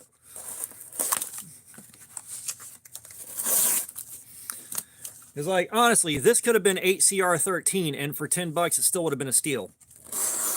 Like, they ain't have to do D2 with this to get the kind of traction it's starting to get now.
Yeah, I mean, that's it right there. You know, D2 gives you a far better steel than 8CR13 at still a lot of very reasonable prices. You know, for a while there, it was, you could find D2 knives for like $20. You know, you find D2 very affordably and very easily. Like, it's very easily available.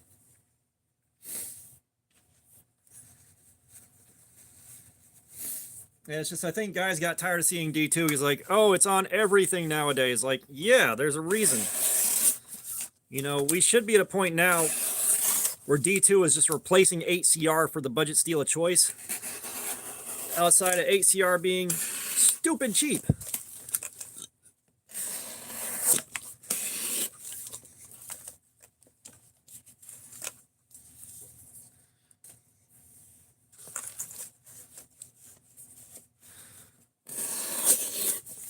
Yeah, well, I think part of that too is Ozark Trail. They're making these for Walmart in huge, huge production runs, which is probably helping them out a lot. You know, I'd almost be willing to bet that these are larger production runs than I appreciate that, man. You know, I don't know how much impact I will have actually had on this thing at the end of the day.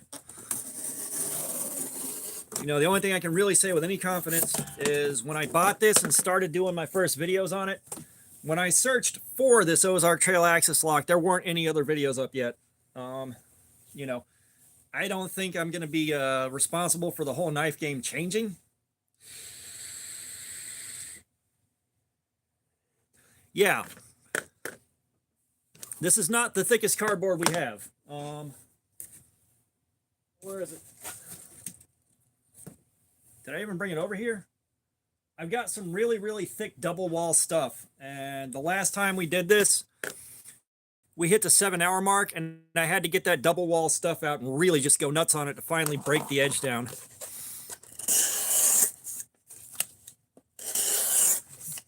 Yeah, this stuff is notoriously tough to cut through.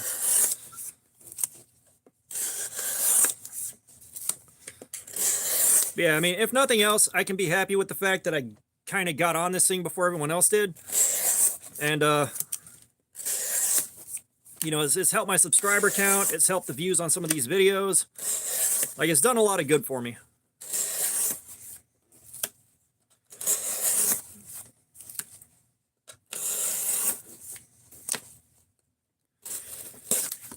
Eh.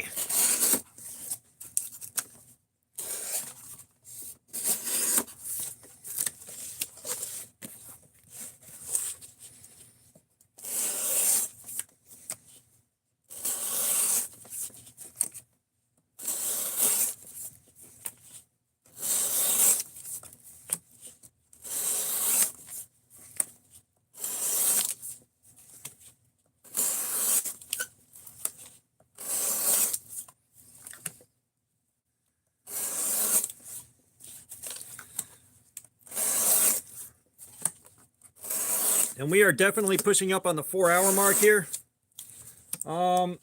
So we'll go with Killa Llamas. Go ahead and pick a figure out for us. You can pick between the Ninja, the Robot, the Grim Reaper, Frankenstein, the Mummy, the Knight, the Scuba Guy, or the Alien. We're going to lower the property value around here real quick.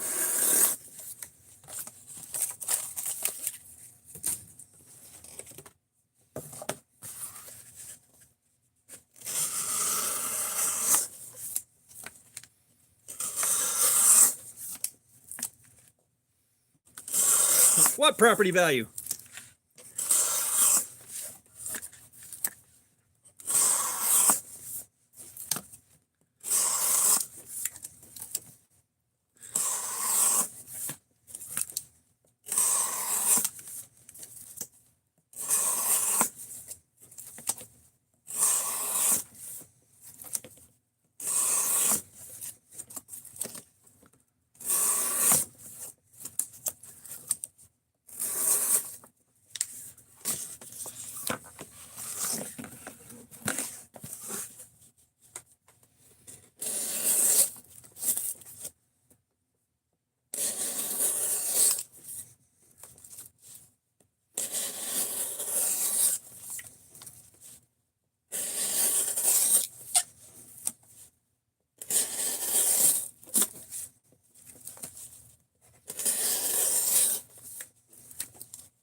Evasive floppy disk, stop trying to get feet picked. You got enough already.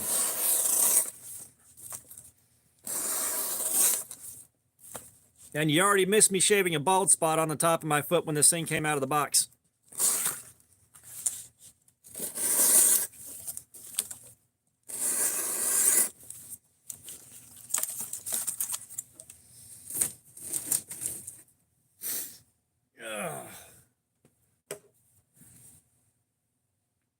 Yeah, the answer is always no until you ask. Ugh.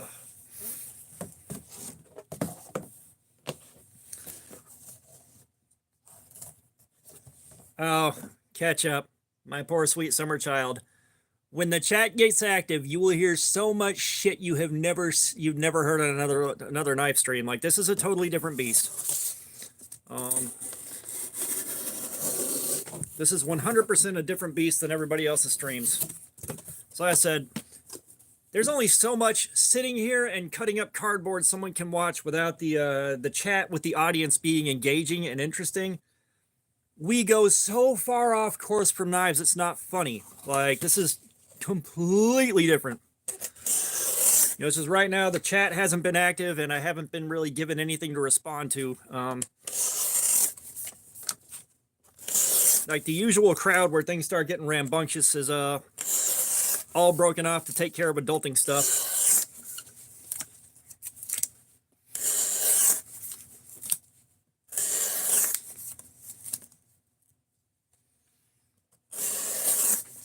In your case, you stay for the knives and come for the feet. What are you talking about? Pervert.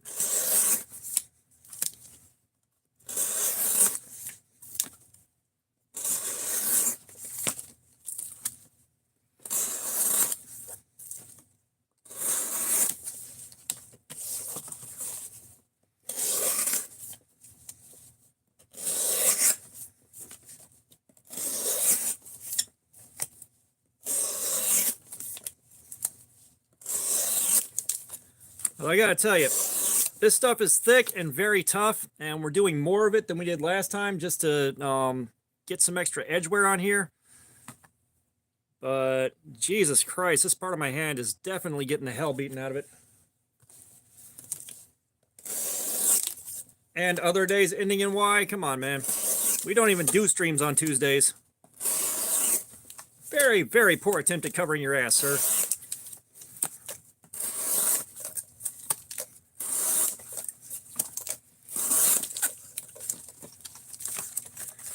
Dave, what's going on? So we have been cutting cardboard for just shy of 4 hours now, and the edge is still holding on. And there's a reason I don't wear gloves. Part of this is on top of checking out edge retention, I'm also checking out ergonomics. So I need bare hands on that, and I need to see how uncomfortable it gets. The ergonomics on this are actually superb. We are at the 4-hour mark before I'm starting to really experience a lot of discomfort, you know? And most of the time, this spot right here between the liners turns into a huge, huge issue right here.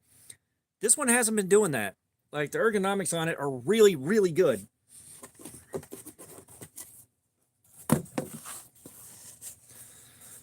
So yeah, it's and like, you know, you've missed me say it about 1,000,000 times unless you've been here lurking for a while, but this is the second one of these we're doing this to. The last one that we did took 7 hours. So we're looking to see if this also goes 7 hours. But even if it doesn't, I can tell you wholeheartedly, there we are. All right. Give me 1 second, we'll do that. But I can wholeheartedly say that the heat treatment and the edge quality on this are more than good enough for, like, I've had $45, $50, $55 knives that haven't gone this long and done this well.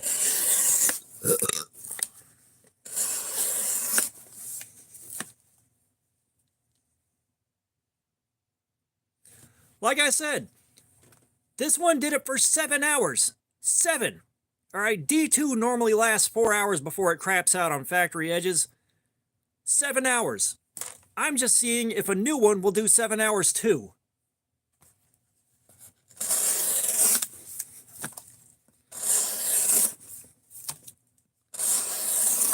The only thing I can mention right now is the blade on this is warped just slightly to the right. So that's something you need to look out for when you buy one, like open it and inspect it.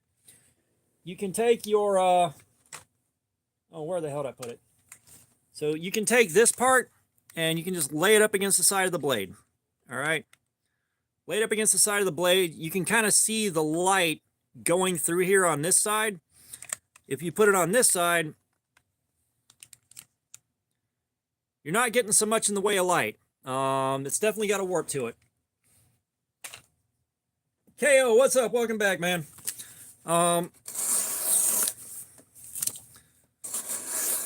It's still going like it did. So the blade being warped is something to look out for, because of course it's Ozark Trail. They're not going to fix it. They're not going to change it. They're not going to do anything to it. That's just going to be an endemic problem to them that you got to watch out for from now on. Okay.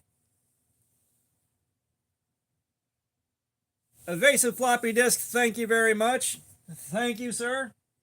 I owe everyone a Grim Reaper as it is, so let's do this.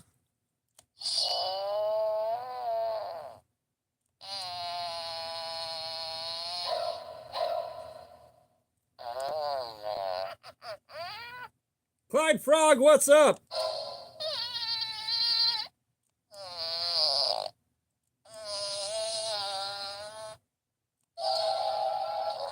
Here we are. There we go. But yeah, thank you for the upgrade right there. An Evasive Floppy Disk has been a member for 1 month. Like, that is awesome. And you guys that are new here, your channel memberships and your super chats go right back into the channel. And in this case, we're saving up for the edge sharpness tester, so we can get better information on the edge wear in real time. Right now, we're kind of going off a feel and, you know, kind of making guesses as to how worn it's getting.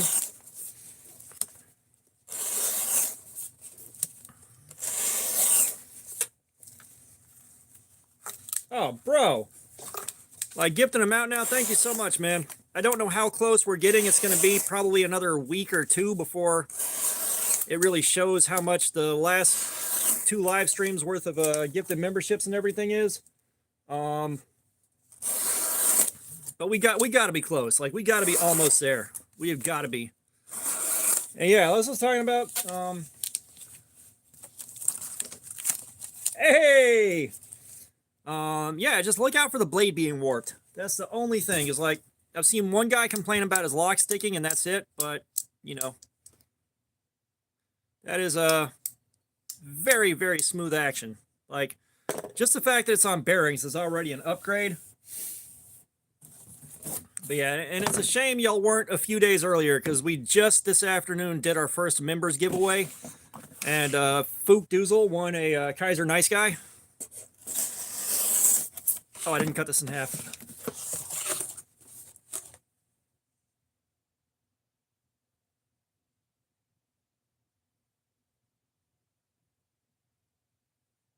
Oh, gotcha. Yeah, this might not be a perfect grind. Either way, like, there's still light coming through an area where there shouldn't be light.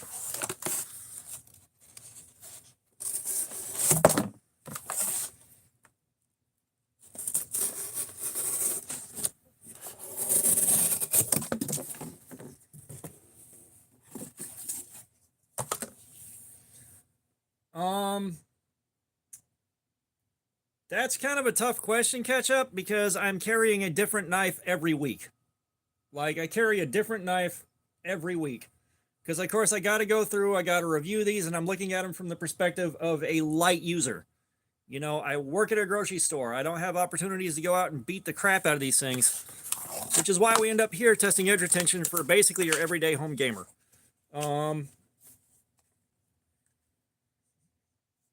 You know, I'm trying to think, because, like, you know, I'm not out in the woods with these things. I'm not doing woods-like stuff with them. You know, I'm carrying them in the back room of a grocery store, cutting plastic off of pallets and occasionally breaking down a display box, like the cardboard displays, to fit them in the baler and stuff like that. But if I were going to be, you know, kind of outdoors and whaling on stuff, I'd probably be carrying like the AD-10 or the 4 Max Scout or one of the beefier boys. You know, it's built to handle stuff like that.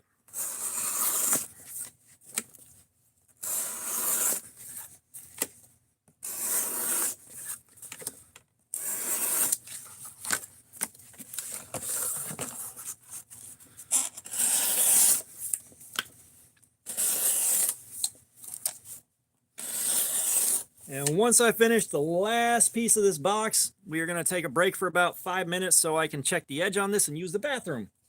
So I've got about 3 gallons of pee backed up right now.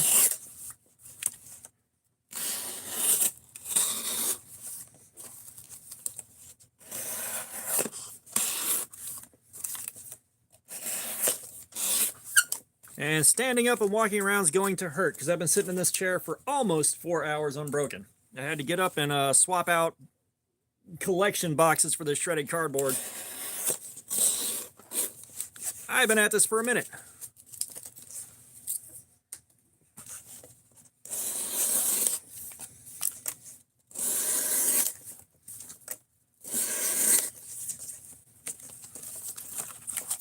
I said, I can still literally not even with this thing. Like, how the hell is this doing this? Every other piece of D2 we've done, 4 hours. This one lasted 3.5 because we kept feeding it tougher cardboard like this and just gave it a ton of it in one go. So that still did good for D2.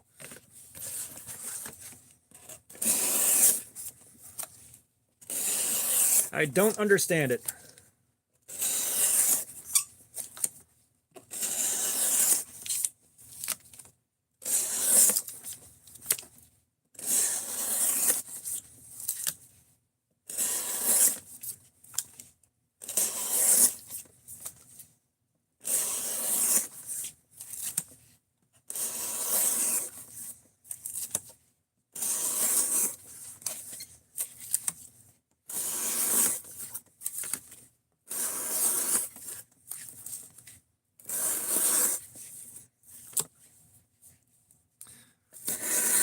Like I said, this is a confusing beast, and it might just be that the blade stock's not super thick. The grind on it, the hollow grind is there, which normally a hollow grind makes Cardboard Slayer worse. It's not doing that with this one. Like I said, this thing's a bit of an enigma.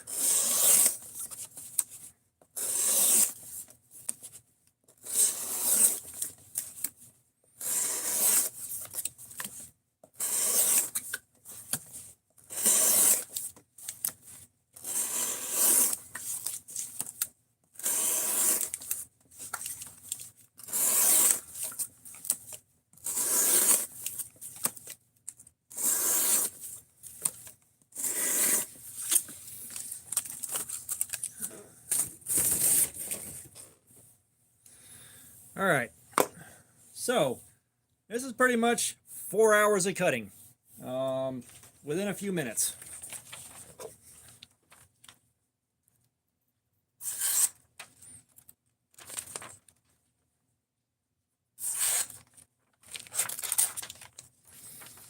Starting to see, you know, some edge wear.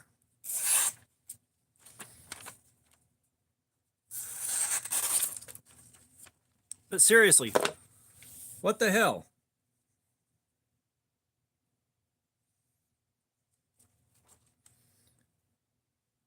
Like, it's the same thing I did last time. Is what the hell? How is it doing this? Like anything else we've done so far except for the 154 CM, I believe. You know, was not doing this at all at the 4 hour mark. Just what in the hell is going on here? Good luck with that. Walmart.com has been sold the fuck out of these things.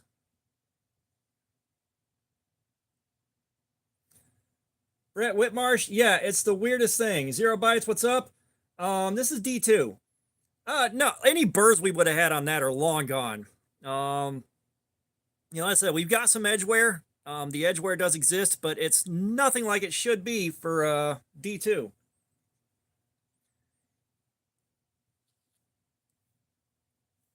All right, well, fair enough. I know everybody that I've seen that's gone online to look for them, they've been sold out. But yeah, I don't know how, but like the cardboard slicing is fascinating for a lot of people, and like my regulars that are here will be here for like the whole 8 hours if they don't have other stuff to do. Um, this is some weirdness.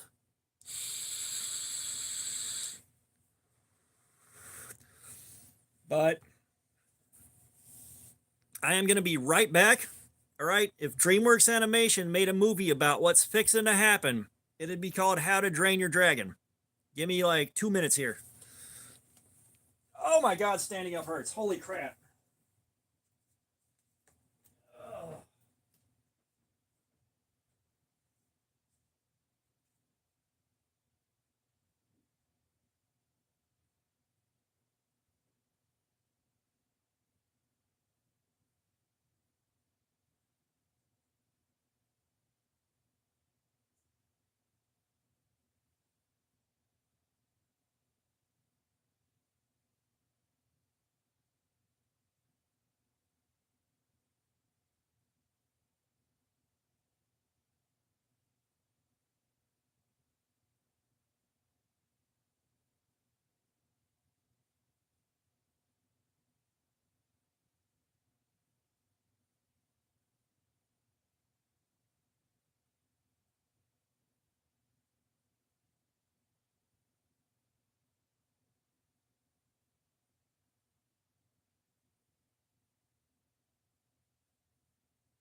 Guys, I'm coming back.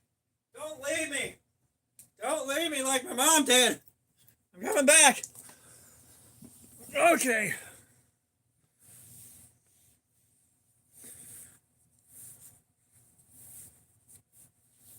Okay, I am back. KO, see you in a little bit here.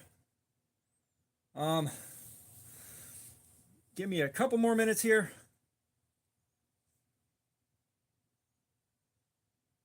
I was frying in chicken there, boy. I pee loud as fuck.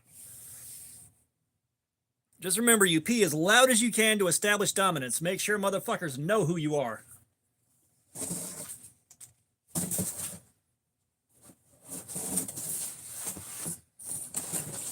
Okay, I'm going back to cutting some more normal cardboard for a little while. That was a lot of very abusive stuff. Somehow the edge still held on for dear life. I don't know how.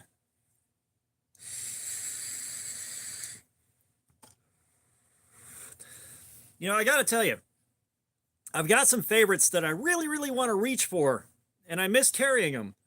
But, I kind of have to do a different knife every week so I can make content, which makes things a bit hard. But, my Devo Knives Growler V2 prototype, I love carrying that thing. My bug outs, I like carrying those whenever I'm having, I'm not feeling the best. I'm like, I need to give myself a boost. They're kind of like emotional support knives. Easy there, Justin. Easy. That costs way more money than you have. My work wife's acting up. But we got that. What else? There's the Monocala Assault Team 1 in titanium. The Olatans T025, also titanium. I've taken those to the forge and flame treated the titanium to get some color out of it, but I don't think it's the right grade of titanium to really show the color that well. I said, there's a lot of them. That Kaiser Nice guy, that was a fantastic carry.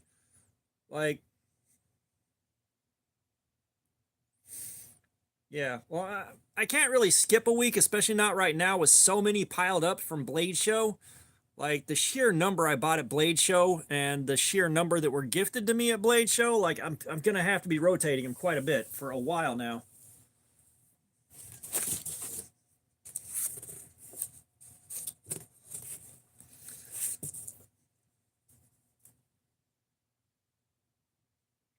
Braden 9932. Well, I appreciate being a bad influence. I have been a bad influence most of my life.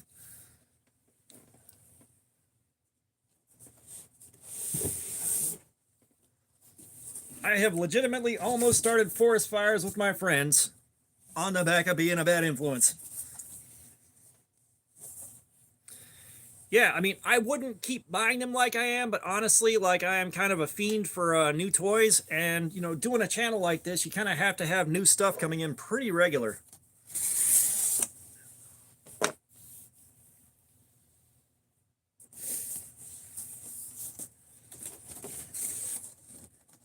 Yeah, like I said, it's weird. I've mentioned this earlier. I had a close call, but you know, let me guess, you were rubbing one out too fast and you started throwing sparks in the woods. I'm gonna guess that's how you did that.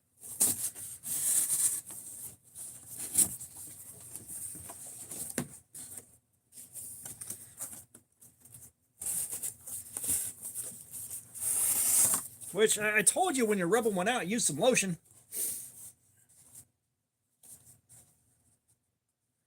Yeah, no, I've had two incidents.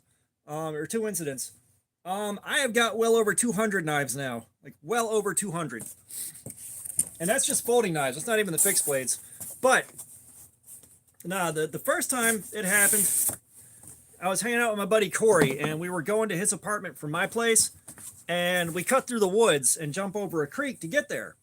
And we normally walk past like a torn down homeless guy's tent. There was always a different one, and it happened randomly. Sometimes there was a couch there. But we were in the habit of going through the neighborhood with Gatorade bottles full of gasoline in our pockets to just kind of melt stuff and light it on fire. And I look at my buddy Corey when we're crossing the creek. I'm like, hey, man, do you know gas floats on water? Nuh-uh. It's like, dude, it does. Like, gasoline floats on top of water. Nuh-uh. So I was like, okay, I'll show you. And I dumped a full Gatorade bottle of gasoline on top of the creek and lit it on fire. And he's like, holy shit, he freaks out. And then I look up and realize, like, leaves are starting to wilt and turn brown with the amount of fire going down this creek. We took off running. We get to his apartment, slam the door, lock it, and stay there for 3 fucking days because I was so scared of going outside and finding like a burned down forest between his apartment complex and the other apartment complex. Nothing had happened, thank God for small favors, but I was so scared. And then like 2 or 3 weeks later, me and Corey are again running around the neighborhood, and we got Gatorade bottles full of gasoline in our pockets because we didn't learn shit. And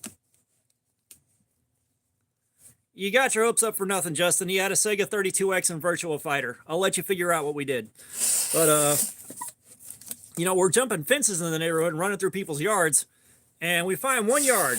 There's like a chain link dog kennel that had a small shed in it. I guess they no longer had dogs, or the previous owners had dogs. But there's like pine trees inside this kennel and nowhere else in the yard. And there was a layer of pine needles about 3 inches thick. And there is a 5-gallon plastic bucket with water all the way up to about a ½ inch from the top of the bucket. Yeah, that sounds about right. But, so I'm making a joke. I'm trying to be funny. I'm like, hey, Corey, do you know gas floats on water? I expected a laugh. He's like, no, no, it doesn't. It's like, we just did this like 2 weeks ago, man. Seriously? And I was like, yeah, gas floats on water, dude. Do you not remember? He's like, no. So I pour the whole Gatorade bottle of gas into the bucket, and I light that on fire, and I get, holy shit! And we stand there watching it burn, and then I realize it's a plastic bucket. The lip of the bucket melts, and flaming gasoline and water pour onto this pine straw. And so we begin trying to stomp this fire out in some random motherfucker's backyard. And, like, we can't quite get it under control. So I take the bucket and I tip it over. I'm like, I'll get the gas out of here first and then cover it in water and make it to where it gets choked out. That obviously did not work. So, we spent probably, it felt like the better part of 45 minutes stomping the fire out because we had no other way to put it out. We finally get it put out. Somehow, nobody comes out to inspect the amount of smoke coming off of this shit. And we get it stomped out, and we're standing there for a minute, and then I'm like, I want to see something. And I stomped on the ground where there used to be fire, and it started back up again. I guess we just forced some air into it. You know, we had to stomp that back out, and every time we stomped, more fire started. We had to go through that whole cycle again. And finally, we're like, okay, we're done here, and we left. The fire was out, but we left, and never tried that again. And yeah, I feel like I wasn't the idiot there. I knew what I was doing until it went wrong.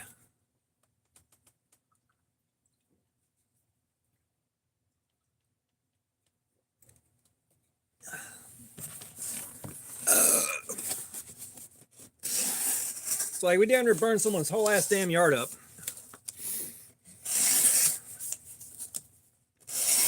I still don't know how that much fire going down that creek didn't catch something. You know, some loose pine straw, like a layer of leaves that have been sitting there and dying for a while.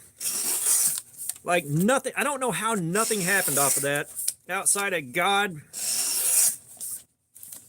God, for some dumbass reason, was watching out for me for no reason. All right, man, we'll see you in a bit. Looks like we're going to be going for a good while longer.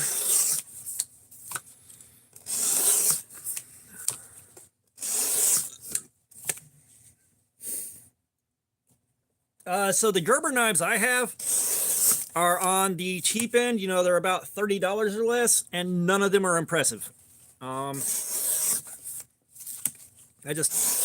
don't have one that impresses me, but that being said, again, they're like, I want to say it's just that they're $30 knives, but I mean, for fuck's sake, the edges on them were ground wrong. The grind line right here is uneven as shit.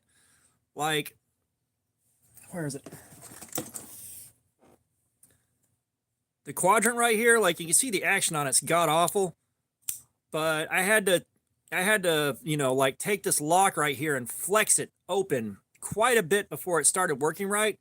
Because before I loosened up the detent in the lock, you could hear this squeak when you opened and closed it. It was pressed in so tight, and these screws are Loctited in so good you can't get them to move. And still, uneven grind line through here. The edge was ground uneven as hell. It was a terrible factory edge too. It wouldn't cut worth a shit. And like that's been my experience with the you know, sub $30 Gerbers that I've bought. You know, I haven't dropped the money on one of their nicer ones. Like, the brand hasn't inspired me enough to really want to chase down anything that you would consider nicer by them. Which sucks, because, you know, like, my uncle when I was a kid, that was a guy I wanted to grow up to be. And he was all about some Gerber knives. Like, when we got on knives, he wouldn't quit talking about them. And, of course, that was back before I knew knives. Lou, what's up? How you been? How you been doing? It's been a minute. But, you know, I didn't know anything about knives. It's just, I'm like, why the hell is he talking about baby food? Oh, knives. Gotcha. You know, and then when I started buying them, I'm just like, this is not impressive at all. I mean, you get shit like that. That bad grind and all that. And then you can get something like this for $10 or the Harbor Freight Gordon knife for $10. It's like, what the fuck are y'all doing, Gerber? You know, it's like Gerber and Kershaw are real bad about, they're making knives in the budget end that would have been great, say, 15 years ago. No, they do not keep up with new stuff. Like I said, I do not have anything nicer by Kershaw or Gerber because I haven't been inspired enough by them to pick up something that costs actual money.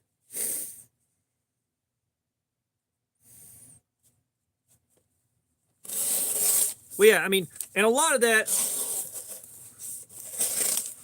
Well, what's happening today? But, you know, that's the thing. Like, a lot of guys have these cheap Kershaws and these cheap Gerbers, and because they're, you know, not...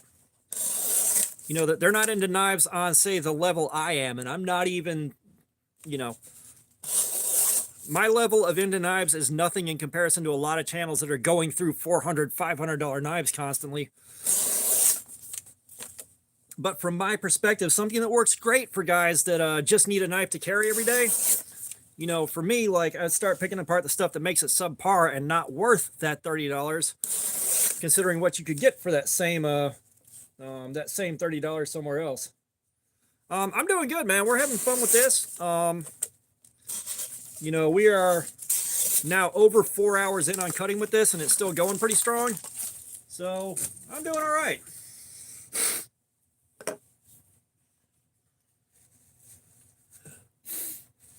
You know, like I said, I'm sure some of the more premium Gerbers and Kershaws are probably just fine. But my experience with the brand as a whole so far hasn't really been that inspiring. You know, not impressed.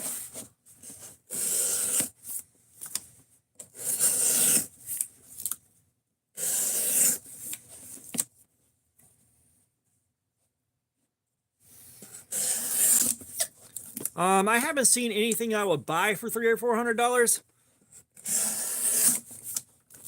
Kind of. I like CRKTs. That being said, I like CRKT's weird shit. When they do weird shit, I love it. You know, you got like the Van Hoy Snapfire, the Van Hoy Snaplock, the Dactyl, the Nerk Tag. When they do shit like that, I love it. I don't really have any other CRKTs besides those, you know. Just nothing stands out as this is you know, this is something I gotta have. But, you know, kind of my limit on knives is around $100. That's like the high end for me.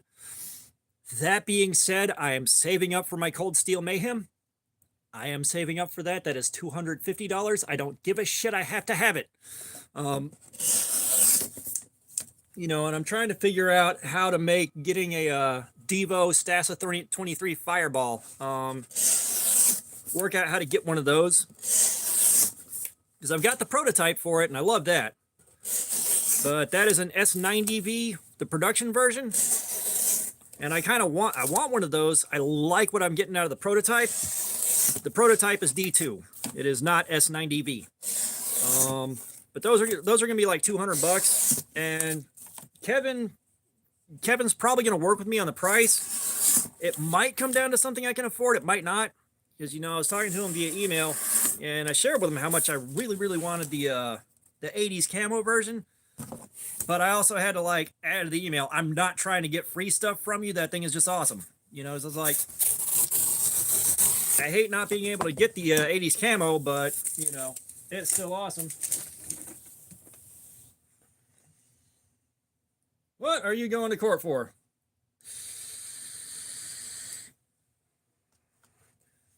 Please tell me it's something cool like Grand Theft Auto or Public Indecency.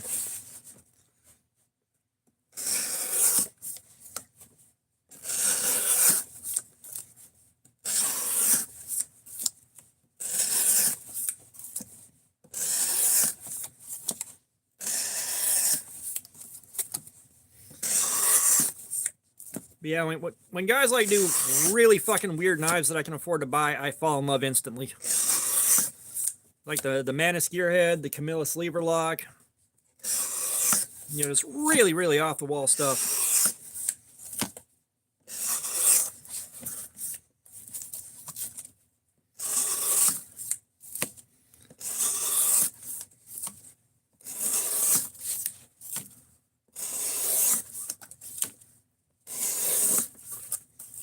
Why is this thing doing most of these cuts so damn clean and easy still? Like, this should not be happening.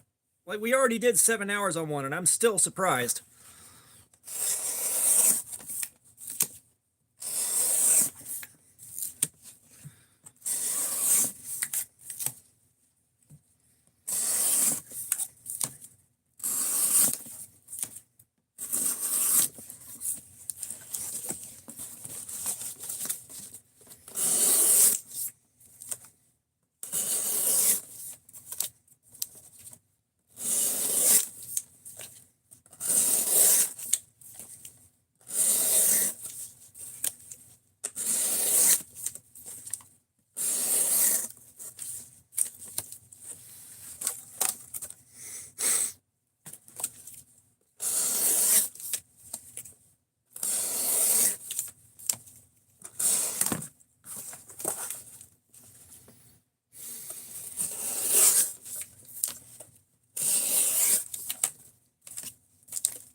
That, sir, is brutal. I have no wisdom to offer for that whatsoever. That is completely out of my range of experience.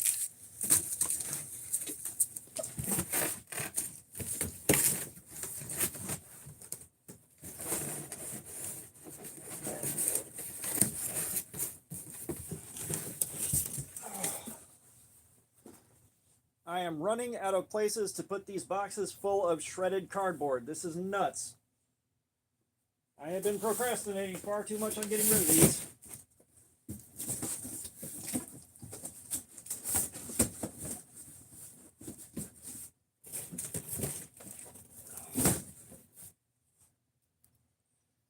All right, where is my next box to store shredded boxes?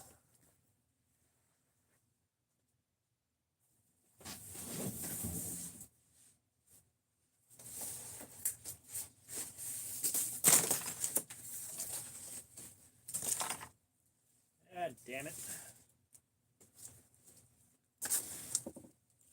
Give me a second, guys.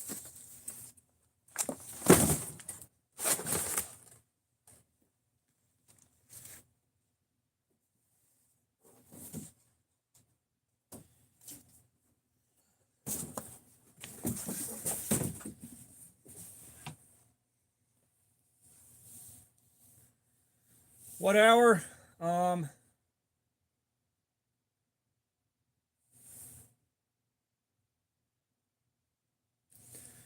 We are now 4 hours and 35 minutes into the stream.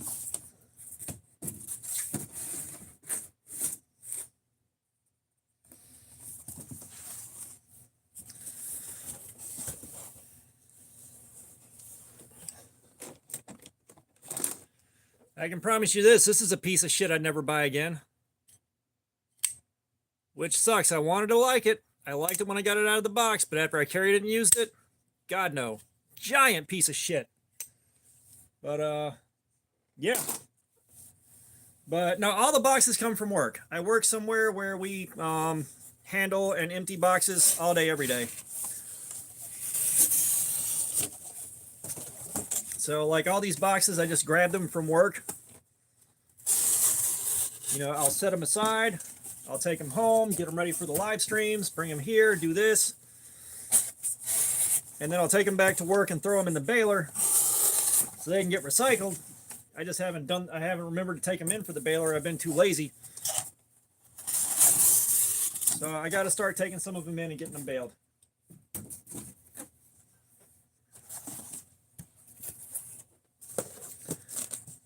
All right, Travis, have a good one, man. I guess we'll see you in a bit.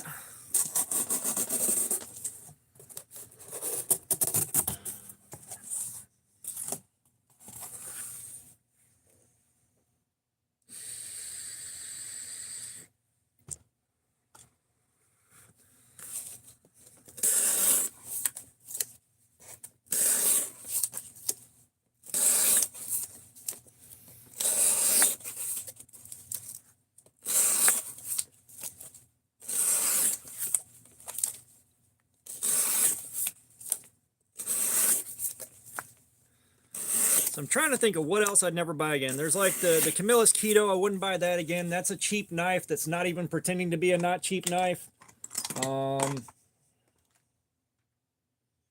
What else is there? I'd really have to sit down and pick through the collection to find the absolute losers. I know I'll never buy another Smith & Wesson knife again. The only reason I bought one is for the Super Budget Showdown. I knew it was going to be bad when I got it. And it was bad when I got it. I swear to God, Smith & Wesson sells some of the worst knives in history.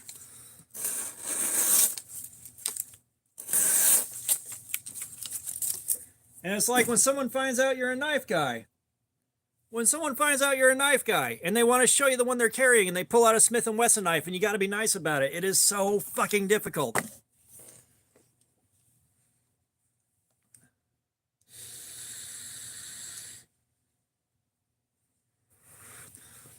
Like, sorry, I would buy a knife and sushi from a gas station before I'd buy a Smith & Wesson. Swear to God.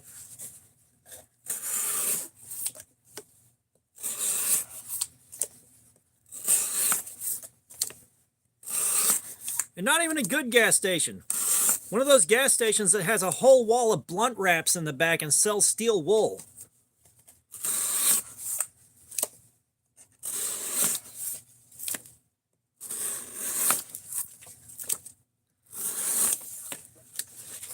Which I'll tell you right now, a little bit of street smarts for you.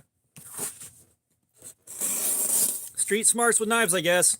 If you go in a gas station and almost everything is dusty and they have a whole bunch of steel wool that they're selling, a whole bunch of Brillo pads, and they have the glass roses, or the roses in little glass vials, you need to turn around and leave, dude. You're in a bad neighborhood.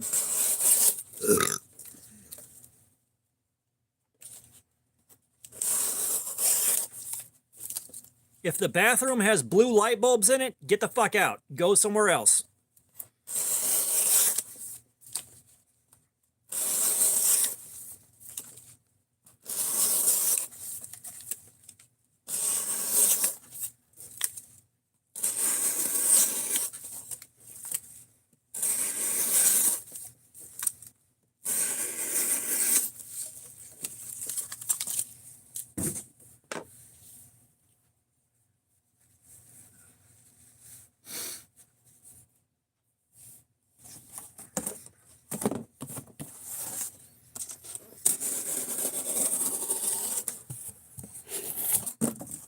Aww.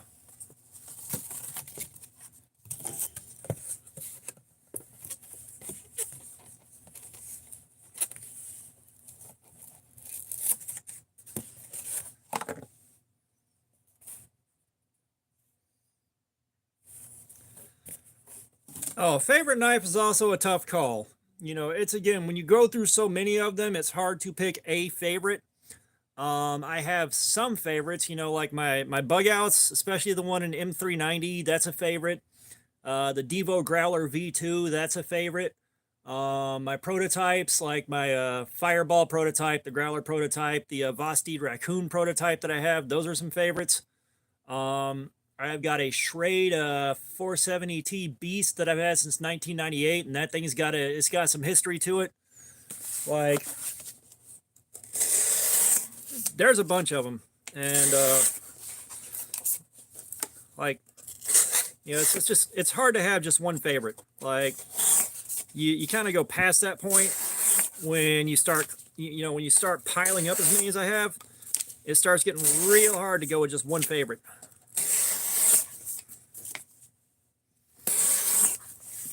Now, that being said, the one I'd be like, the one you'd have to pry out of my cold dead hands is definitely that Schrade Beast.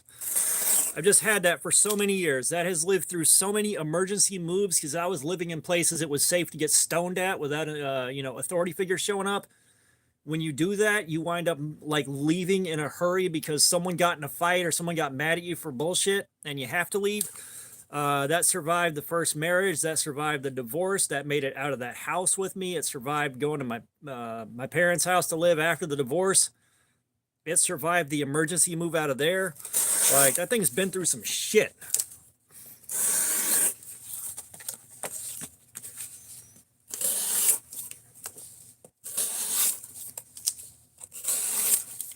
Because, like, honestly, if someone offered me way the fuck more money than they were worth, you know, I'd let one of the prototypes go and feel bad about it afterwards.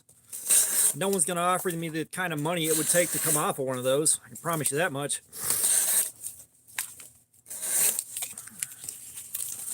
But, you know, like, those I'd come off of. The Benchmade Bug Out and M390, I would not come off of that. You know, that one I'm too sentimental about. That was a gift from a friend.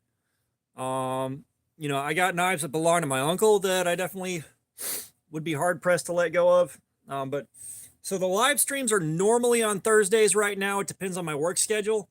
So my work schedule kind of fluctuates.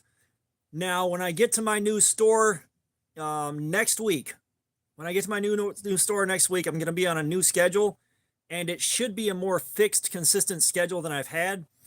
I should not be going in and opening on Saturday, opening on Sunday, closing on Monday, closing on Tuesday, opening on Thursday. I shouldn't be doing that anymore, which should make it a lot easier, but that should also result in being able to do a more consistent live stream schedule. You know, this live stream is just because I bought these today and I wanted to go ahead and get another live stream done to see if a second one of these would go for 7 hours again.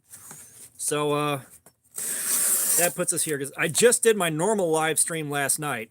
This is just kind of a bonus live stream for the week.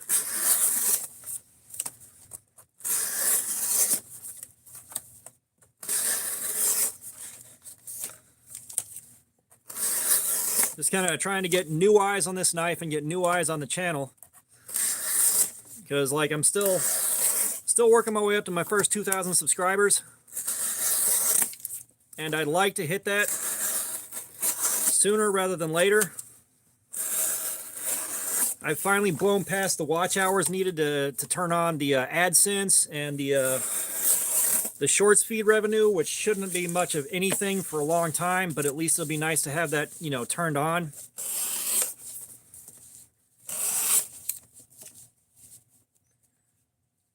All right, Lou, get you some rest, man. Hopefully everything goes all right for you on Tuesday. Like I said, I have no idea what to say to that.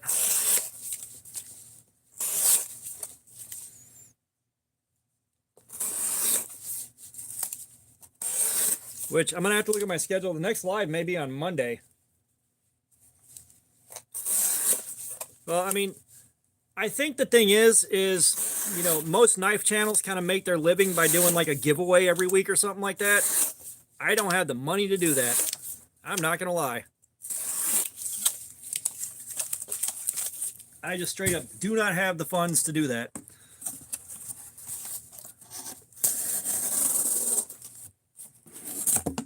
You know, so I'm working on building slowly. I think the channel is like 1.5 years old, something like that.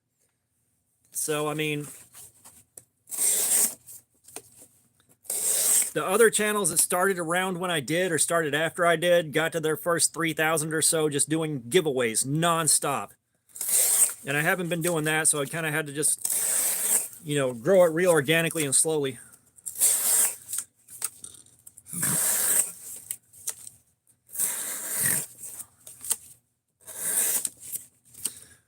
You know, and part of that too is like I'm looking at knives no one else is looking at from, you know, a perspective that it's not getting looked at from.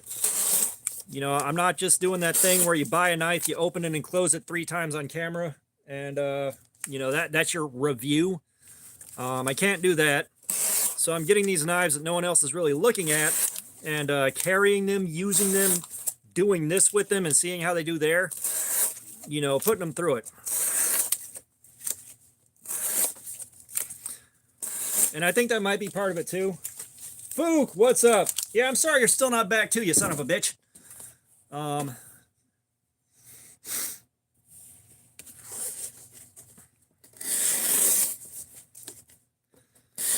You know, and that's part of also why the growth has been a bit slow. I'm not able to jump in and get on every single hype knife as soon as it drops because a lot of them are like 120, 150 bucks.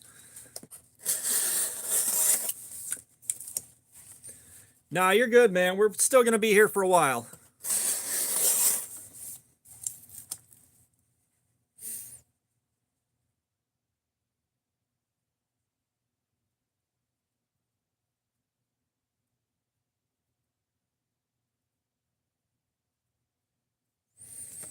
Ketchup, I definitely appreciate it. And CM Phoenix, you're exactly right.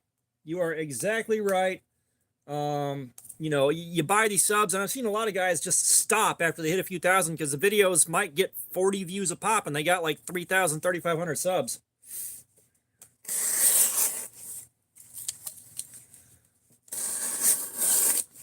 But yeah, I mean, Killa, like you're on the money there. That's what I'm trying to do is like bring some value, just doing things different. You know, like nobody I've seen has reviewed a knife and then gone through and done a live stream like this with it and then come back and say, yeah, it handled a ton of abuse great, or it didn't stand up to much abuse, maybe pass on it. You know, I carried it, it did great for daily carry, but you know, the edge retention wasn't that good, you know?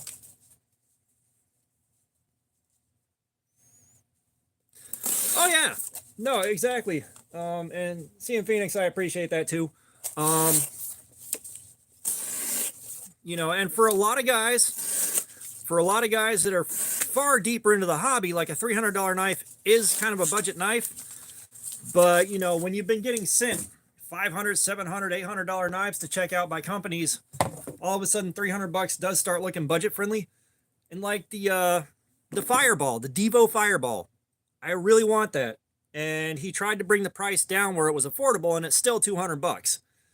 You know, you're dealing with S90V steel, you're dealing with some really fucking nice materials on it, some really nice construction. But at the end of the day, like $200, I don't think I can reach that. You know, I might be able to scoop one depending on how much Kevin's willing to work with me on the overall price.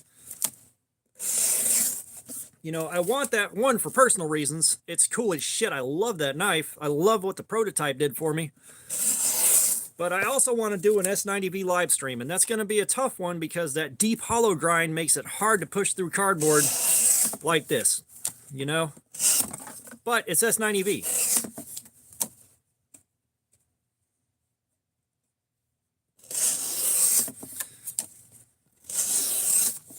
Yeah, thankfully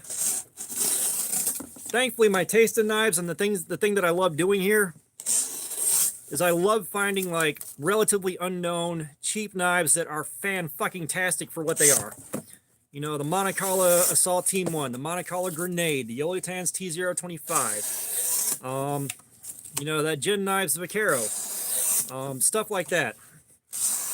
You know, this one was going to be a no-brainer. Ozark Trail coming out in D2 with an axis lock on bearings, that's a no-brainer. That is going to be absolutely nuts. You know, and don't get me wrong, I do love it when I can afford a more mainstream knife that's you know, like being able to go in on a Kaiser and do this to it, you know. I always enjoy that because I will say there's something different, you know, when you're working with a budget knife and you're accepting the limitations of the knife and trying to work around them. It's really nice to get something that doesn't have those limitations. It's built well. You don't have to make compromises with it. It just does what it does. You know, it's like jumping from, say, that Camillus Tito and how badly that did, jumping into, say, the Kaiser Drop Bear, going into the Kaiser Nice Guy. You know, you jump from the cheap end into something more well-made and a little bit more, I can't say premium. At those prices, a lot of guys won't use the word premium, but something much more thought out, much more well-designed. You know, it feels so good for that week. You know, like going into that Revo Canyon. It's going to be fun to carry gas station trash for a week. It always is, but it's also going to feel so good getting back into something nicer.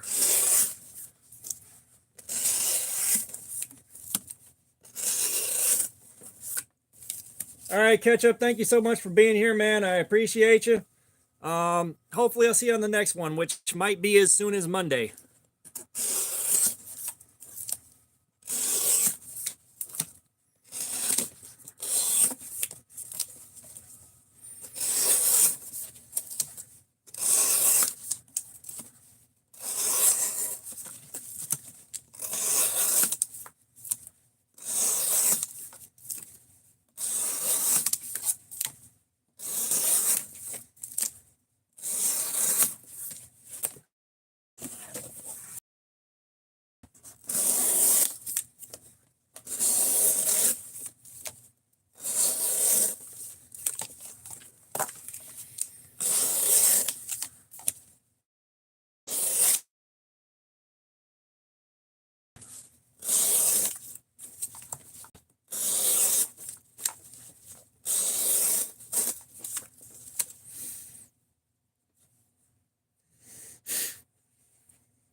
Yeah.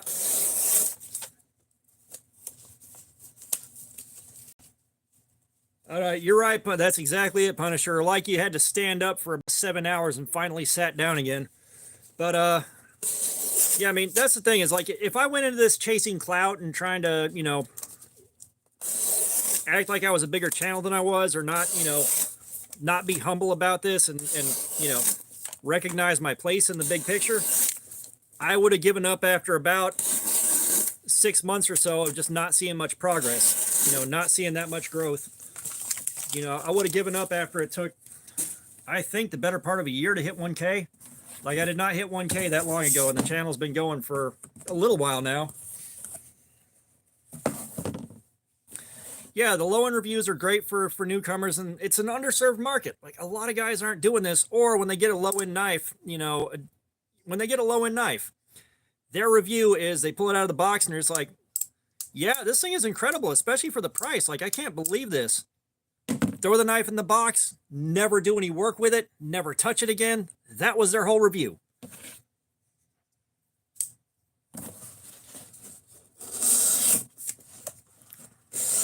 You know, and of course there's a ton of knives that are just, they're decent, they do what they're supposed to, they're all right, you know, they do well. There's some of them that are absolute garbage, and some of them like this where like they really punch above their weight.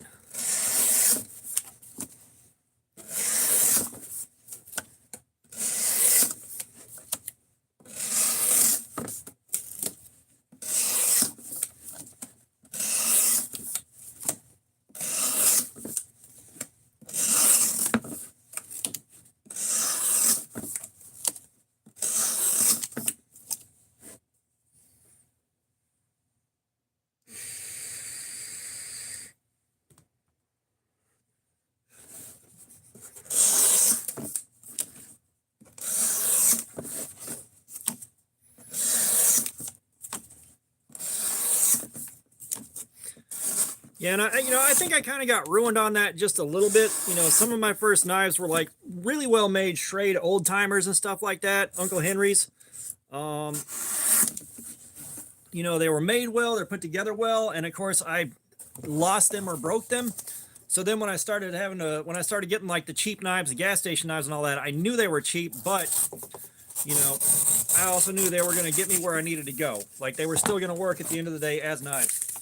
But you know, when I started getting my first really good, really nice modern knives, even at the budget range, you know, that was a game changer right there.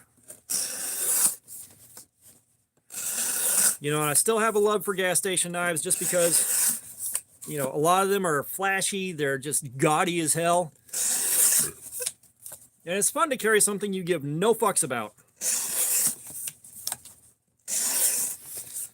You know, if you're like, I gotta unscrew a screw with the tip of this, like, fuck it, fine, I don't care. I will destroy this thing and feel perfectly fine about it.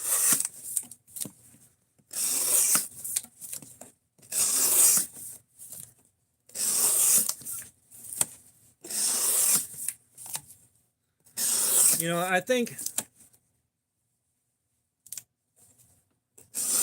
think everybody over a certain age should have experienced buying the Rambo survival knife from a flea market and then having the little bolt with the nut on it break off of the tang within the first 10 minutes.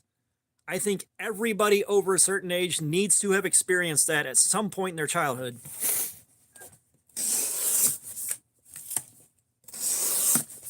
I think that's one of your first steps into becoming a man. Have a flea market Rambo knife break on you, grow your first pube, get laid for the first time, and then realize you're immortal and you're going to die someday. That's the order of operations.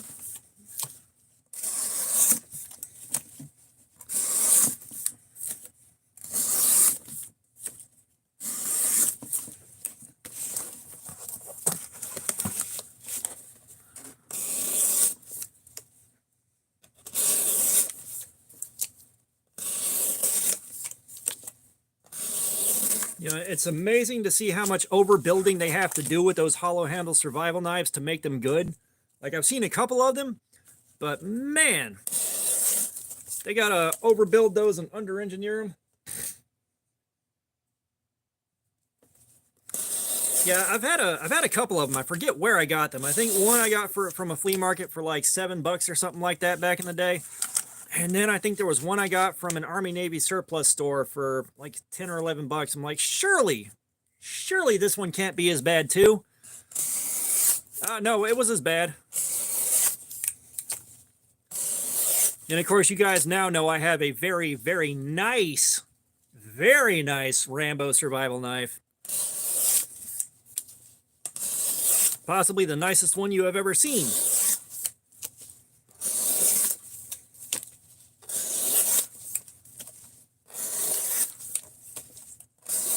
which that also should have come up in the favorite knife question.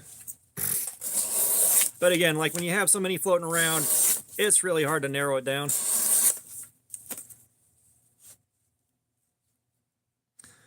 I think both of mine were black, and of course the compass on the bottom of the handle did not work. You know, the crap they threw in there, of course that's going to work because it's all stuff that you can buy cheaply that is known to work.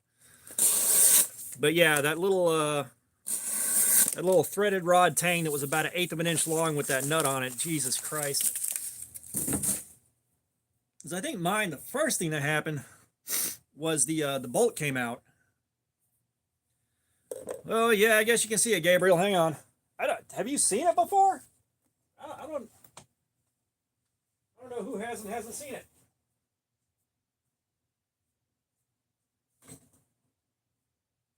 But it does get brought out every couple of streams.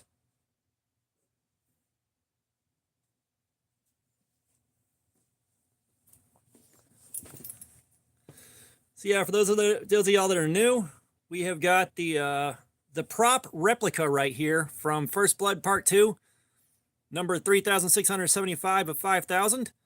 And we've got the Stallone autograph on it. Look at that, boys. Like I said, the nicest one you've ever seen. And there is stuff in the handle. It's got the usual kit in there. I'm not going to drag it out because it's a pain in the ass to put back up.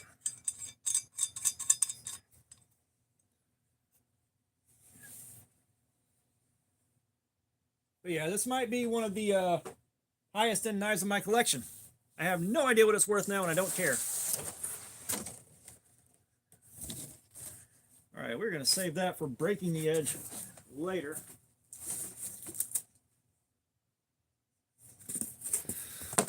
Let's go ahead and go in on this.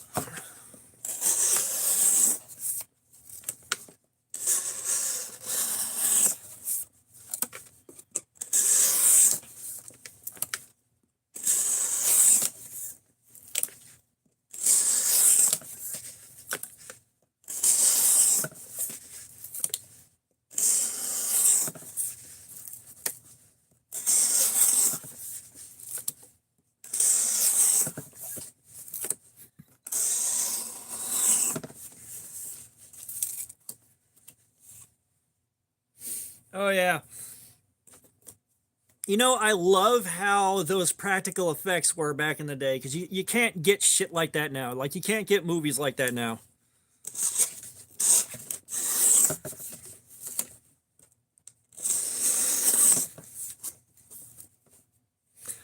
I am pushing this one harder than we did the last one. I'm throwing some much more difficult stuff in the mix.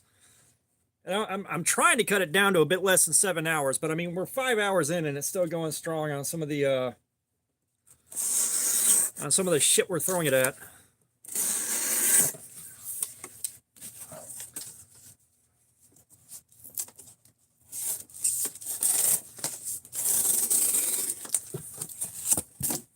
It's like now I'm getting into just a pile of pieces of cardboard from boxes that were just too difficult to cut through.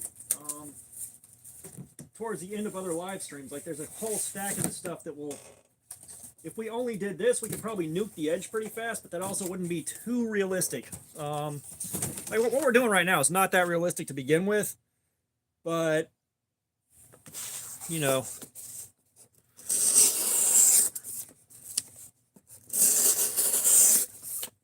like when I talk to someone about breaking down cardboard, that's not what everyone has in mind.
Come on, someone's got to have an interesting question or something here.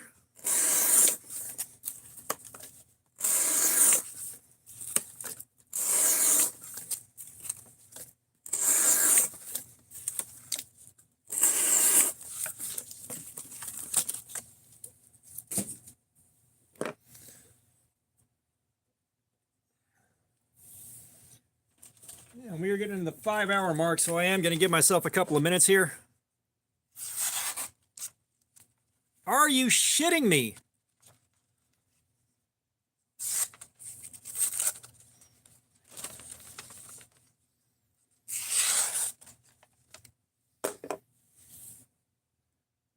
Y'all saw that, right?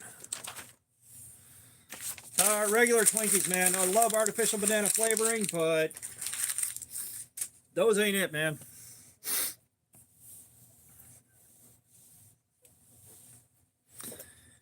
Yeah, like, why is it still capable of doing that? Why? I am at a lot. Like, yeah, it's already been cleaned with Forbidden Moonshine a couple of times, and right now it doesn't have any tape residue on it, which is why I'm able to do this without cleaning it.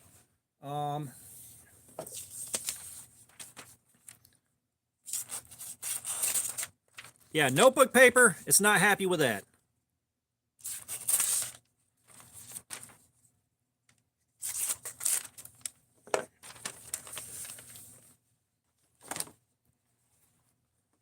Let's see how much it likes a fresh edge.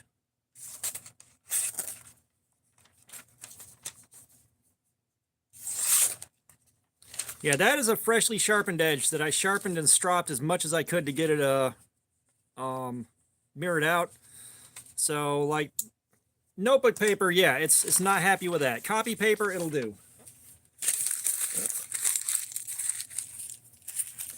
But yes, it has tasted Forbidden Moonshine. No, I mean, the thing is, the artificial banana flavoring, everyone thinks this doesn't taste like bananas. It does, but it tastes like bananas that no longer really exist. You know, and it's kind of a shame, too.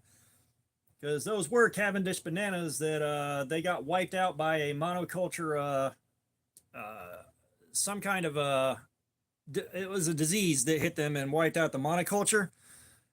Cavendish bananas can still be bought somewhere in the world, but they're no longer really available like they used to be. That's why we got a much less good tasting banana out of the whole thing.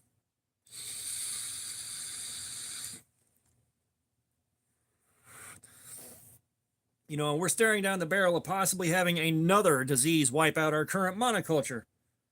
And Fook, what's up?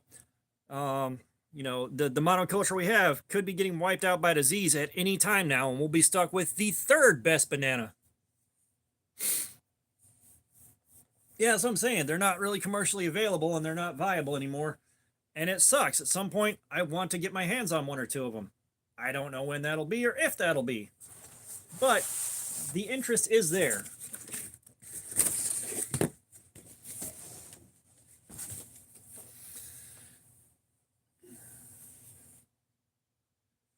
Gotcha, Fook.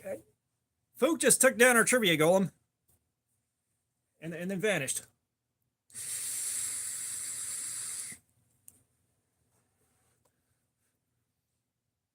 But yeah, I mean, it sucks that we're about to lose it like that, but what can you do?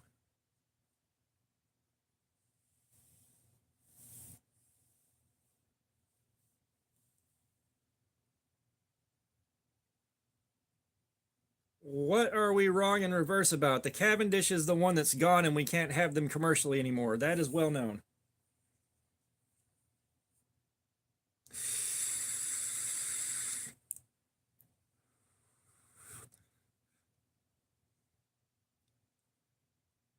That is the first time I'm hearing it in that order. Literally everything I've ever looked at says the Cavendish is the one that we pretty much lost.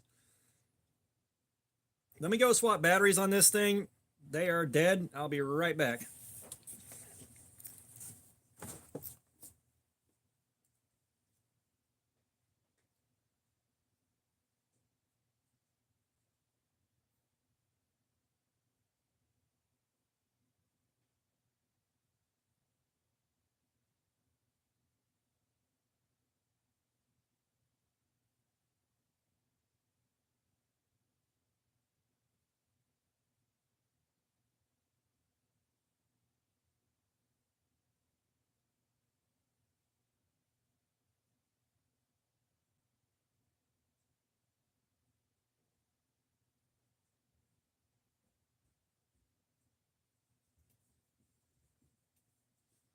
Okay.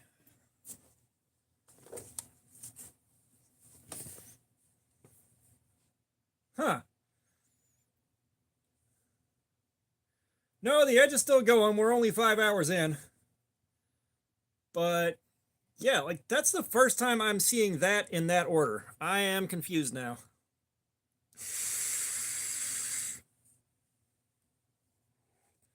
But then again, I'm going off of stuff on the internet, and they might have been wrong too.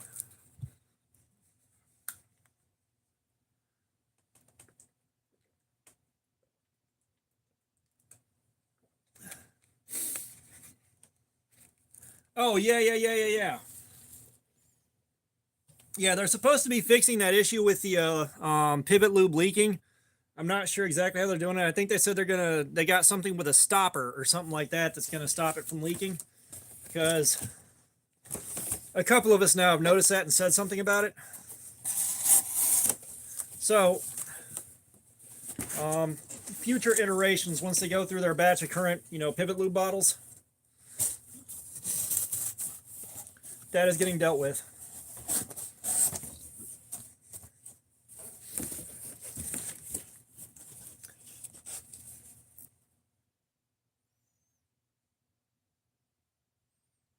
Huh.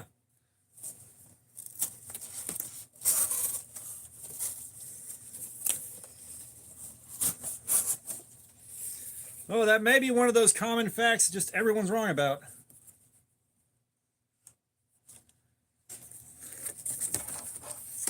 Yeah, it's easy if you're not sticking to the instructions to put those together wrong, but I will say the Vaquero is the hardest one to put together wrong out of all of them.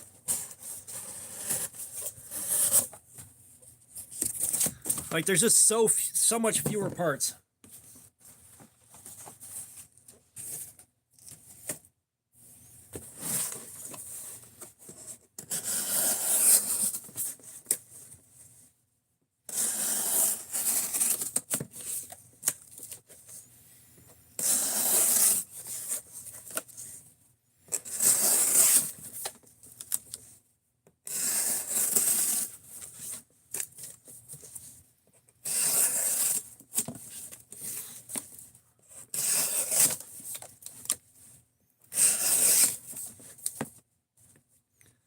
Punisher, have you picked a figure out yet? I don't think you've picked a figure out yet.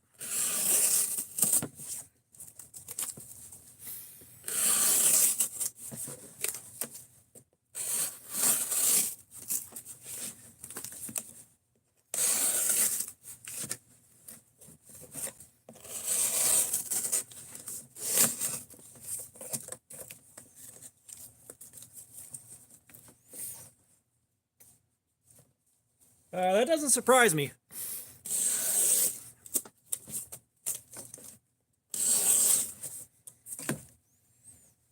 All right, we'll do the mummy.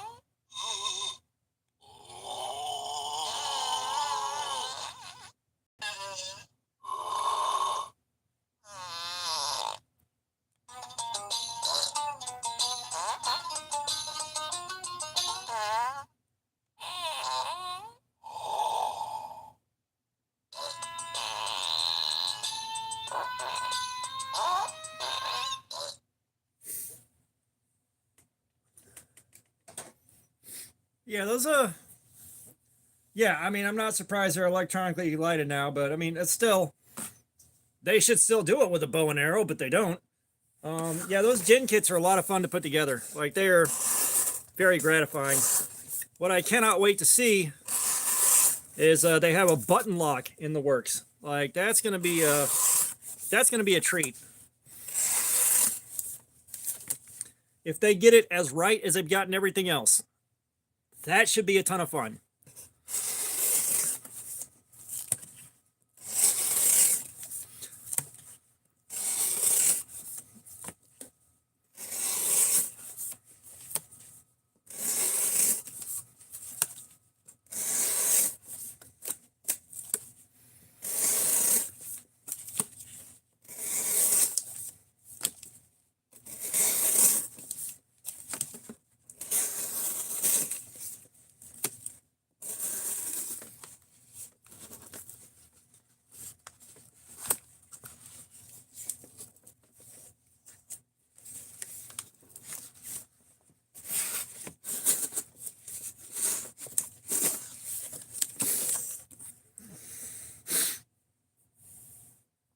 I tell you what, the cardboard that's been frozen and thawed out and picked up a bunch of moisture and is kind of wrecked, no fun to cut.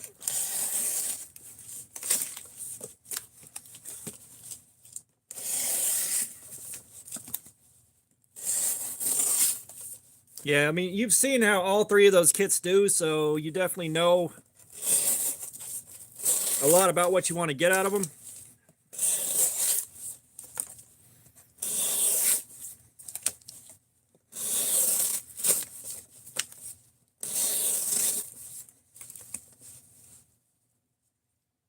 Yeah, nice.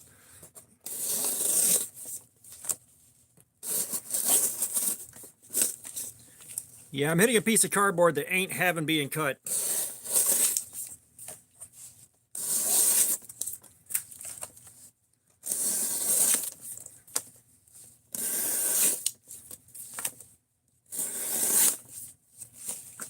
But this is kind of the worst kind of box to be trying to cut up.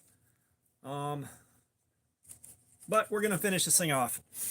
I don't want to see it anymore.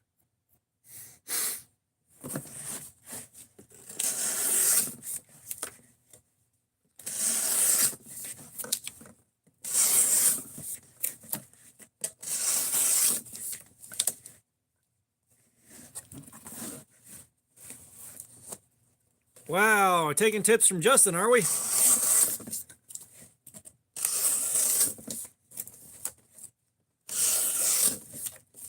I mean, I'd prefer if you finish yourself off in the privacy of your own home.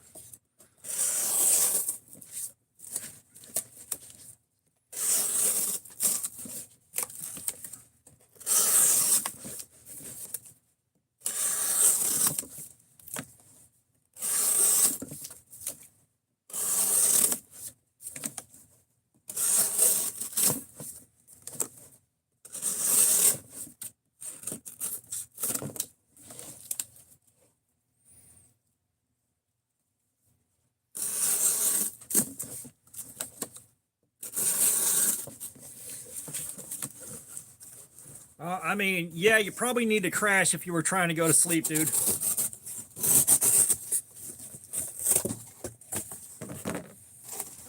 But, yeah, like, I wasn't a huge fan of the leather. It wasn't long enough, is the problem with the leather. It wasn't lengthy enough to really tie the bead off effectively. Like, I'm not sure what they had in mind for that necessarily, but I was able to make it work. I was able to force it to work.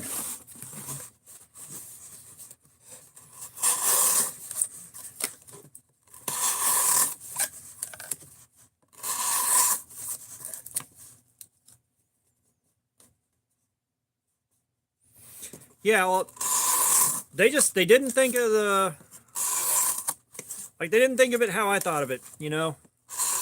I said, all you do is you mill out a spot for a small spacer, you plop that in there and run the screw through it into the liner, and you're good.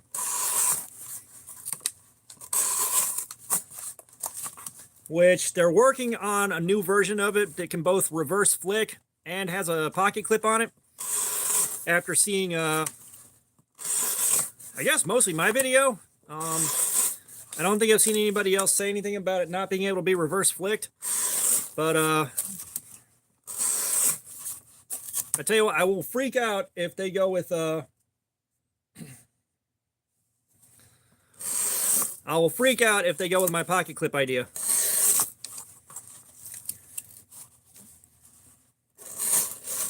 Yeah, so your pocket clip idea is kind of interesting. That being said, it kind of limits how you can carry it. Like a proper mounted on the knife pocket clip,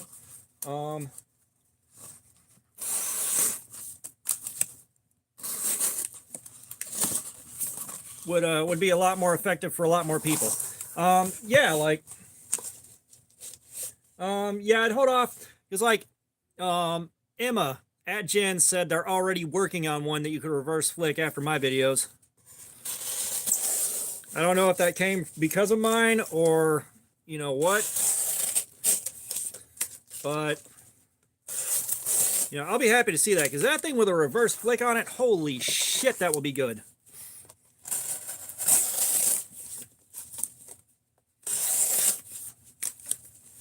It's like rolling it with the thumb is a bit of a challenge, And with the bone scales being that thick or that slippery and shaped the way they are, it's easy to start losing your grip on the knife trying to flick it open. You know, you slow roll it, you're fine, but you try to flick it with your thumb, like you got to be ready for that thing to try to slip out.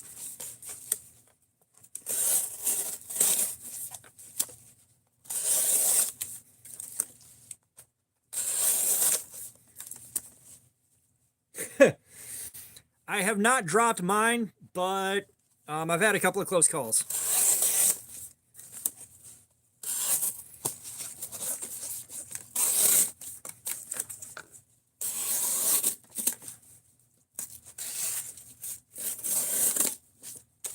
You know, it's like the leather lanyard, like the leather strip for the lanyard bead.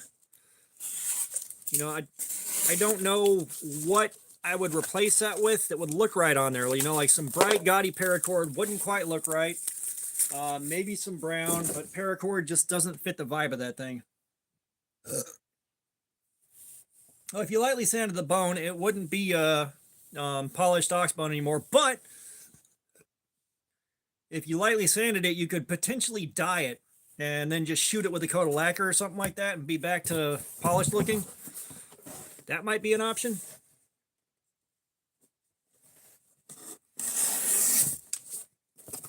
And my AC finally stopped running after getting the house cold enough, I guess, and it is suddenly so fucking silent in here. You know, it's kind of like when we lose power and the fan we use for the white noise goes off.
God, I am so tired now.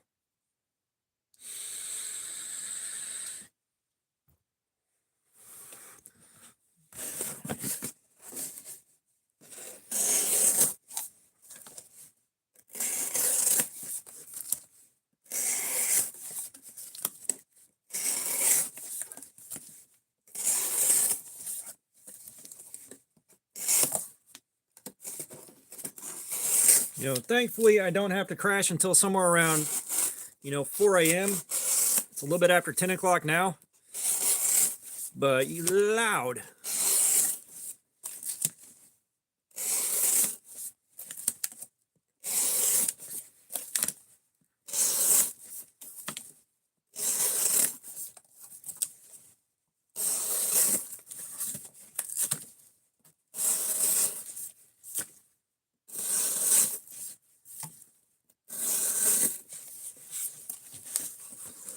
All right, Gabriel, it has been a pleasure. I appreciate you being here. Have a good night. We'll be here for another hour or two easily.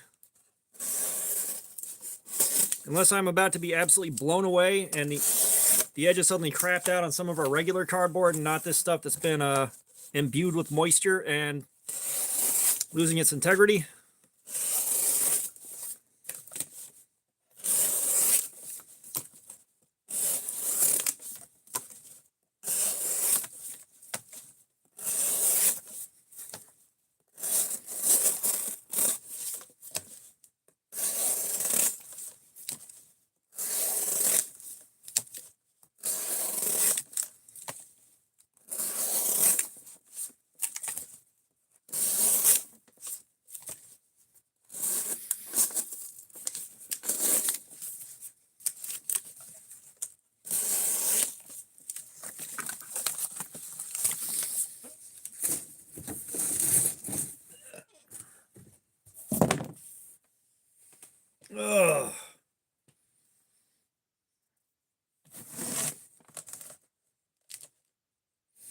Yeah, like I'm happy to see that. You know, I kind of assumed that would be the case. Kind of assumed it'd be the case, but you know, with it being so far past what we normally get out of D2, I was also like, is it just this one or what the hell?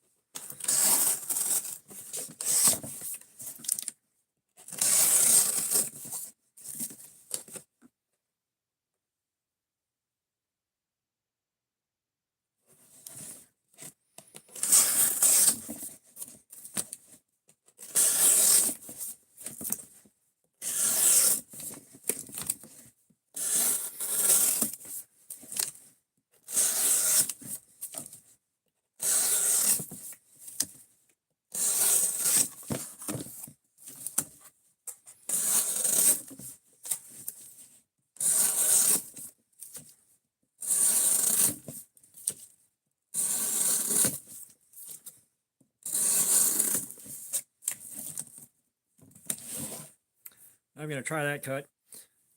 Yeah, so either this edge is wearing out or this box is just garbage to cut. We'll find out shortly. I hate it when cardboard falls on the lights. Get off of those lights, silly cardboard. Oh my God. Ugh. It feels so good to stand up shortly. Briefly is probably a more accurate word.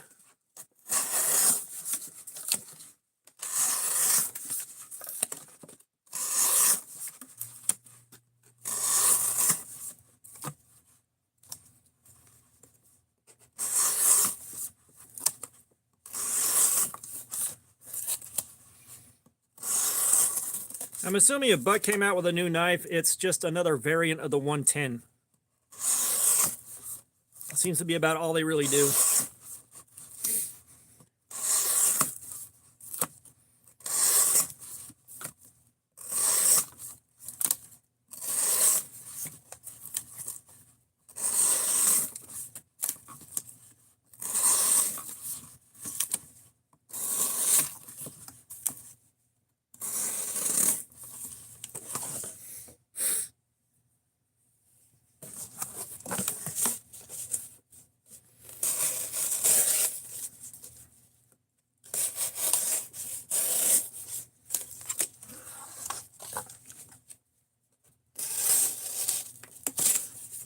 You mean Buck knows there's other steel besides 440?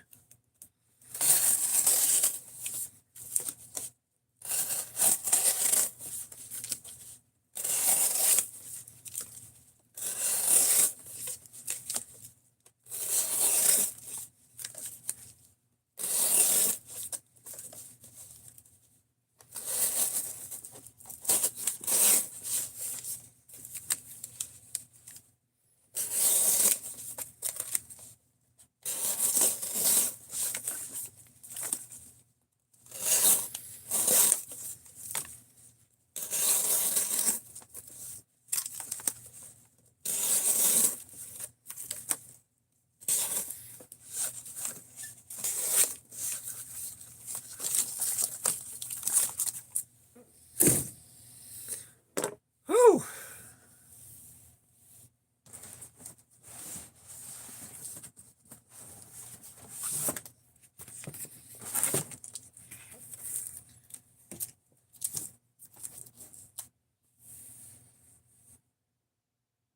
Somehow I don't think it has my channel logo on the blade, but I appreciate the optimism. Oh, you mean someone else's? Never mind. I tell you what, I'd love for Jen to let me work with them on a design, because I promise you, the liners would have my channel logo cut out in them under some translucent resin, probably in like green. Yeah, no, I figured out what you meant a second later. Like, I am so tired and punchy now.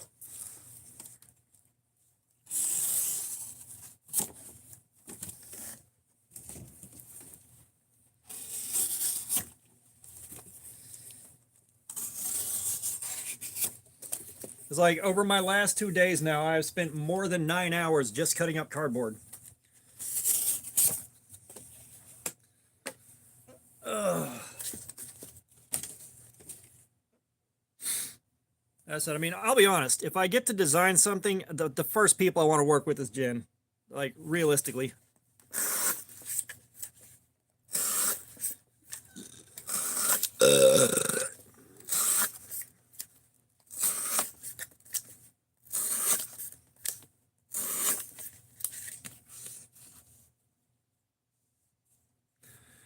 Yeah, I'll send you a screenshot. I know the watch time on the last one was reasonably big, but that last stream was only like 500 some odd viewers, and normally we've been pushing over 1,000. So the numbers have been dropping on the live stream views. I'm not sure what's been happening there, but if it's like everything else, you know, the numbers will dip for a while. I'll keep going, and then they'll go back up again.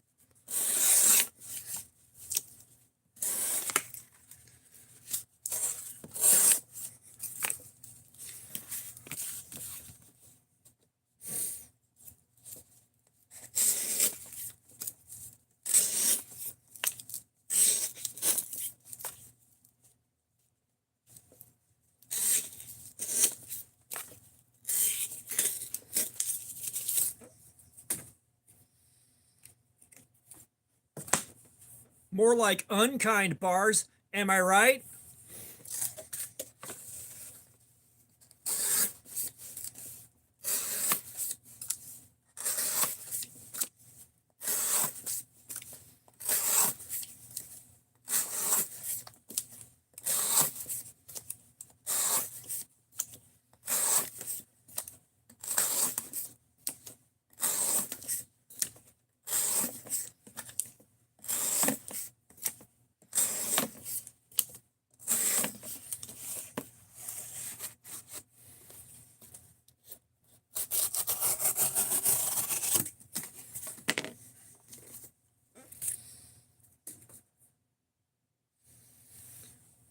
I tell you what, this right here,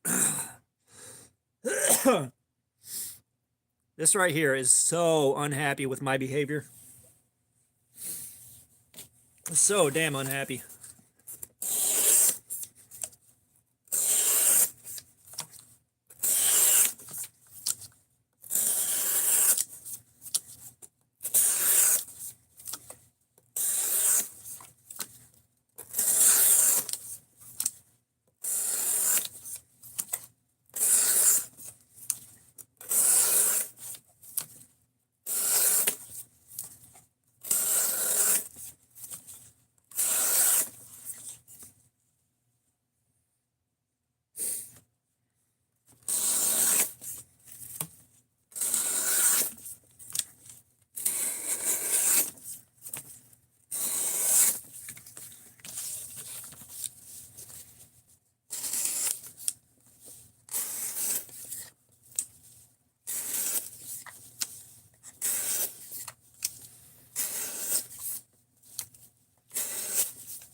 I'll tell you what, speaking of drops, I don't know if y'all have seen the Kaiser rollout, and there's a different one. I forget what that's called, but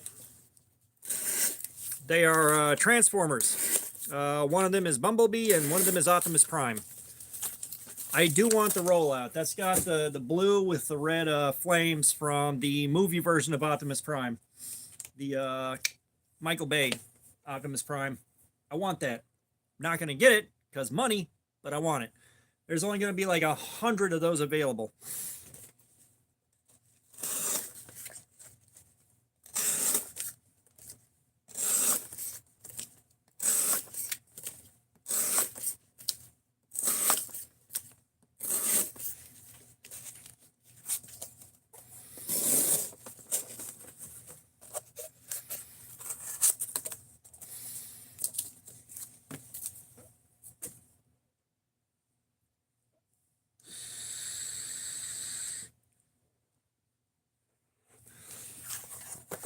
Yeah, guys, I think that's dropping on the 24th. There's only 100 of them available, and I don't have 80 bucks to spare on that without dipping into the Cold Steel Mayhem Fund, which I desperately don't want to do.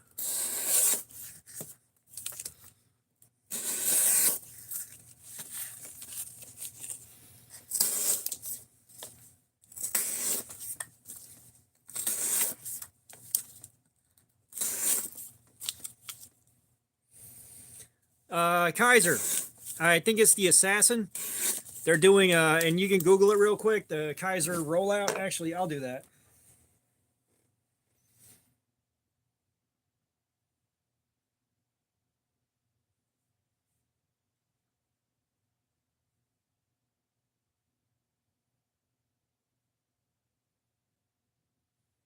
It's a Smoky Mountain Knife Works exclusive, but I think you can see why I want that.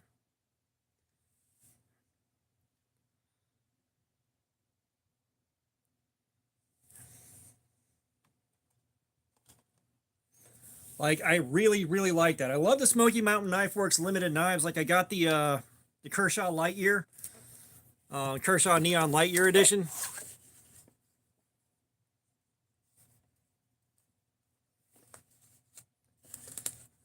It's just, I like the blue and the flames. That is, again, Michael Bay Optimus Prime. That's the whole point behind that. I've seen complaints, but I like it. It does have a bit of a gas station-y vibe, but on a quality knife.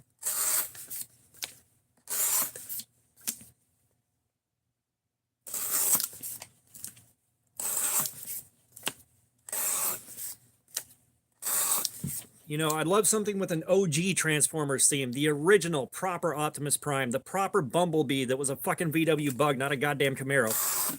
I'm still mad about that shit.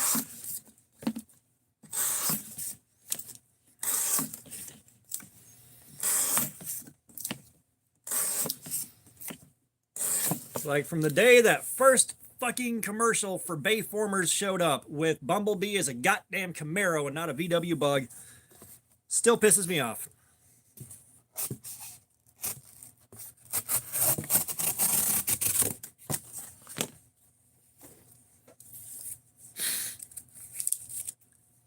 You know, I'm kind of surprised they haven't done that. Because, I mean, they got everything they need right there. Easy design to do. They can call it the Ka-Chow. Boom, done.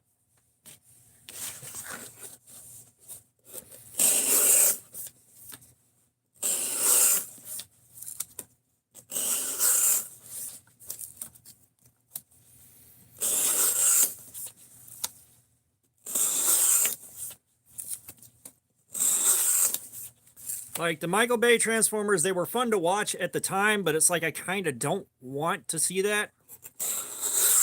You know, and part of that is, you know, I grew up with the 1980s Transformers, the right ones.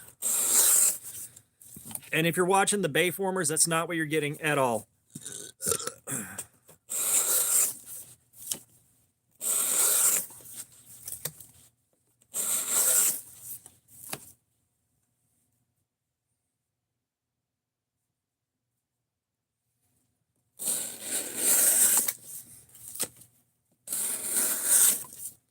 Now, if the,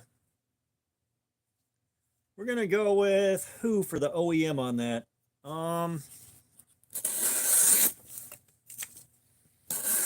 Vosteed. It'll be a Vosteed raccoon called the Ka-Chow. And when you access lock it open, you hear Owen Wilson say, "Wow, wow, wow."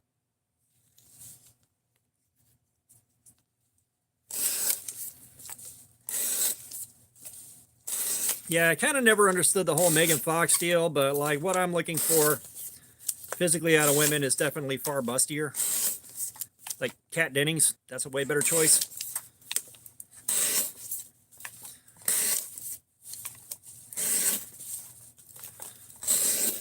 Speaking of which, have you guys ever seen a movie called Defendor with Woody Harrelson?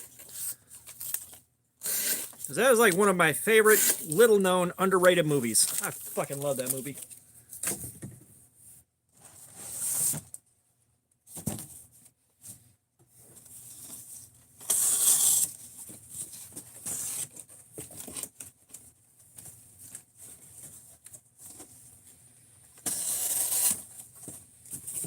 And Punisher, you might be the right guy for this. You might be the right fucking guy for this. So I was trying to explain to my kids, to one of my kids, there was a comic book, came out in the late 90s, you know, about the time the Max was the thing and Liquid Television and all that. But there was one, very underground. But your hero or anti-hero had these enormous testicles wrapped in leather that were like a couple of feet away from his body. And he flew around using those things like Mjolnir. He'd spin them really fast and throw them, and then he'd just get pulled across the city by his crotch.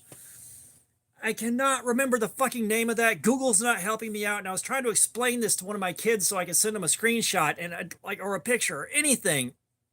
I don't know what the fuck that was called.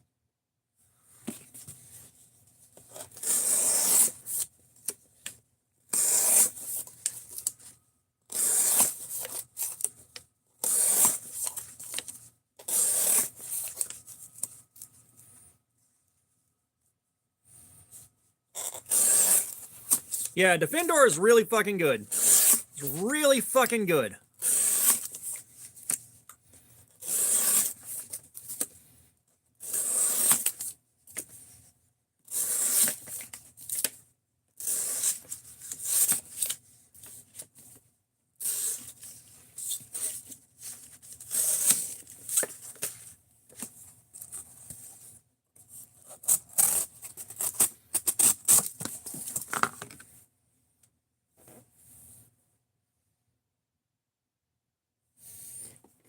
Yeah, like I had seen it once, and at one point I successfully looked up an image from it just to make sure I wasn't losing my fucking mind.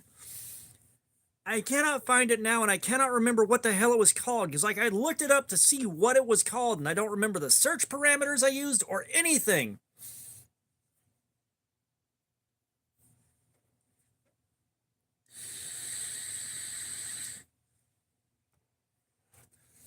Oh, believe me, I was a huge Transformers fan too. If you haven't sat down and watched the Transformers animated movie from way the fuck back when, you need to. You've got the touch. You've got the power.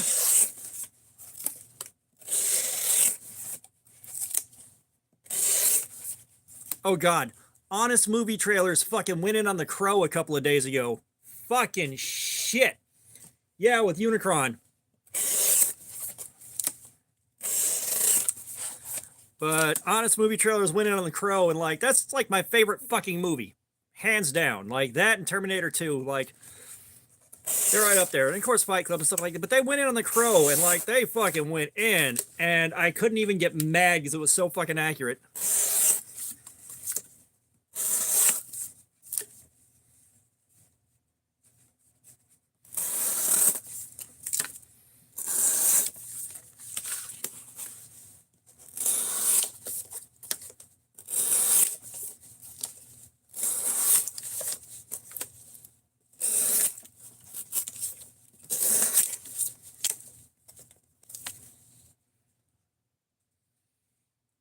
Oh God, we just hiccuped.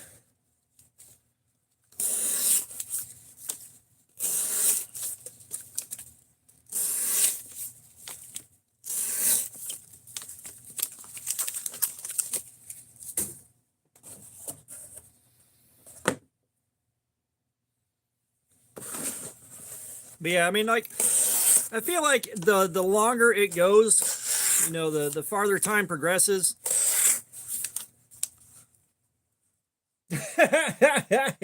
Yeah.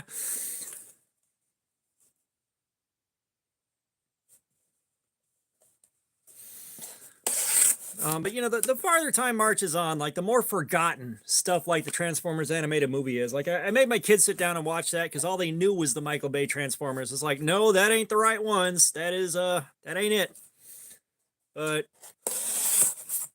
yeah, I have committed myself to this mostly because I want to hand out accurate information. And since the first one did 7 hours, we need to know if this one's going to do the same thing. And if we start hitting the 7-hour mark on it, I have got another box just like the one that killed the Edge on the last one that I'm going to kill the Edge with again.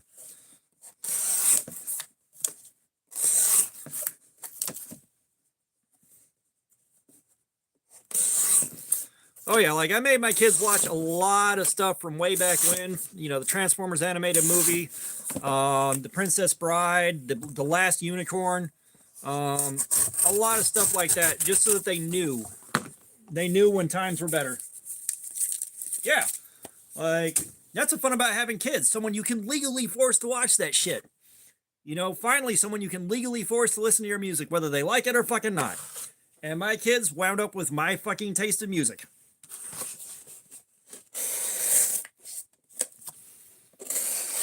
Which I can tell you, as an adult, with the kids being adults, it's very gratifying. You know, it's kind of a bummer. Like my youngest one has gone to Primus concerts, and I wish I could have gone, but I had work. But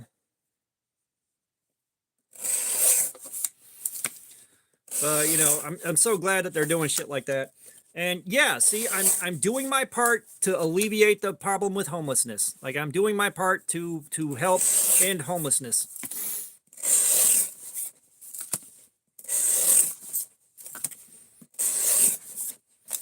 You know, and I mean, that's one of the problems too, is like, you know, a homeless person gets a house and you don't know about it. So you could have a homeless person living next door to you, not even fucking know it.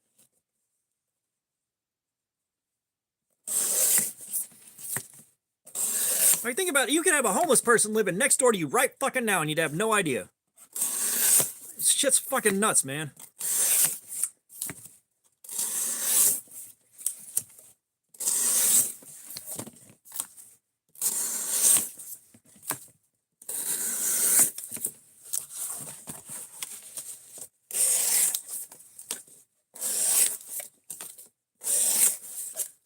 No, you should have seen when my kids were like little, like I think 8, 10 years old, in that range.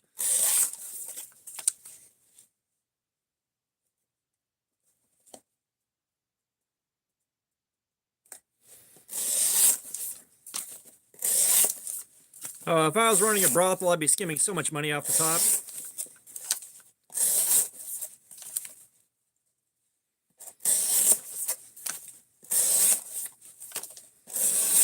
Yeah, I'm just saying it's something we don't take into enough consideration.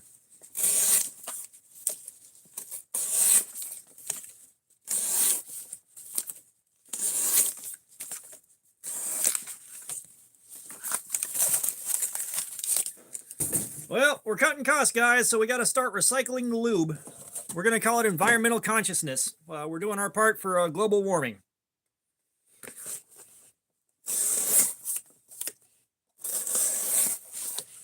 Ecologically sound, ecologically friendly recycled lube for a greener planet and a greener you.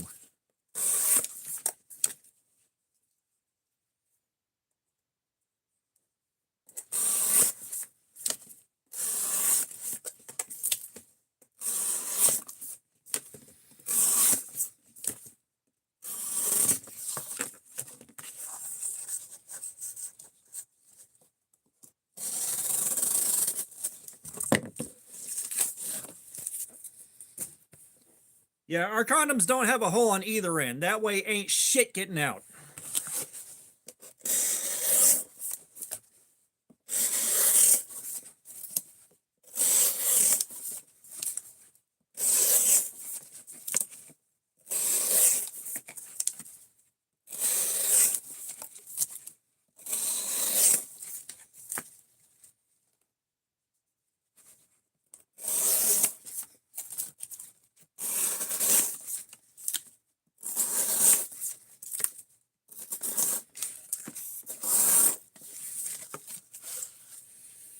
Yeah, I mean, well, it's one of those things, when they don't have any curves and no meat on them, like, I get the feeling that it'll sound like you're rolling a big handful of dice if you really, like, go in on it, you know?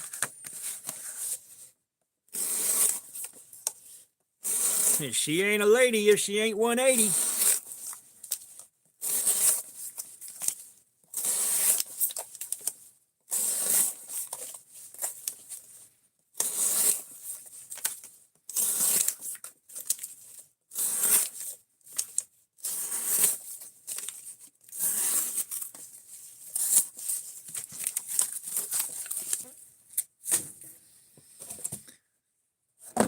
God, I've cut up so fucking many boxes tonight. Like, I still got stacks of them. I can do at least one more live stream without having to re-up on them. I just got to get rid of so fucking many.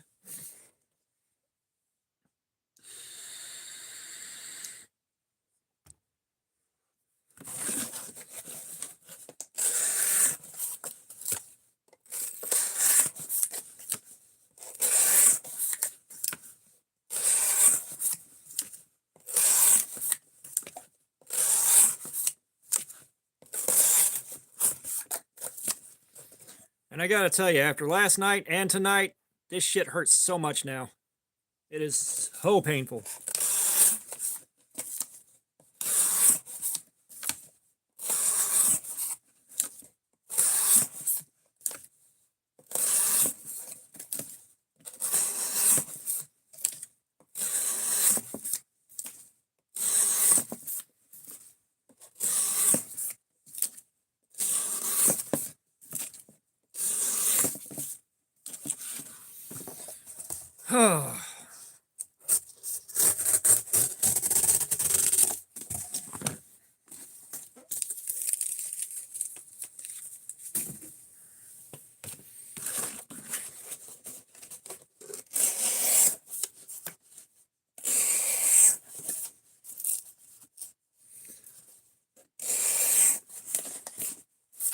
Yeah, I think I've seen a picture of the new Swiss Tech folder that was just too expensive. Was that shit like 60 bucks or something?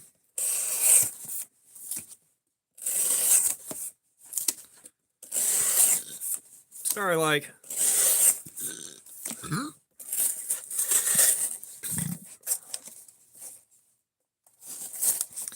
Like, I'm trying to remember what I saw. And I was like, sorry, the Swiss Tech folder was attractive at $30, not $60. You know, at 60 bucks, you got to be giving me something I really fucking want, not just another generic folder, but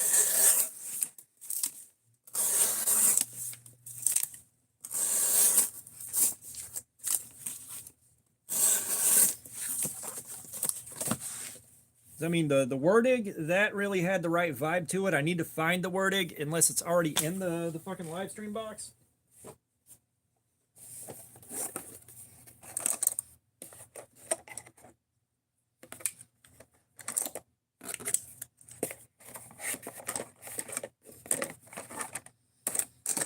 Okay, the Wordig is not already in the live stream box, but I need to throw that in the live stream box.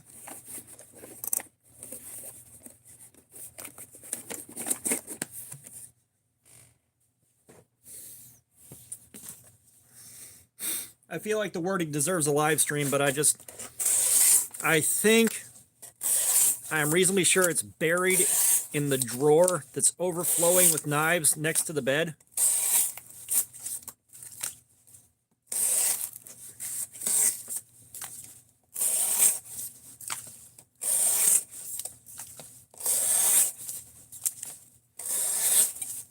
But I think Swiss Tech has some new fixies and a new folder, if I'm not mistaken. Like, I've only seen like a little bit about it show up in some of my Faceballs groups, and I haven't pursued the information further.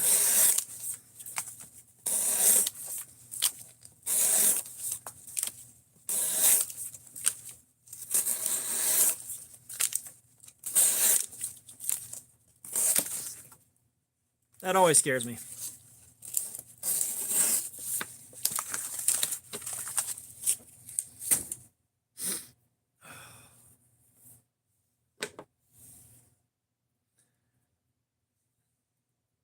Huh.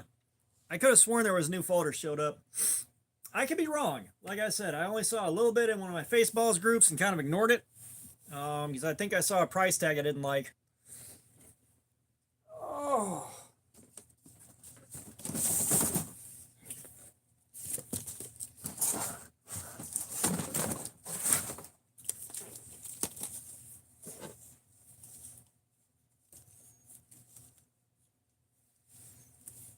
Around the cabin, what's up? You been here the whole time? It's been so long I've forgotten half the people that had come in.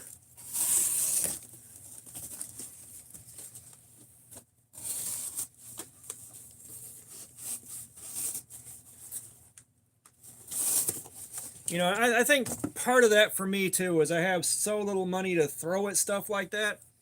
You know, if I'm gonna pay $60, there better be something real special about it right now, especially.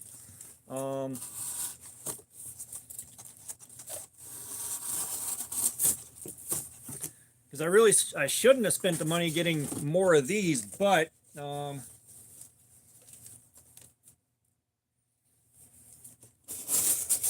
you know, like I said, I need to get this content made while this thing still has the full hype train going on. Because at the end of the day, one, this is fun, but two, I'm still trying to build this channel.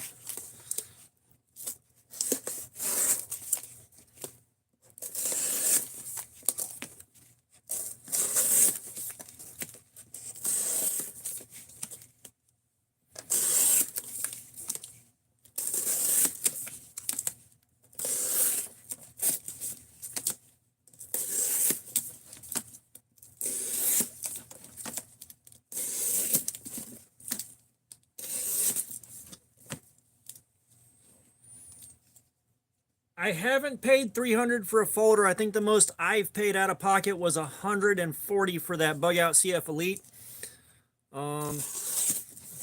Yeah, that is.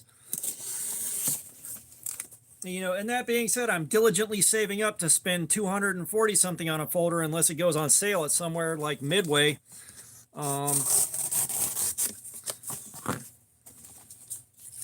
You know, so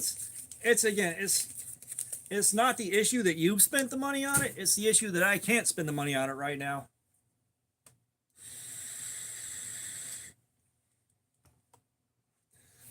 Because believe me, you get into the $300 price range, you can start getting some of the really, really wild shit that you just can't get anywhere else. That stuff is alluring. You know.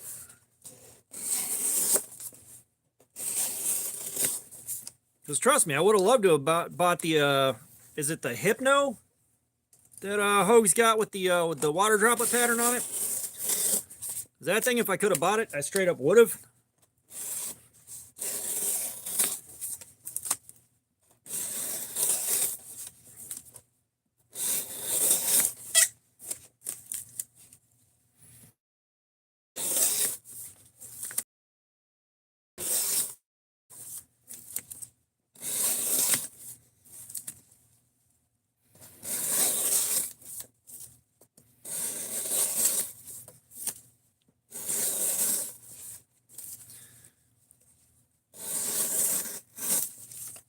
I tell you what would be some bullshit is doing this to a Rockstead. Like a cardboard slayer with a Rockstead. Let's go!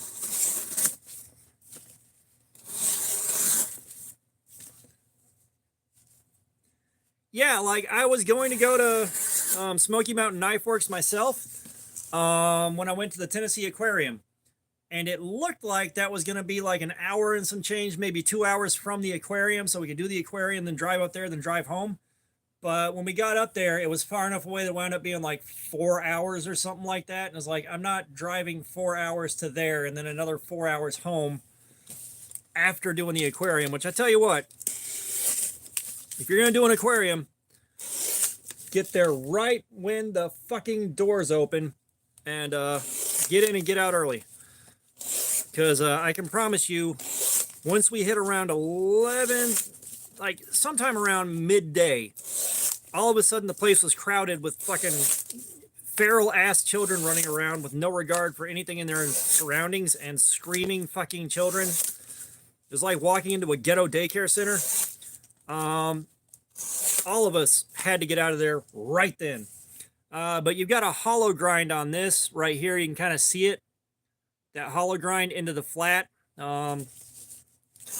Nothing crazy outside of the fact that normally hollow grinds do not do good on cardboard slayer. That hollow grind turns it into a wedge and it just takes so much force to push through the cardboard. But this one does it really well. Like I said, it's like way better than it has any business being.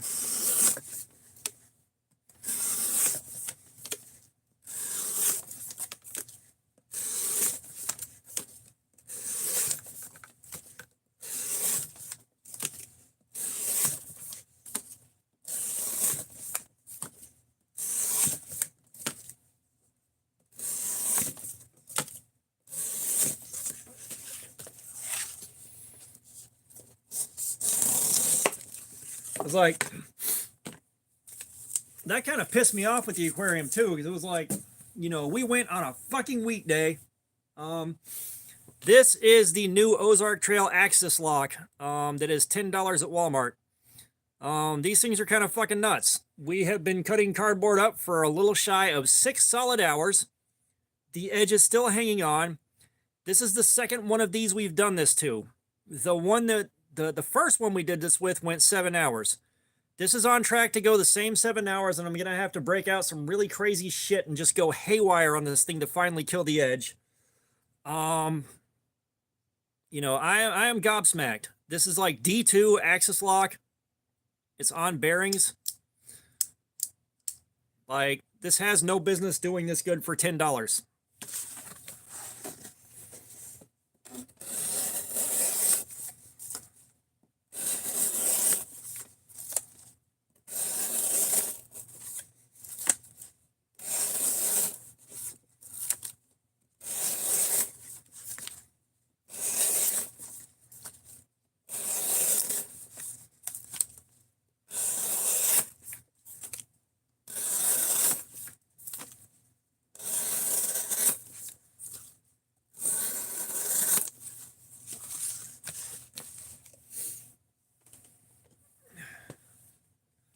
I said, I didn't want to be there with the aquarium full of people's kids.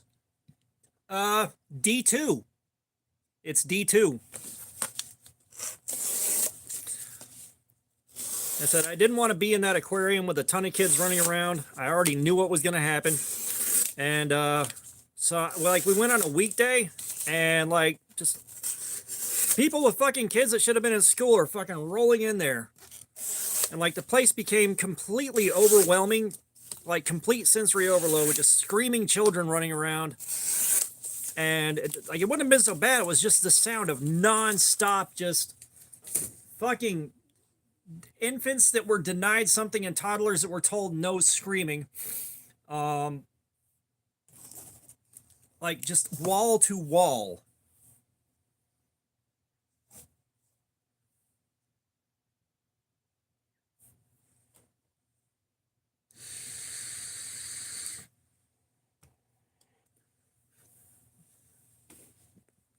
Well, if there are YouTubers like me that are actually putting work into this thing and can tell you it's a good knife, then, you know, hopefully they're buying it for that reason.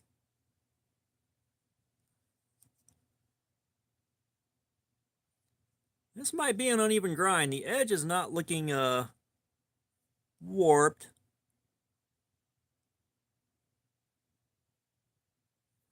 Yeah, it might just be an uneven grind.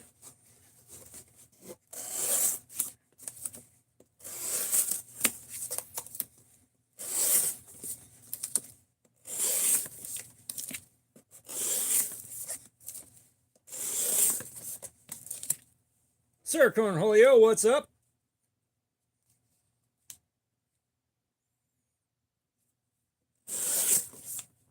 Well, if I hadn't done this, and this wasn't the second time I'd done this, I'd say, yeah, it's just solid for what it is. But, you know, the D2 we've done has lasted 4 hours like clockwork. We're into hour 6 on this. The first one we did went 7 hours. Like, I'm still astounded. I don't understand how it's doing so much better than every other D2 that we have done. I don't get it. And, one of our regulars said that he had it tested, and it did test out to be D2, legit. I have left a comment for Apex Alchemy to do HRC testing on this to see what the hell's going on. You know, I'm waiting on other guys to do their torture tests, like batoning and shit like that, and really beating on it in ways I don't beat on it. Because, like, I genuinely don't understand how this thing is doing what it's doing.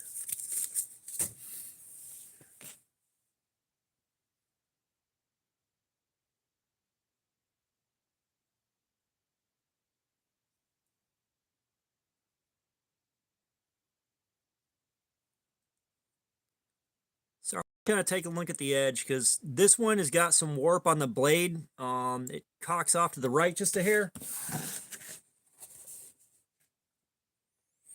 Yeah. No, I want to see the HRC too.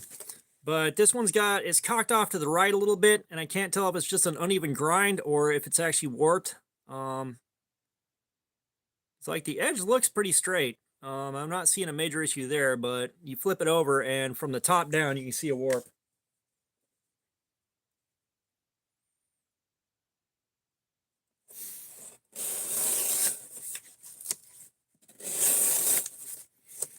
Yeah, and I like whenever you know, reviews include the blade being, you know, used, something being done to kind of test the outer limits of what it's capable of. You know, like I said, part of the reason this happens is because a lot of the you know, a lot of the reviews I've seen is dude just takes it out of the box and he's looking at it, talking about it, and he's like, you know, opens it 3 or 4 times while he's talking. And he's like, yeah, this is amazing. This is amazing for the price. This is an amazing budget knife. And they don't actually use it. You know, you do something like this, you can suss out where, yeah.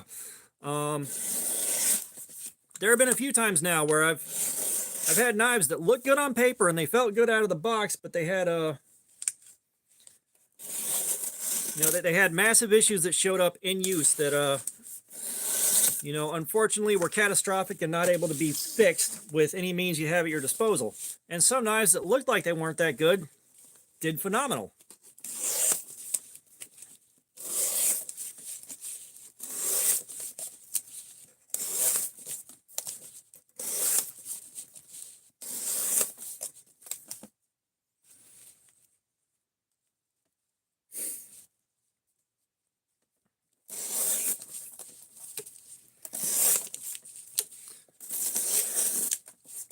Yeah, and like, you know, it's again, are these positive review videos based on actual use or just opening it and handling it out of the box and then putting it up? You know, that's always the question. All right, it is 11 o'clock. We are on hour number 6. I'm going to give myself about 5 minutes here. We will get the Forbidden Moonshine out. We will clean the blade off and see how it does on paper, and then we'll get back into it.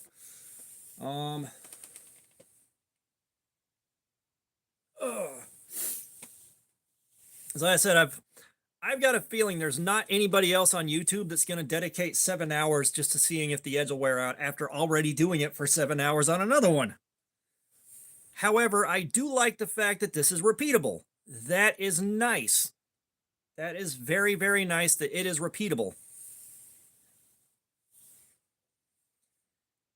Yeah, I mean, just off of the fact that it's D2 on bearings with an axis lock and a good handle and a tip-up pocket clip, that should be enough right there. That is enough for a ton of videos, but then finding out that it can do this and hold up this well to this kind of abuse is just amazing. And we have pushed this one harder than we did the last one. You know, we have fed it a bunch more of the harder to cut cardboard than we did the last one.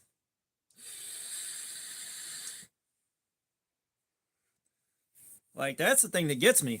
Like, I thought for sure we'd shave, you know, an hour off it easy just going through the boxes for the eggs and the other like 44-pound stuff and the stuff that's a little bit tough for 44-pound cardboard. Like, we went through some harder stuff and it's still doing just fine. I'm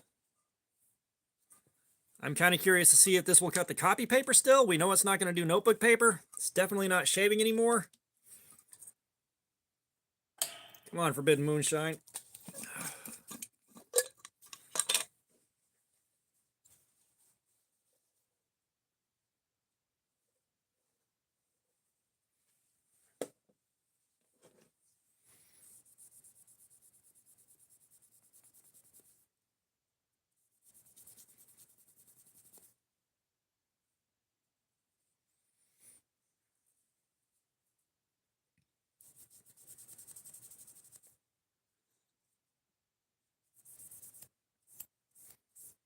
Yeah, like, there's a part of me that's shocked and a part of me that's not, because it's made in gigantic batches. Like, just the sheer quantity of the batches it's done in means that you should see some repeatability.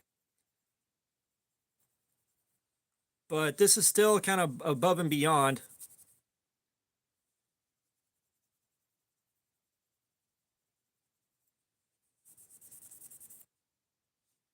Like well above and beyond what should have been expected from D2 to begin with. I have something nice and scrapey.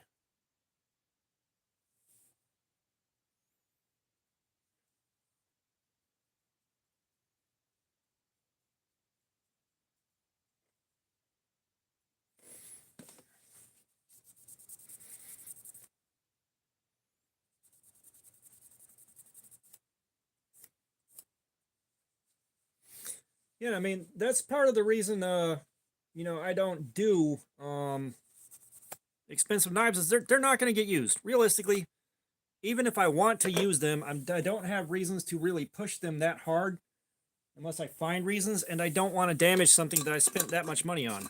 I just don't. I don't feel like I'm alone there.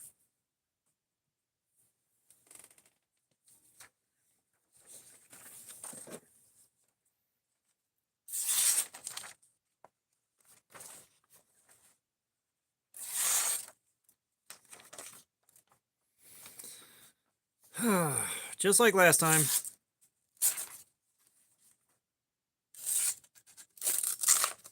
Yeah, slow cuts, it's not having it. Then again,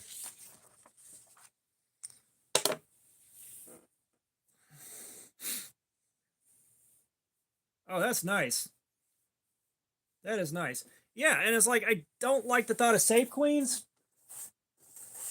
But again, like I am financially quite destitute. I do not have money to throw around like that. When I do get something expensive, there's just that innate, don't damage it. I spent so much on it. Don't damage it. You know, and it's kind of unavoidable because you know, God almighty.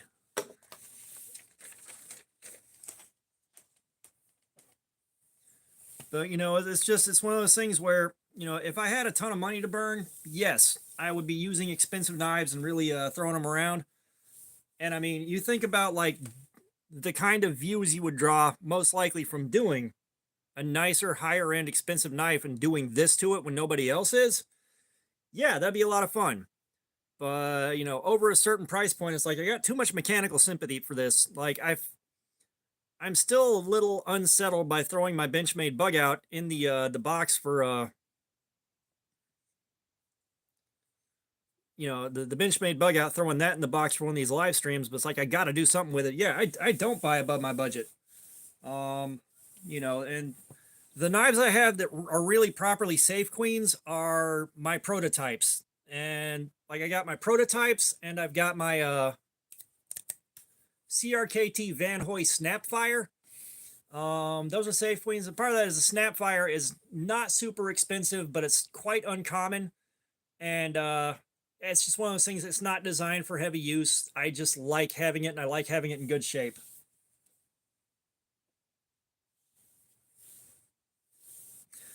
To be fair, you're not going to be taking your handgun out and pushing it through cardboard and doing a whole lot of stuff with it besides, you know, possibly having to shoot it at some point.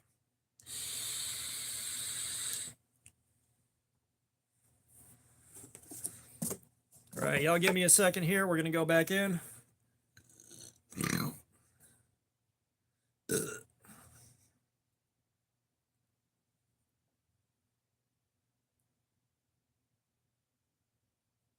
Oh, that's nice.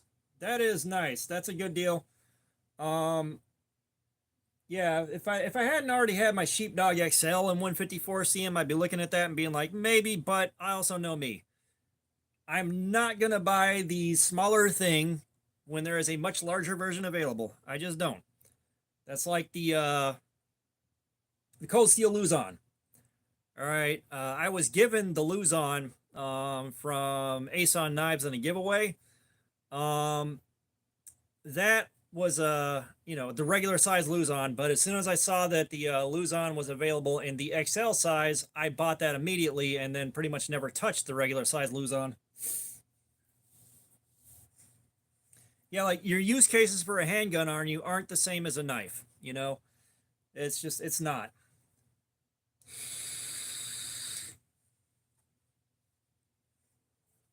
Well, you're not missing much with the regular Luzon, honestly. If you have the XL, there's no reason to have the smaller one unless you just really want a smaller one for some reason.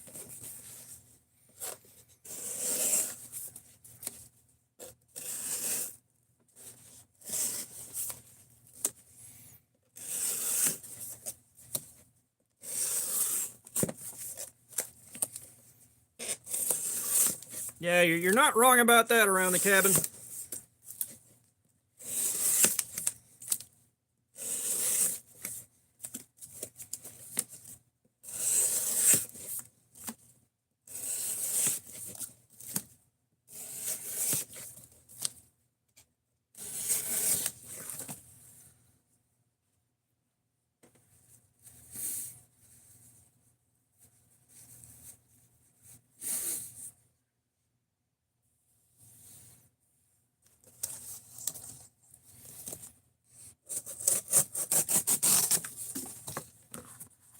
Sergio, what's going on? It was not a fucking fluke, dude. We're on we're starting hour 7 on we're starting hour 7 on this one. It's doing the exact same as the last one did. Only difference is this is slightly warped out of the box or the grind is really uneven. I can't tell which. That is it. It is doing exactly the same. Weldon Carey, what is going on? Hello, hello, hello.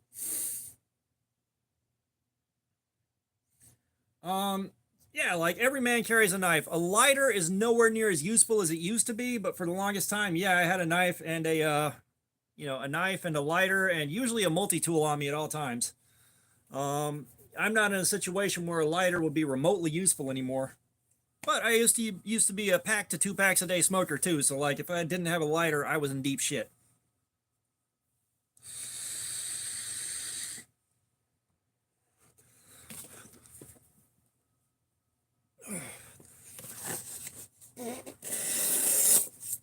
And I got a feeling,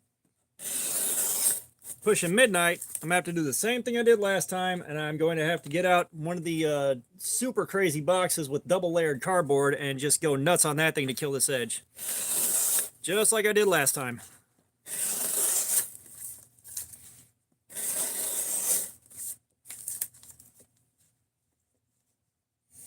Oh, what'd you get? What'd you get for 32 bucks?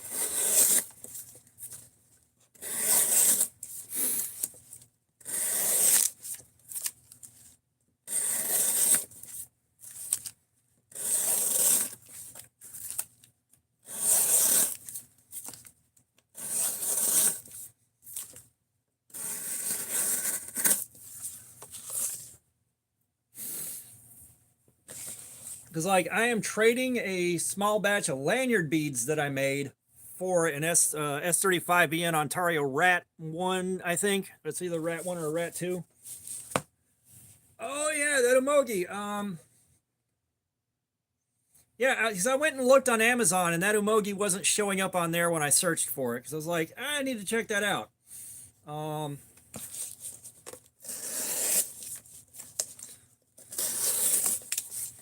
But I'll be honest, right now, my interests are being best served by going in on this as much as possible while the hype train is going.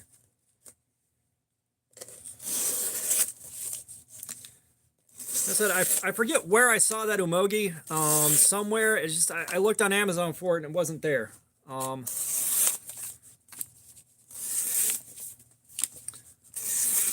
I think it showed up somewhere I didn't want to buy from. I'm trying to remember. So let me see if I can dig up Amazon and get the same results I got last time.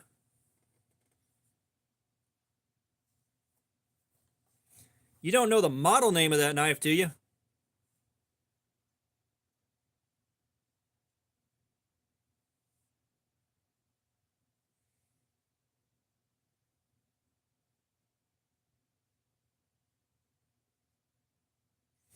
As I look up Umogi and I'm getting steak knives, ceramic knives, that's it.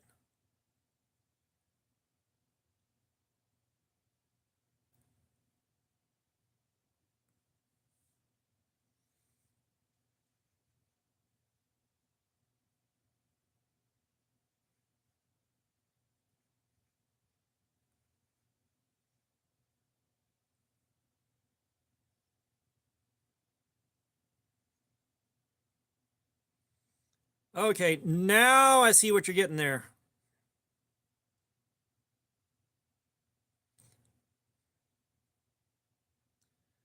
Because, yeah, I'd love to be able to do that, but I don't have I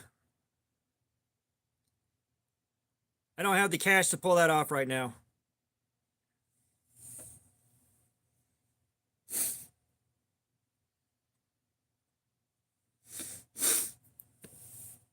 Yeah, I don't have the cash to swing on that right now, unfortunately. I wish I did.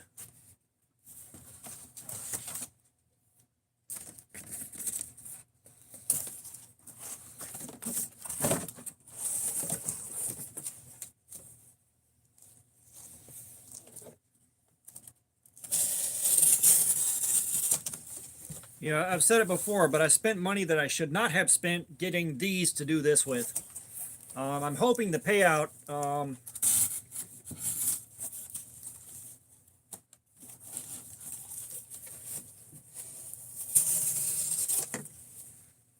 I'm hoping the expected payout comes through and it drives a lot of new subscribers to the channel and, you know, helps me get the channel built a good bit.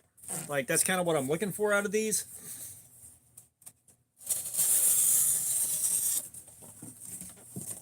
Because, I mean, don't get me wrong. It's fun doing this. I'm having fun with this.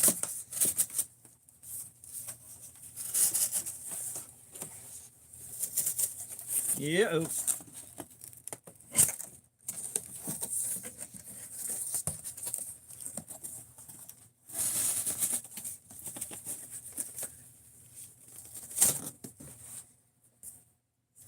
I don't know what I hit there, but I wasn't happy with that.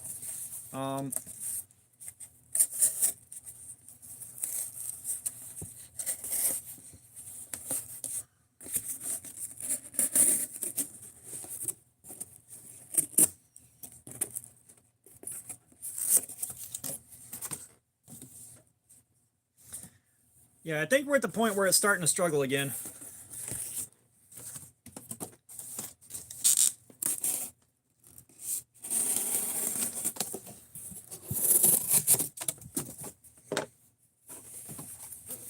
But yeah, I've taken a look at the pyrite light and all that stuff. It's just, again, one, I don't have money to throw at it, and two, I've got such a heavy backlog built up from, like I said, blade show and stuff after that to go through.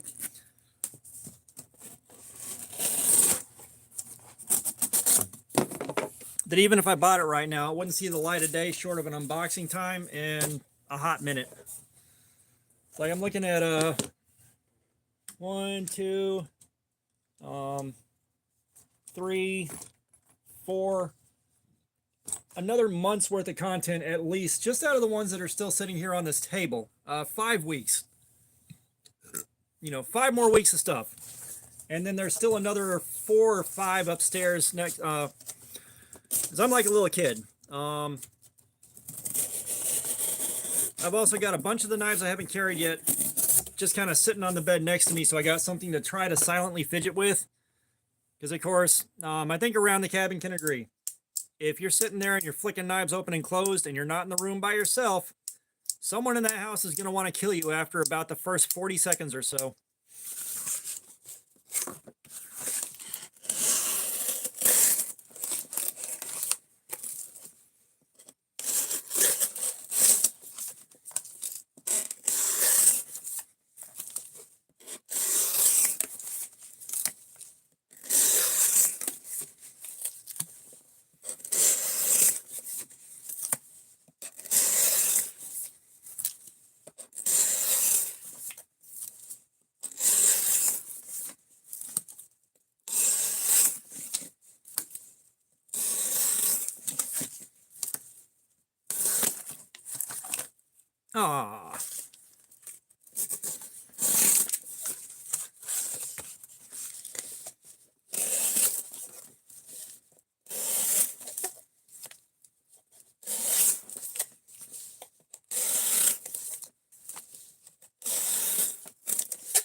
Emotional support water.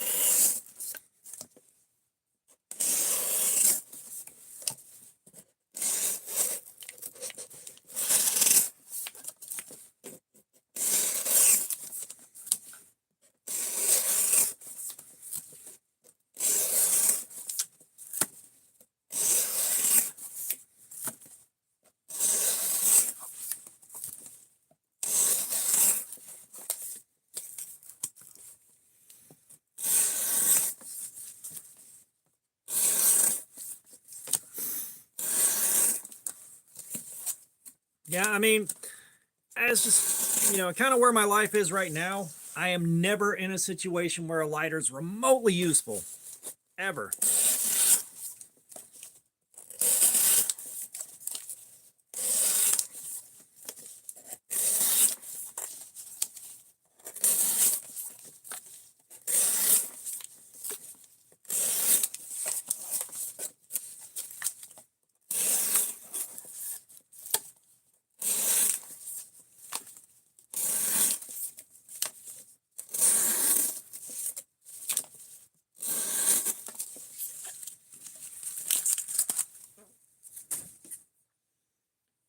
God, I hope this thing finally craps out. Jesus Christ, I'm tired.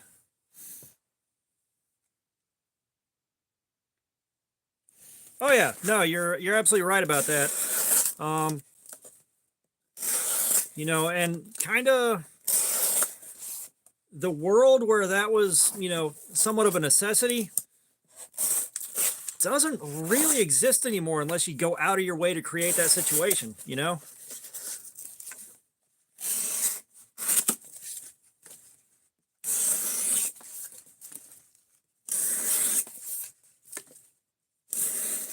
There was a long time where, there was such large expanses between populated areas, like you could very easily find yourself stuck in a situation where you needed something like that. But now it's so hard to get far enough away from populated areas where something like that would be helpful that, you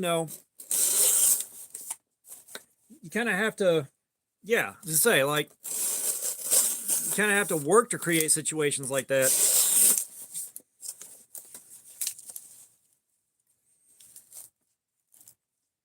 Oh no, you're good, dude. You haven't missed much outside of me being sick and tired of cutting now.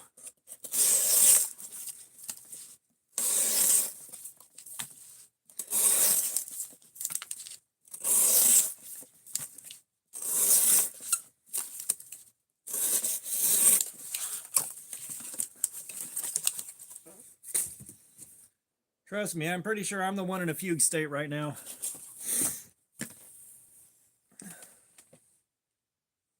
It's like I am over 10 hours of live streaming between yesterday and today.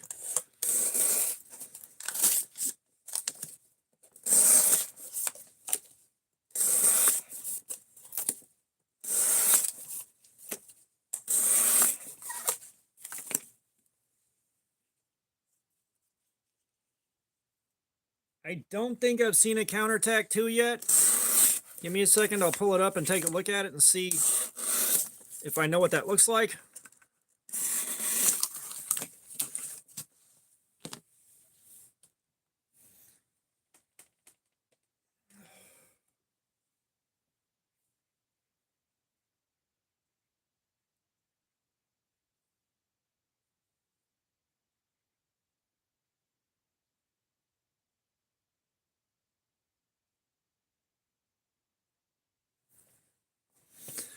Okay, I got you. I got you.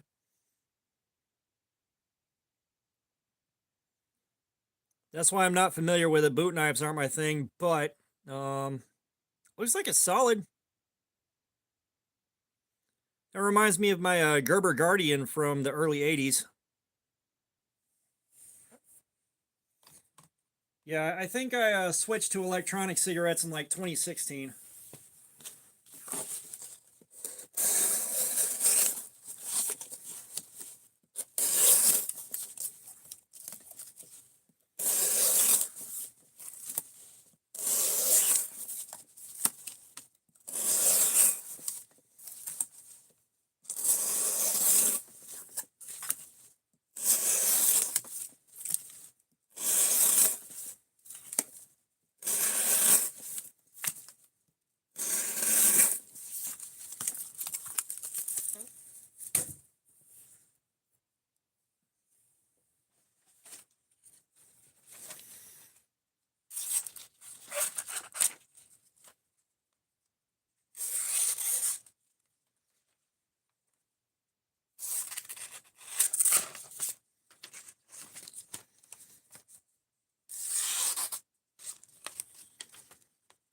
Yeah, this is annoying. This is really annoying now.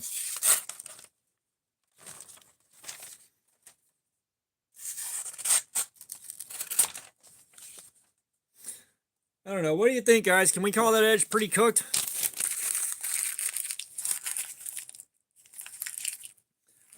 Because I know we could push it a good bit farther. We could push it a good bit farther, but I don't have that in me right now.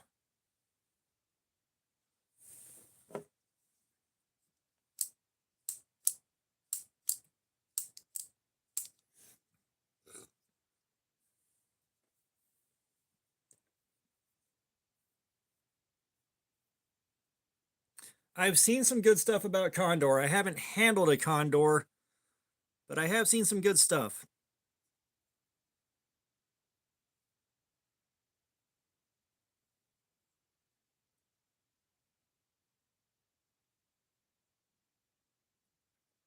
Yeah, I feel like this might just be an uneven grind that's doing this. Let's see if we can lay something flat up against the edge.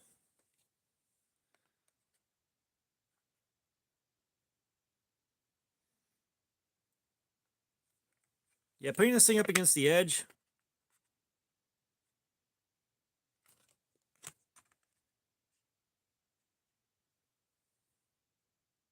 Yeah, it looks like it's just an uneven grind. It's not actually a blade being warped. It's just not ground evenly. That's what's happening here. So that's good to know.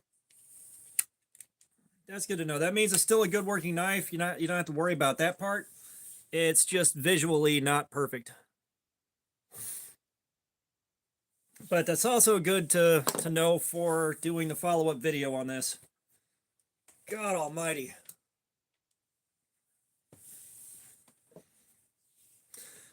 Now the question is, I do have enough steam left in me to break out the work sharp and put a new edge on it. What angle do we sharpen that at?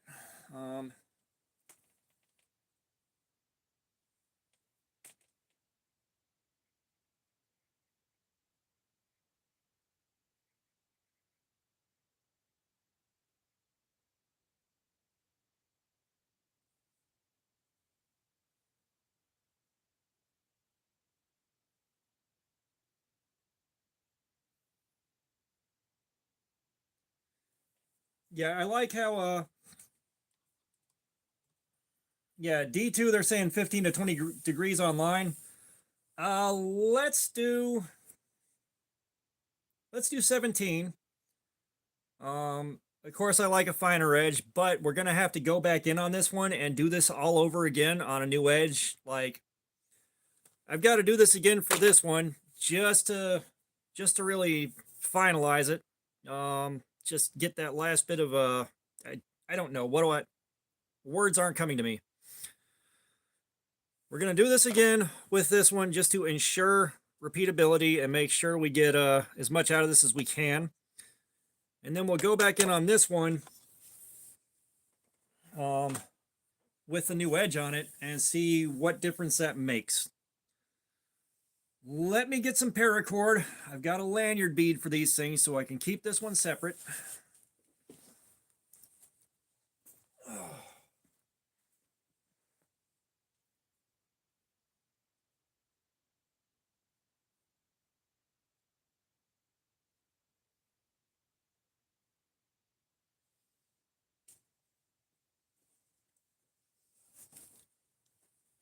All right, guys.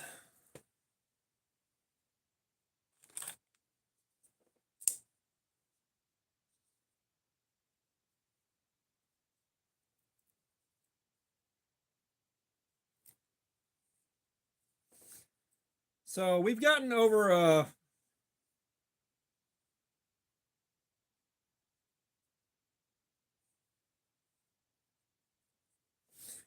we got over 6 hours on this, and the edge is still technically not as cooked as it could be, but we've gotten more than enough out of this to really get what we need to know out of it. So like there are knives I have that I baby. Like I just carried my Fireball prototype for this last week. I babied that one. There was no way in hell I was gonna abuse that one. It just wasn't gonna happen. So like I've got stuff, but you know, something like this, yeah, I'll pull it out and I will cut the dirtiest shit imaginable with it and not feel bad. I mean, we're gonna be honest with it. You know, we got over 6 hours out of it, and it wasn't totally cooked, but it was pretty cooked.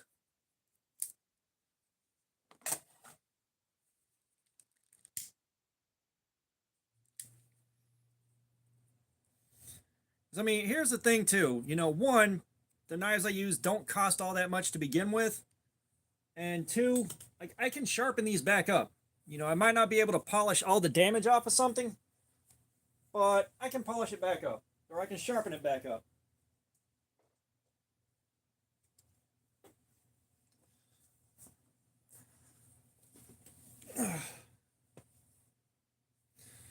And I've got this bead that I made out of an old screwdriver handle for this, but if you look, there's a drastic difference in the oranges. I did not cut a long enough piece of paracord for this. Bummer. Let's try that again.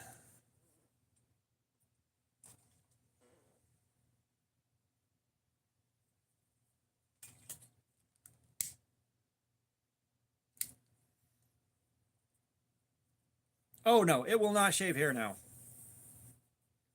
Under no circumstances will it shave hair.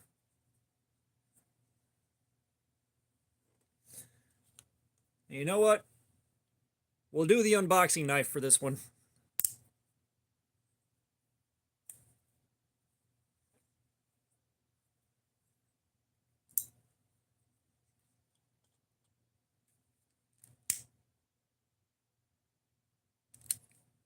You know you can just buy a roll of those stickers like no one's gonna stop you?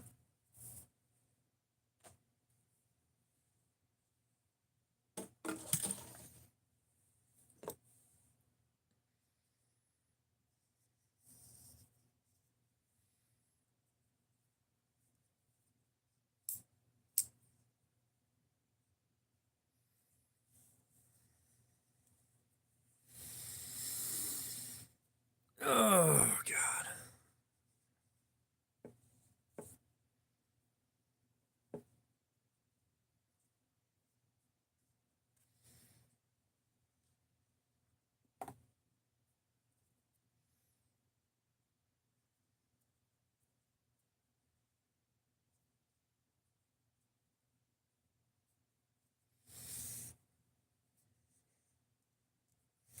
Yeah, the only Spyderco I've got's a Tenacious, and it's pretty decent for what it is. I'm not really mad at it, but you know, it's not one of the higher end Spydercos that they made their name on.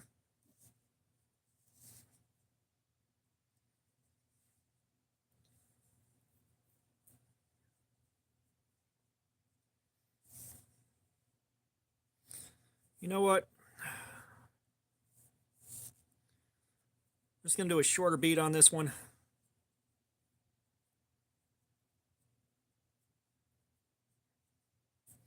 I mean, Spyderco is a great place to go if you want to spend 130 bucks on 8CR13.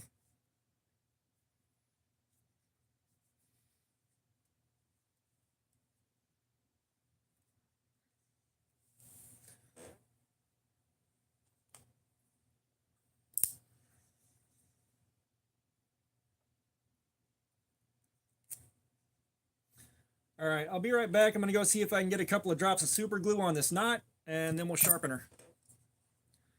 I gotta say, even though the color's not quite right, that still looks pretty good on there.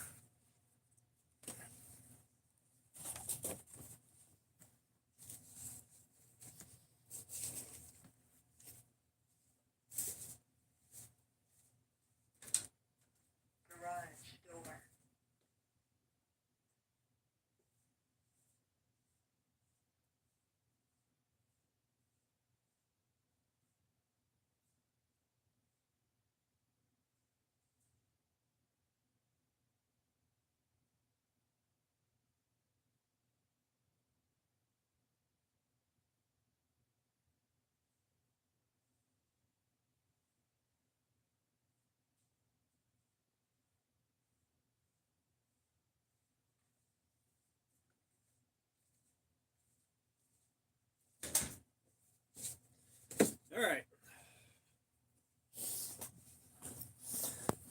And that, gentlemen, is how, oh, we are going to roast that forever. But yeah, that's how I tie off a quick and dirty lanyard right there. And like I said, it looks good. It's just the orange doesn't match like I wanted it to. But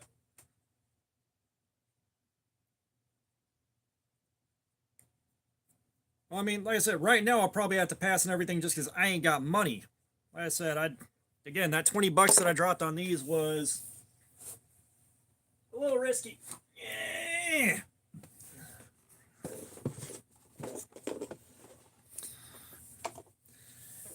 And I will apologize in advance if the noise is too bad. Not a whole lot I can do about that at the moment. Oh yeah, absolutely. You know, if you can do what you need to do with a $2 knife, by all means, have at it. You know, and that's the thing is like I'm not looking at a knife's cost or a lot of other things like that. It's just how well does it do.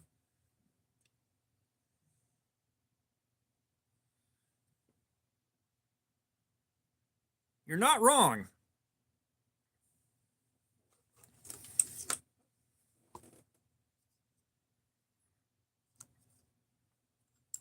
Yeah, you put them next to each other, you can kind of tell here there's a little bit of a difference. I forgot that was a magnet. I'm going to tell you right now, I highly recommend the Work Sharp Precision Adjust Elite. This thing is godly. Especially if you don't have the money for a wicked edge, this thing is the tits.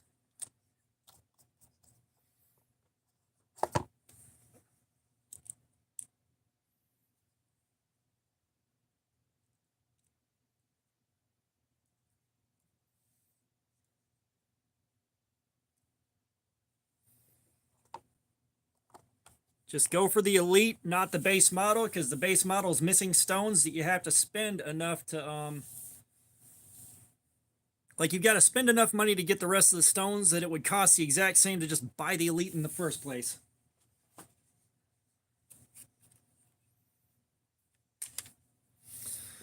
Okay.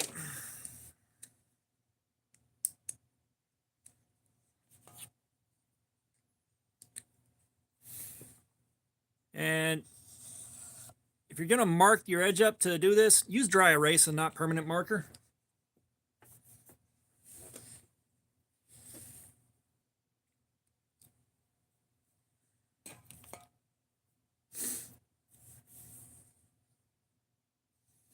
Yeah, we're all here for the feet.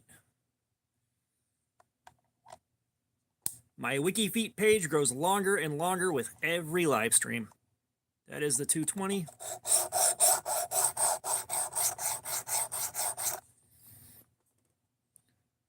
It looks like we may have been hanging out around 17 degrees to begin with.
Oh yeah, the underside of his desk has probably got to look like the roof of a cave by now.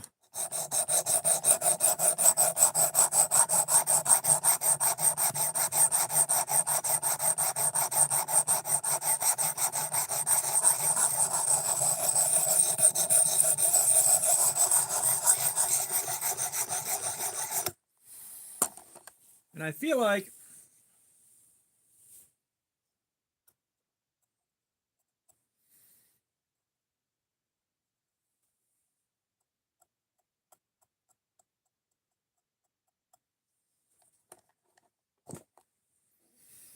Yeah, I feel like this was already at 17 degrees. Because that took no time at all. And it doesn't look like I removed that much steel.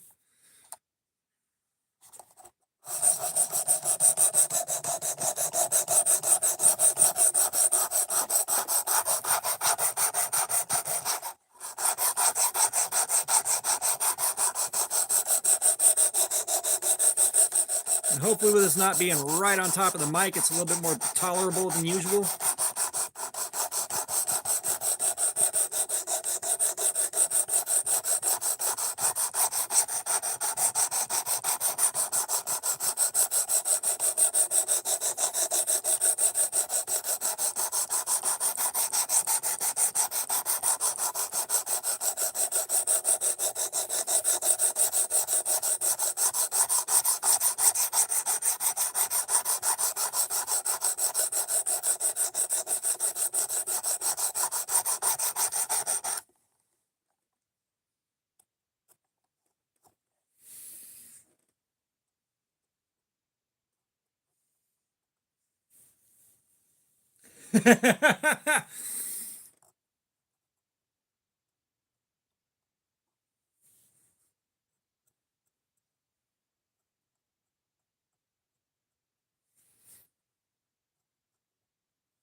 I hate that I can't feel a burr coming up on this.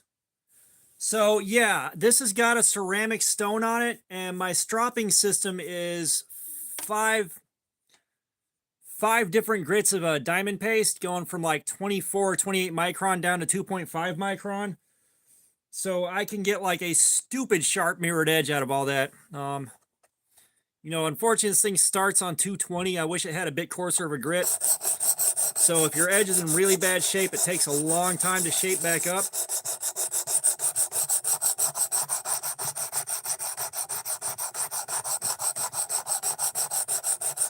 You know, I don't think this was too far gone, but I also can't feel a burr coming up, and I rarely can off of the 220 grit.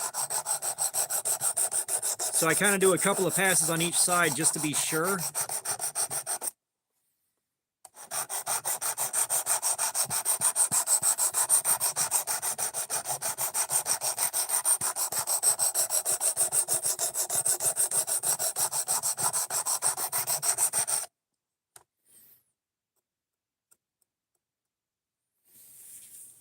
Well, welcome back to the land of the living. Oh, no, you're fine, dude. Tag away. It's just a notification that I got to look at and clear, and it's fine. It's not like it's really hurt me any.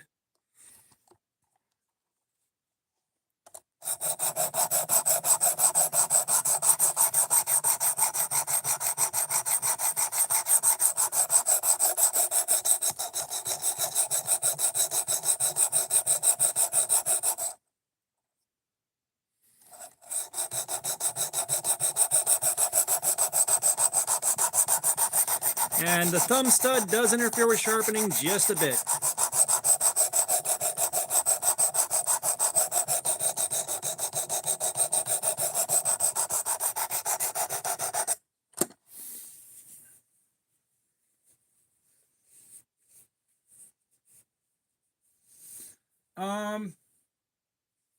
Yeah, so the test went well. We could have gotten a full 7 hours out of it if we wanted to really push it. But no, here's the thing. Here's the thing around the cabin. I can go that far because I have the stuff. The strops are already loaded with diamond paste. There is no reason to not spend an extra, 4 or 5 minutes on that after doing this. There's no need to, but I like to.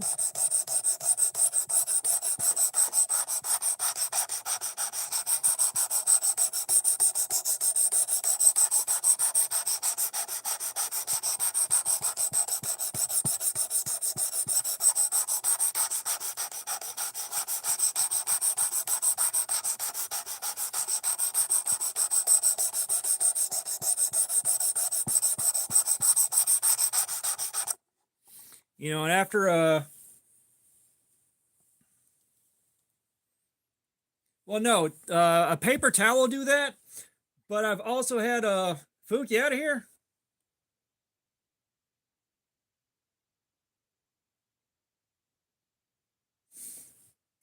So we went a little over 6 hours, and it was about as cooked as the last one was at 6 hours, but I am too cooked to keep fucking with it.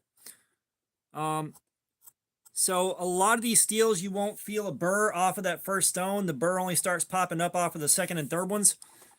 I haven't figured out why, but, you know, I'm no sharpening economist. There is still tons and tons and tons of stuff I don't know anything about.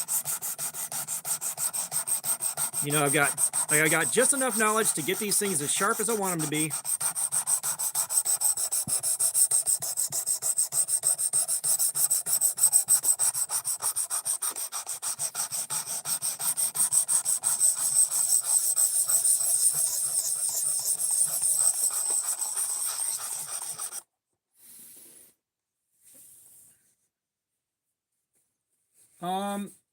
Yes, I do.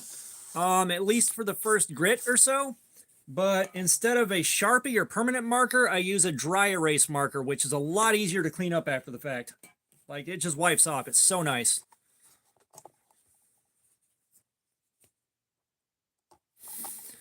And I saw some guy, I wish I could remember the name of it now, but he had what he called a speed sharpener.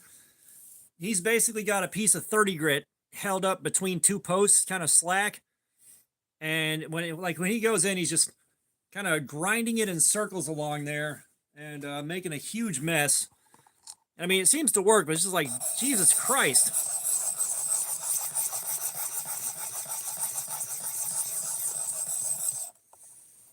Yes, the factory edge is very consistent between the two.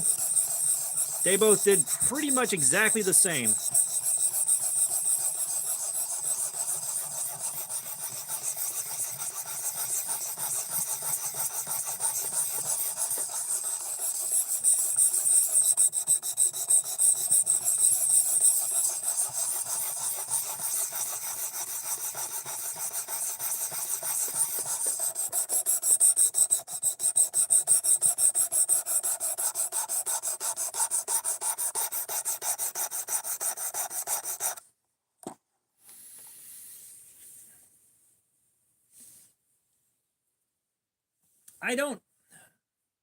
I don't really know.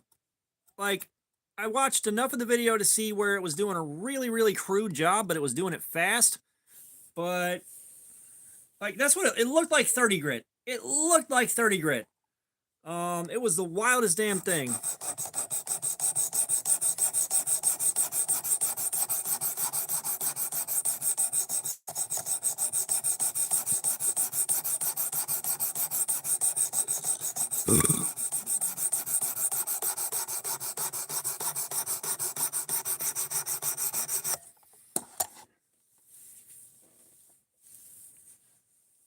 Henry Sherman, what's going on, man?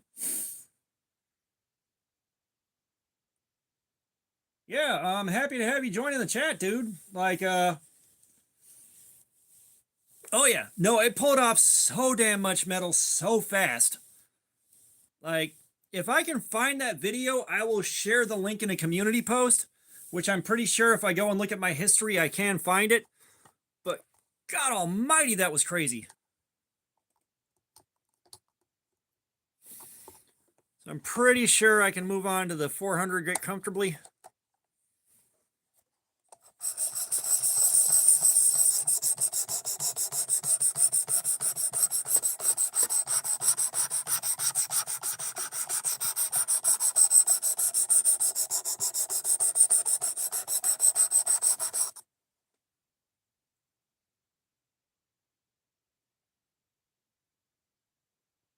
Is that red little sharpener?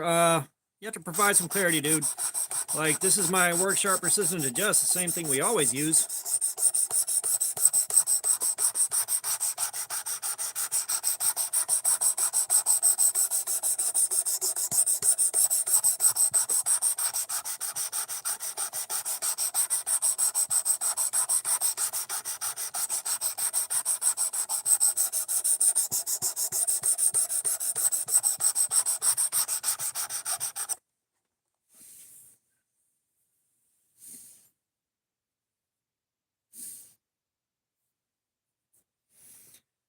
I said, if I can find the video, I'll share it in a community post just so y'all can see the madness, because it's like, it looked like he knew what he was talking about, because he's apparently a knife maker. He's got experience there. It was just wild seeing him do that.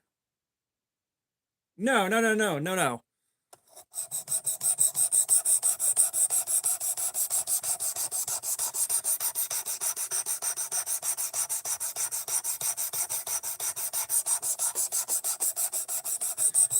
So I'm not saying what he was doing didn't work.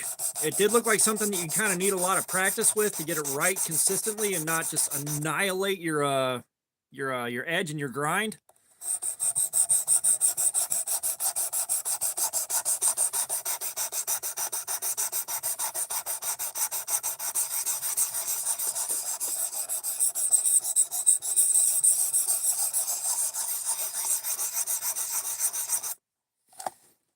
So it was just, that feels nice and crispy.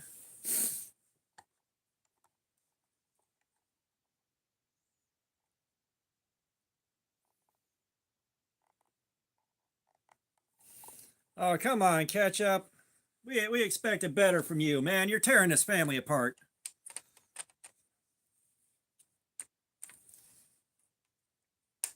Punisher and I are going to be worried sick about you now.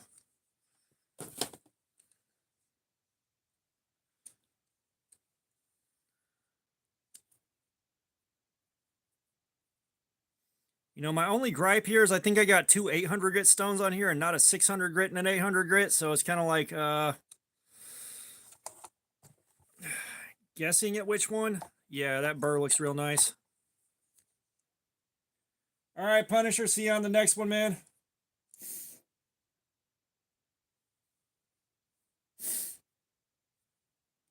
But oh yeah, like I caught that finally. When I'm sharpening stuff, I don't really see the comments go by. Sorry about that. But no, the axis lock is fantastic for fidgeting. Now that being said, I would have rather not had a thumb stud on this. I know a lot of guys like the thumb stud. It's kind of obligatory, but it's like you got the axis lock in here. It seems kind of unnecessary.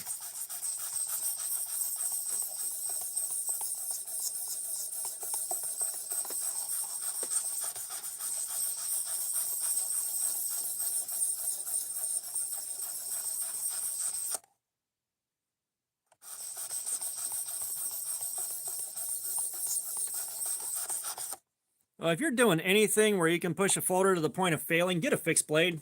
It's just, don't be an idiot about it.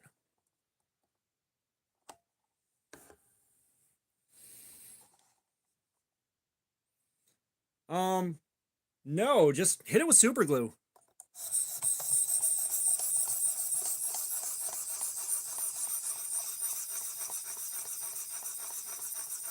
You know, I forget where I picked up my last decent cut.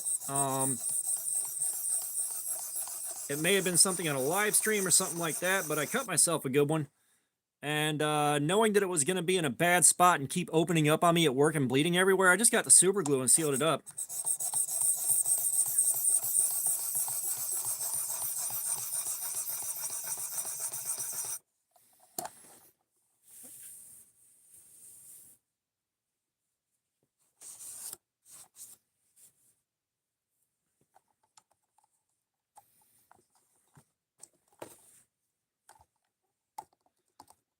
The only thing with this thing is it takes a while to get through all the grits.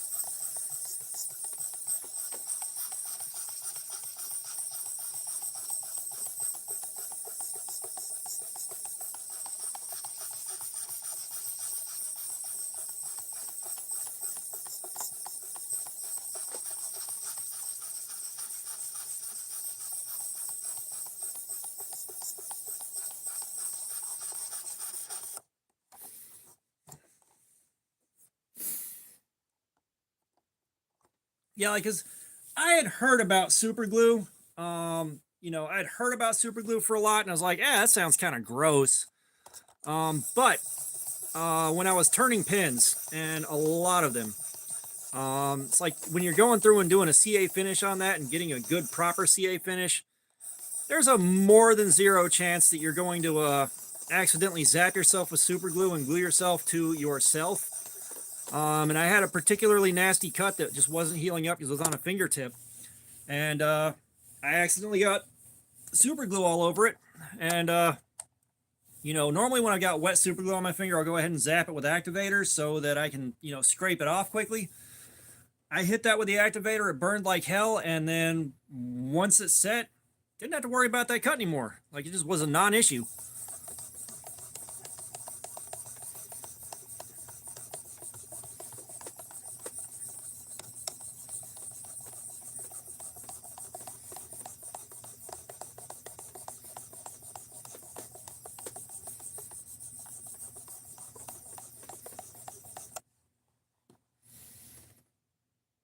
This isn't going to be the most perfectly mirrored polished edge I've ever done, but this is going to be way more than good enough for what we're doing here.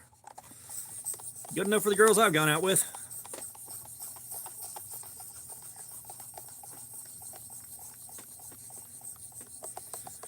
All right, like I said, Monday is the anticipated next live stream because I don't think I'll be able to get one in for the rest of the week. So we'll see. But we're doing the Kaiser Nice Guy next time and checking out the Nitro V on that and seeing how that does. Now that this has kind of set the bar stupid high, I almost don't want to be disappointed by it.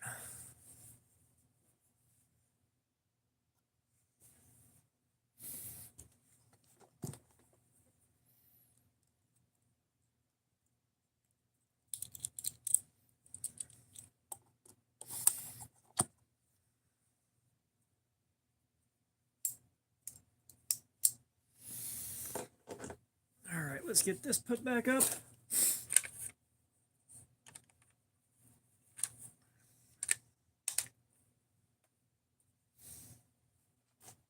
Okay, you can go back over here until I put you where you actually go.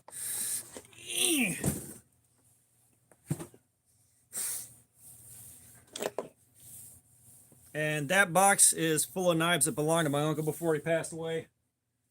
It weighs quite a bit.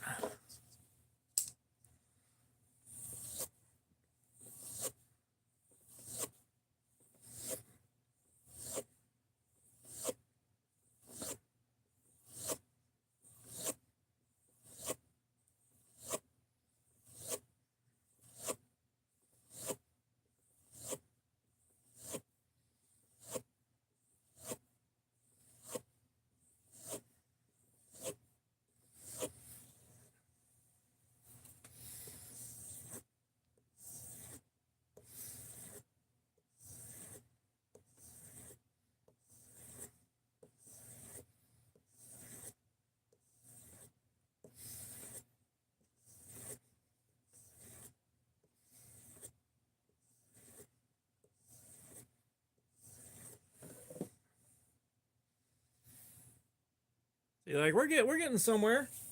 We're getting somewhere.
Like I'm not super set up for doing like food prep and stuff like that. And I'll be honest, the only thing I eat basically comes out of the microwave.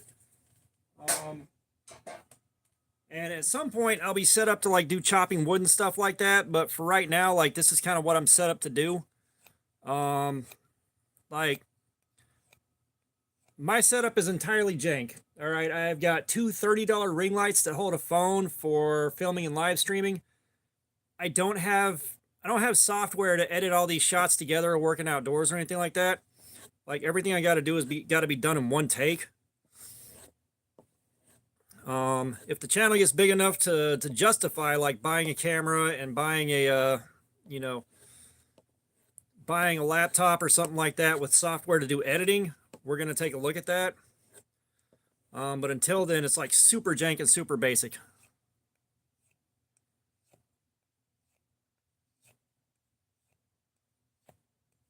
I said there are plenty of guys that do chopping and stuff like that and really beat the crap out of their knives on pieces of wood and stuff. Some point I do want to add that to the repertoire. I just don't have it right now. Yeah, this is again like I am in a I'm in my basement with a carpeted floor. The cardboard is already doing enough damage. I don't want slivers of wood buried all through here.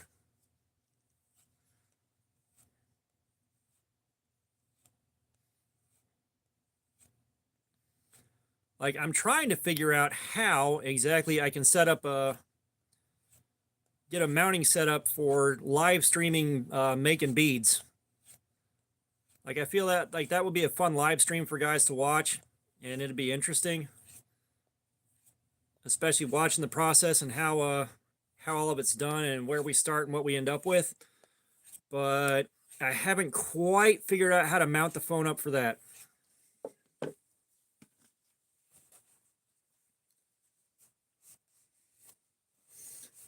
So this one we went over a little over 6 hours and we got the exact same results as the last one. Right about like it, we could have kept pushing it for you know another hour and gotten the exact same results we got last time. However, I am cooked and the edge was cooked enough.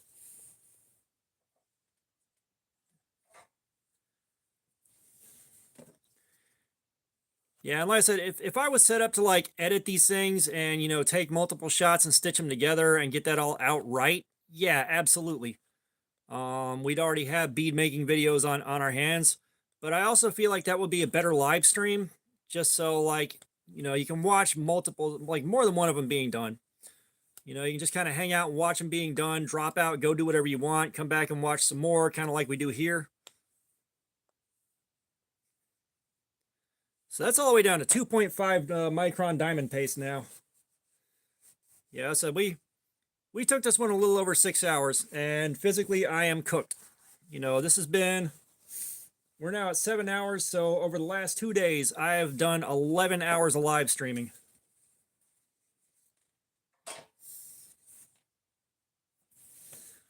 All right, let's get a piece of notebook paper out and see how it handles that.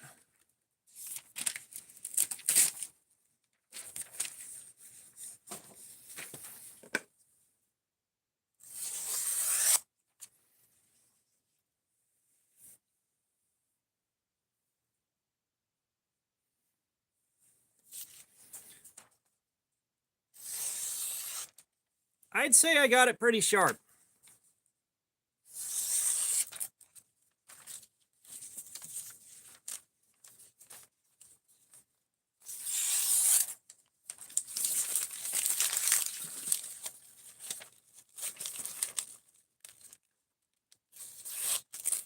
Yeah, the diamond paste going down to 2.5 microns is not necessarily necessary for a $10 knife. I just love being able to do that. You know, especially like I went through most of my life being like I didn't know how to hand sharpen on stones. I've started doing that. I can get a good edge off it. It's possible even with the cheap ass stuff I had to hand sharpen with. But I have the ability to do this now, so I'm going to do this now. You know, that precision adjust is probably one of the best things that one of the best things that I've bought. That was what, about 30 minutes to get it that sharp, something like that. Like the precision adjust is slow. All right, if I did this on a wicked edge, I'd probably have it done in about 10 minutes. But the precision adjust elite is slow doing this. Like it got it that sharp. You can see the results. If I would have used the belt grinder, I probably could have done that in about 2 or 3 minutes, but we wouldn't have a we wouldn't know what the angle was on it. And that's the only thing. Now, that's the question, is this one is pretty dull too because it didn't get sharpened after the last live stream. I'm wondering if we do that with the belt grinder and put a convex edge on it.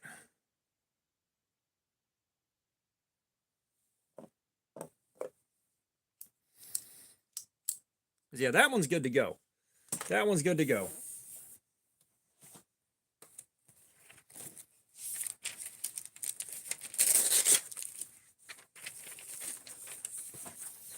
I stropped this at the end of the last live stream, but you know, I was able to strop it back to that after the last live stream because of the diamond paste and all that. But we're going to do this one fast and dirty. That's what we're going to do.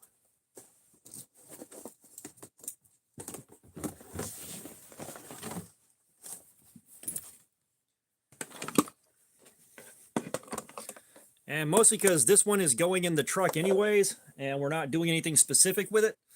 For a $10 knife, this is just fine. Let's get our course belt out.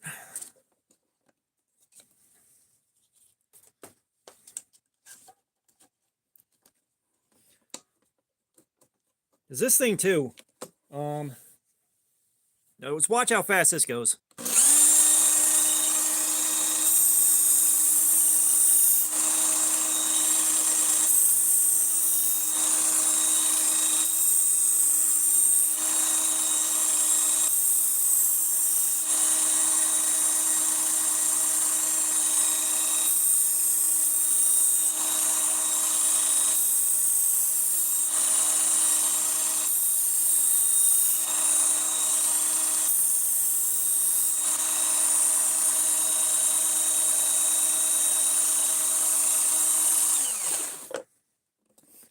So that's the first grit done, burr all the way across.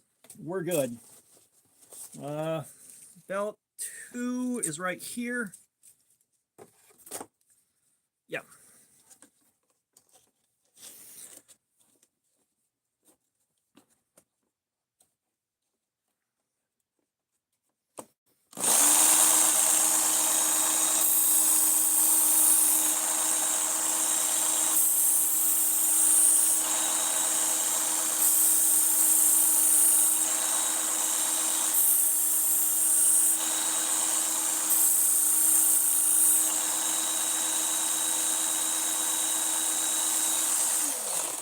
That's the burr raised.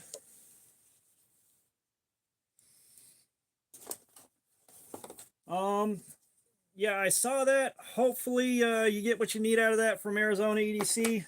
You know, it's always nice to have some way to get a hold of these things, especially when they're hot.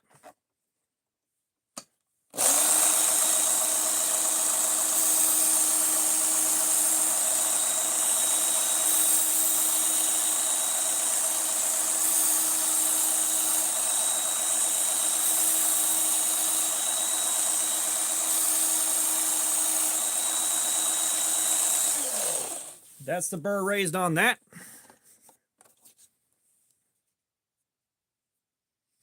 That is 3 on to 4.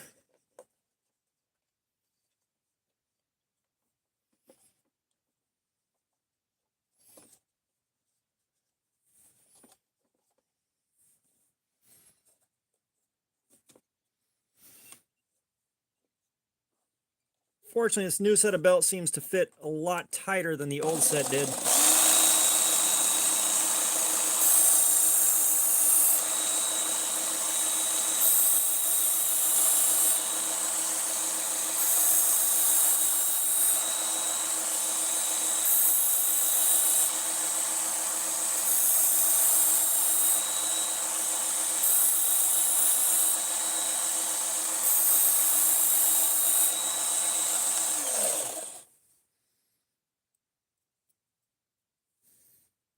So this is the Work Sharp Ken Onion Edition belt grinder. This is the old version.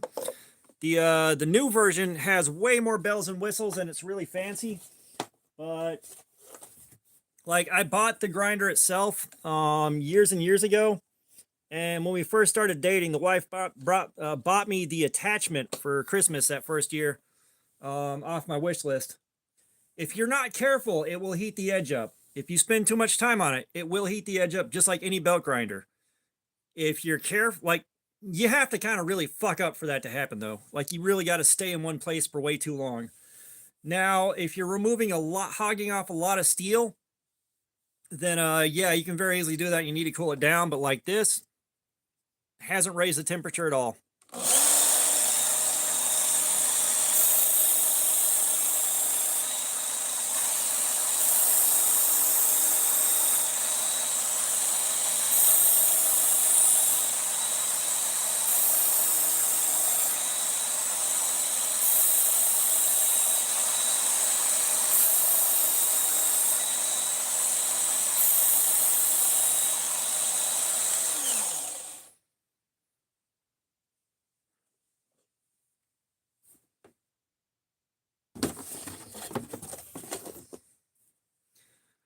So you can see we've already got a pretty shiny edge. Let's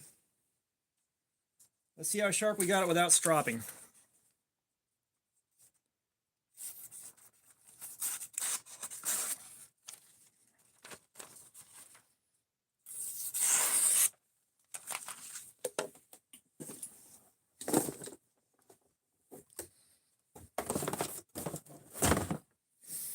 So that's without stropping or anything. What's 384?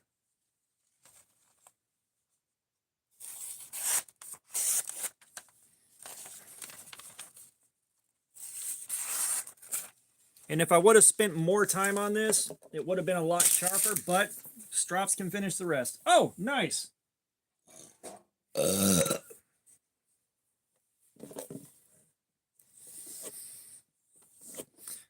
Yeah, it's past midnight. We're going to be wrapping up soon enough here. I am definitely exhausted.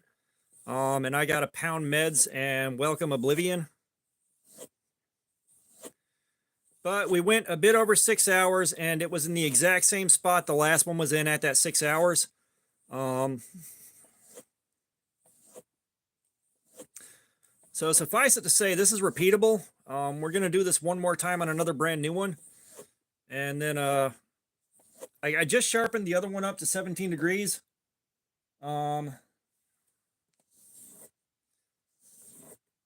So the one that I sharpened is 17 degrees, and it's a known 17 degrees. We're going to go back in on that one and see if we got better edge retention out of it or anything.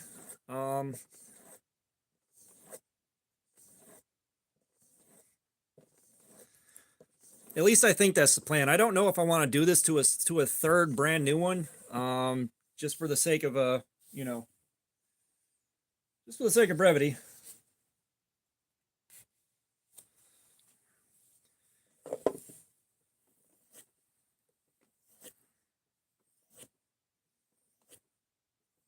Yeah, KO's live streams are a lot less chaotic than mine. They're a lot more relaxed and quieter.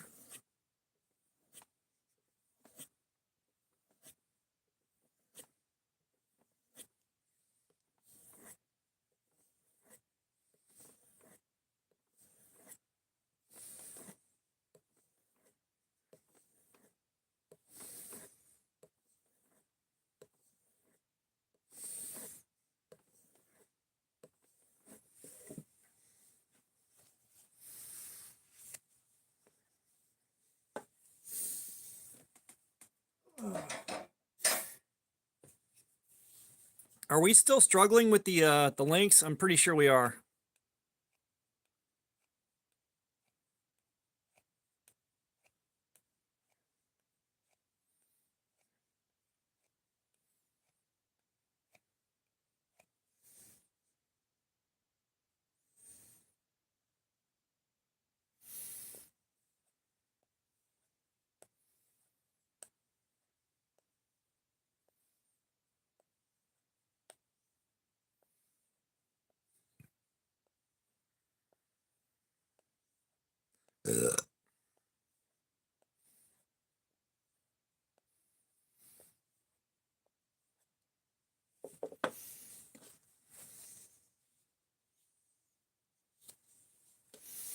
Well, no, that's the thing we had talked about earlier. For some reason, they're just not working tonight. All right. Other streams that we have done, other things that we've done, other streams we've done, we've been able to post links all day long.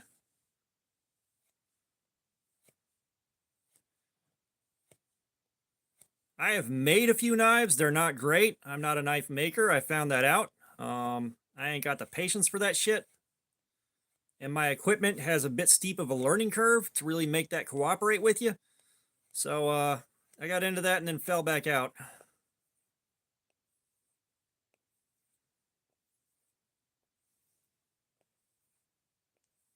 Like, I have got a full blacksmithing shop in my garage. All right, 1977. We'll see you later, man. Maybe on the next one.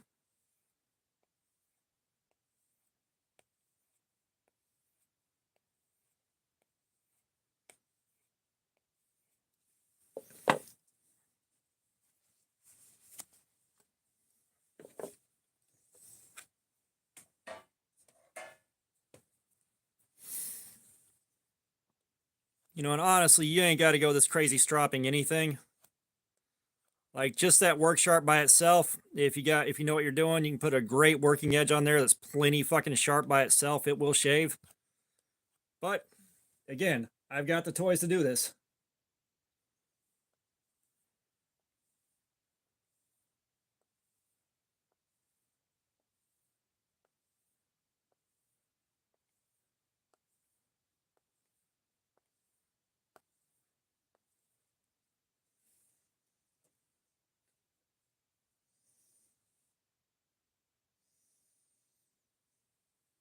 Yeah, I was like, you know, I gave knife making an honest shot, and honestly, I do plan on trying again.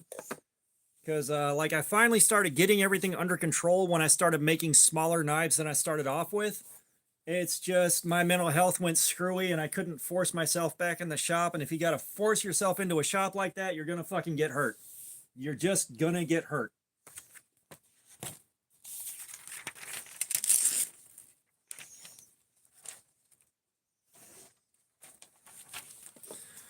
All right.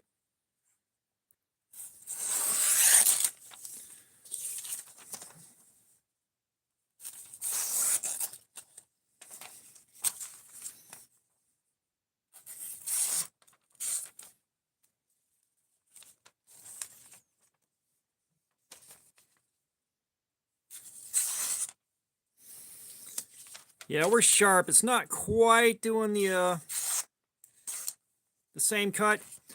There might be a little bit of a dull spot in the middle.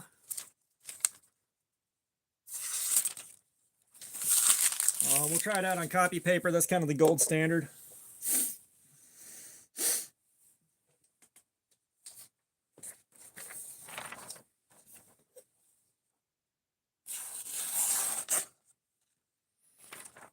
Damn it, I wish I would have finished that cut.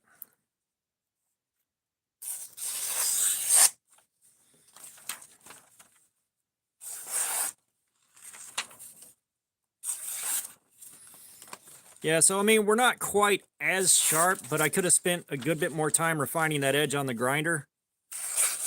But for spending, what, 3 minutes on that grinder, that's really fucking good.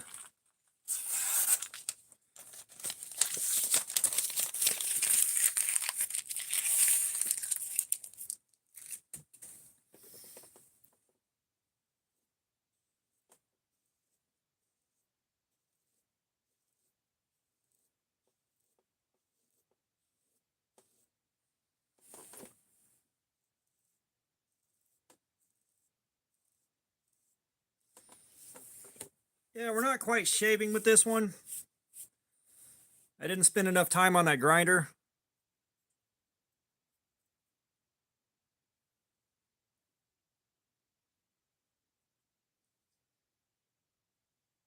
But that was still really, really fast.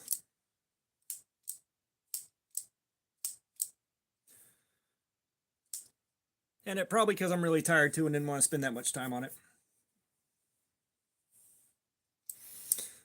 But I believe this is a good place to wrap it up. It is indeed after midnight here, and I do have to work tomorrow.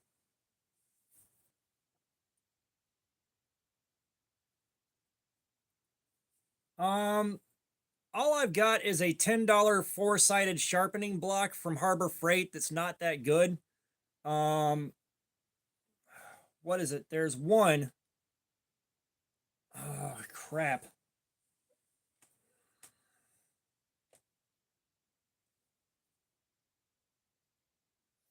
Let me see if it's on my wish list.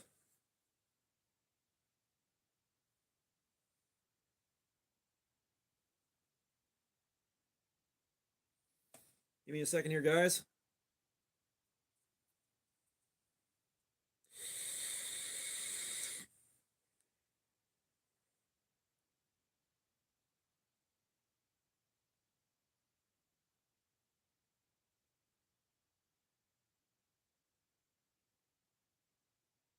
Yeah, so if you see this, the SATC Diamond Sharpening Stone 400/1000 grit, this is the one you want to get. 22 bucks, and this thing is phenomenally crafted. A channel called Outdoors 55 can show you everything about this thing and how it works. Yep.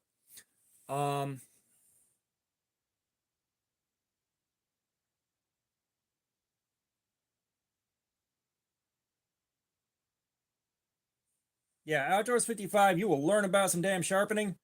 Yeah, he is a professional. But yeah, I think we're going to wrap this up. I want to go lay down. I'm tired.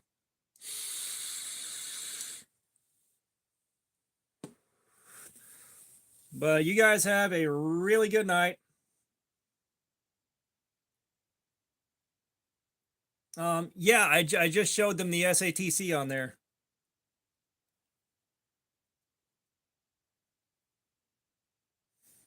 Yeah. Yeah, you guys have a great night. I am tapping out. I am exhausted. Well, you guys are quite welcome. I really appreciate y'all being here. I appreciate y'all throwing the time at this.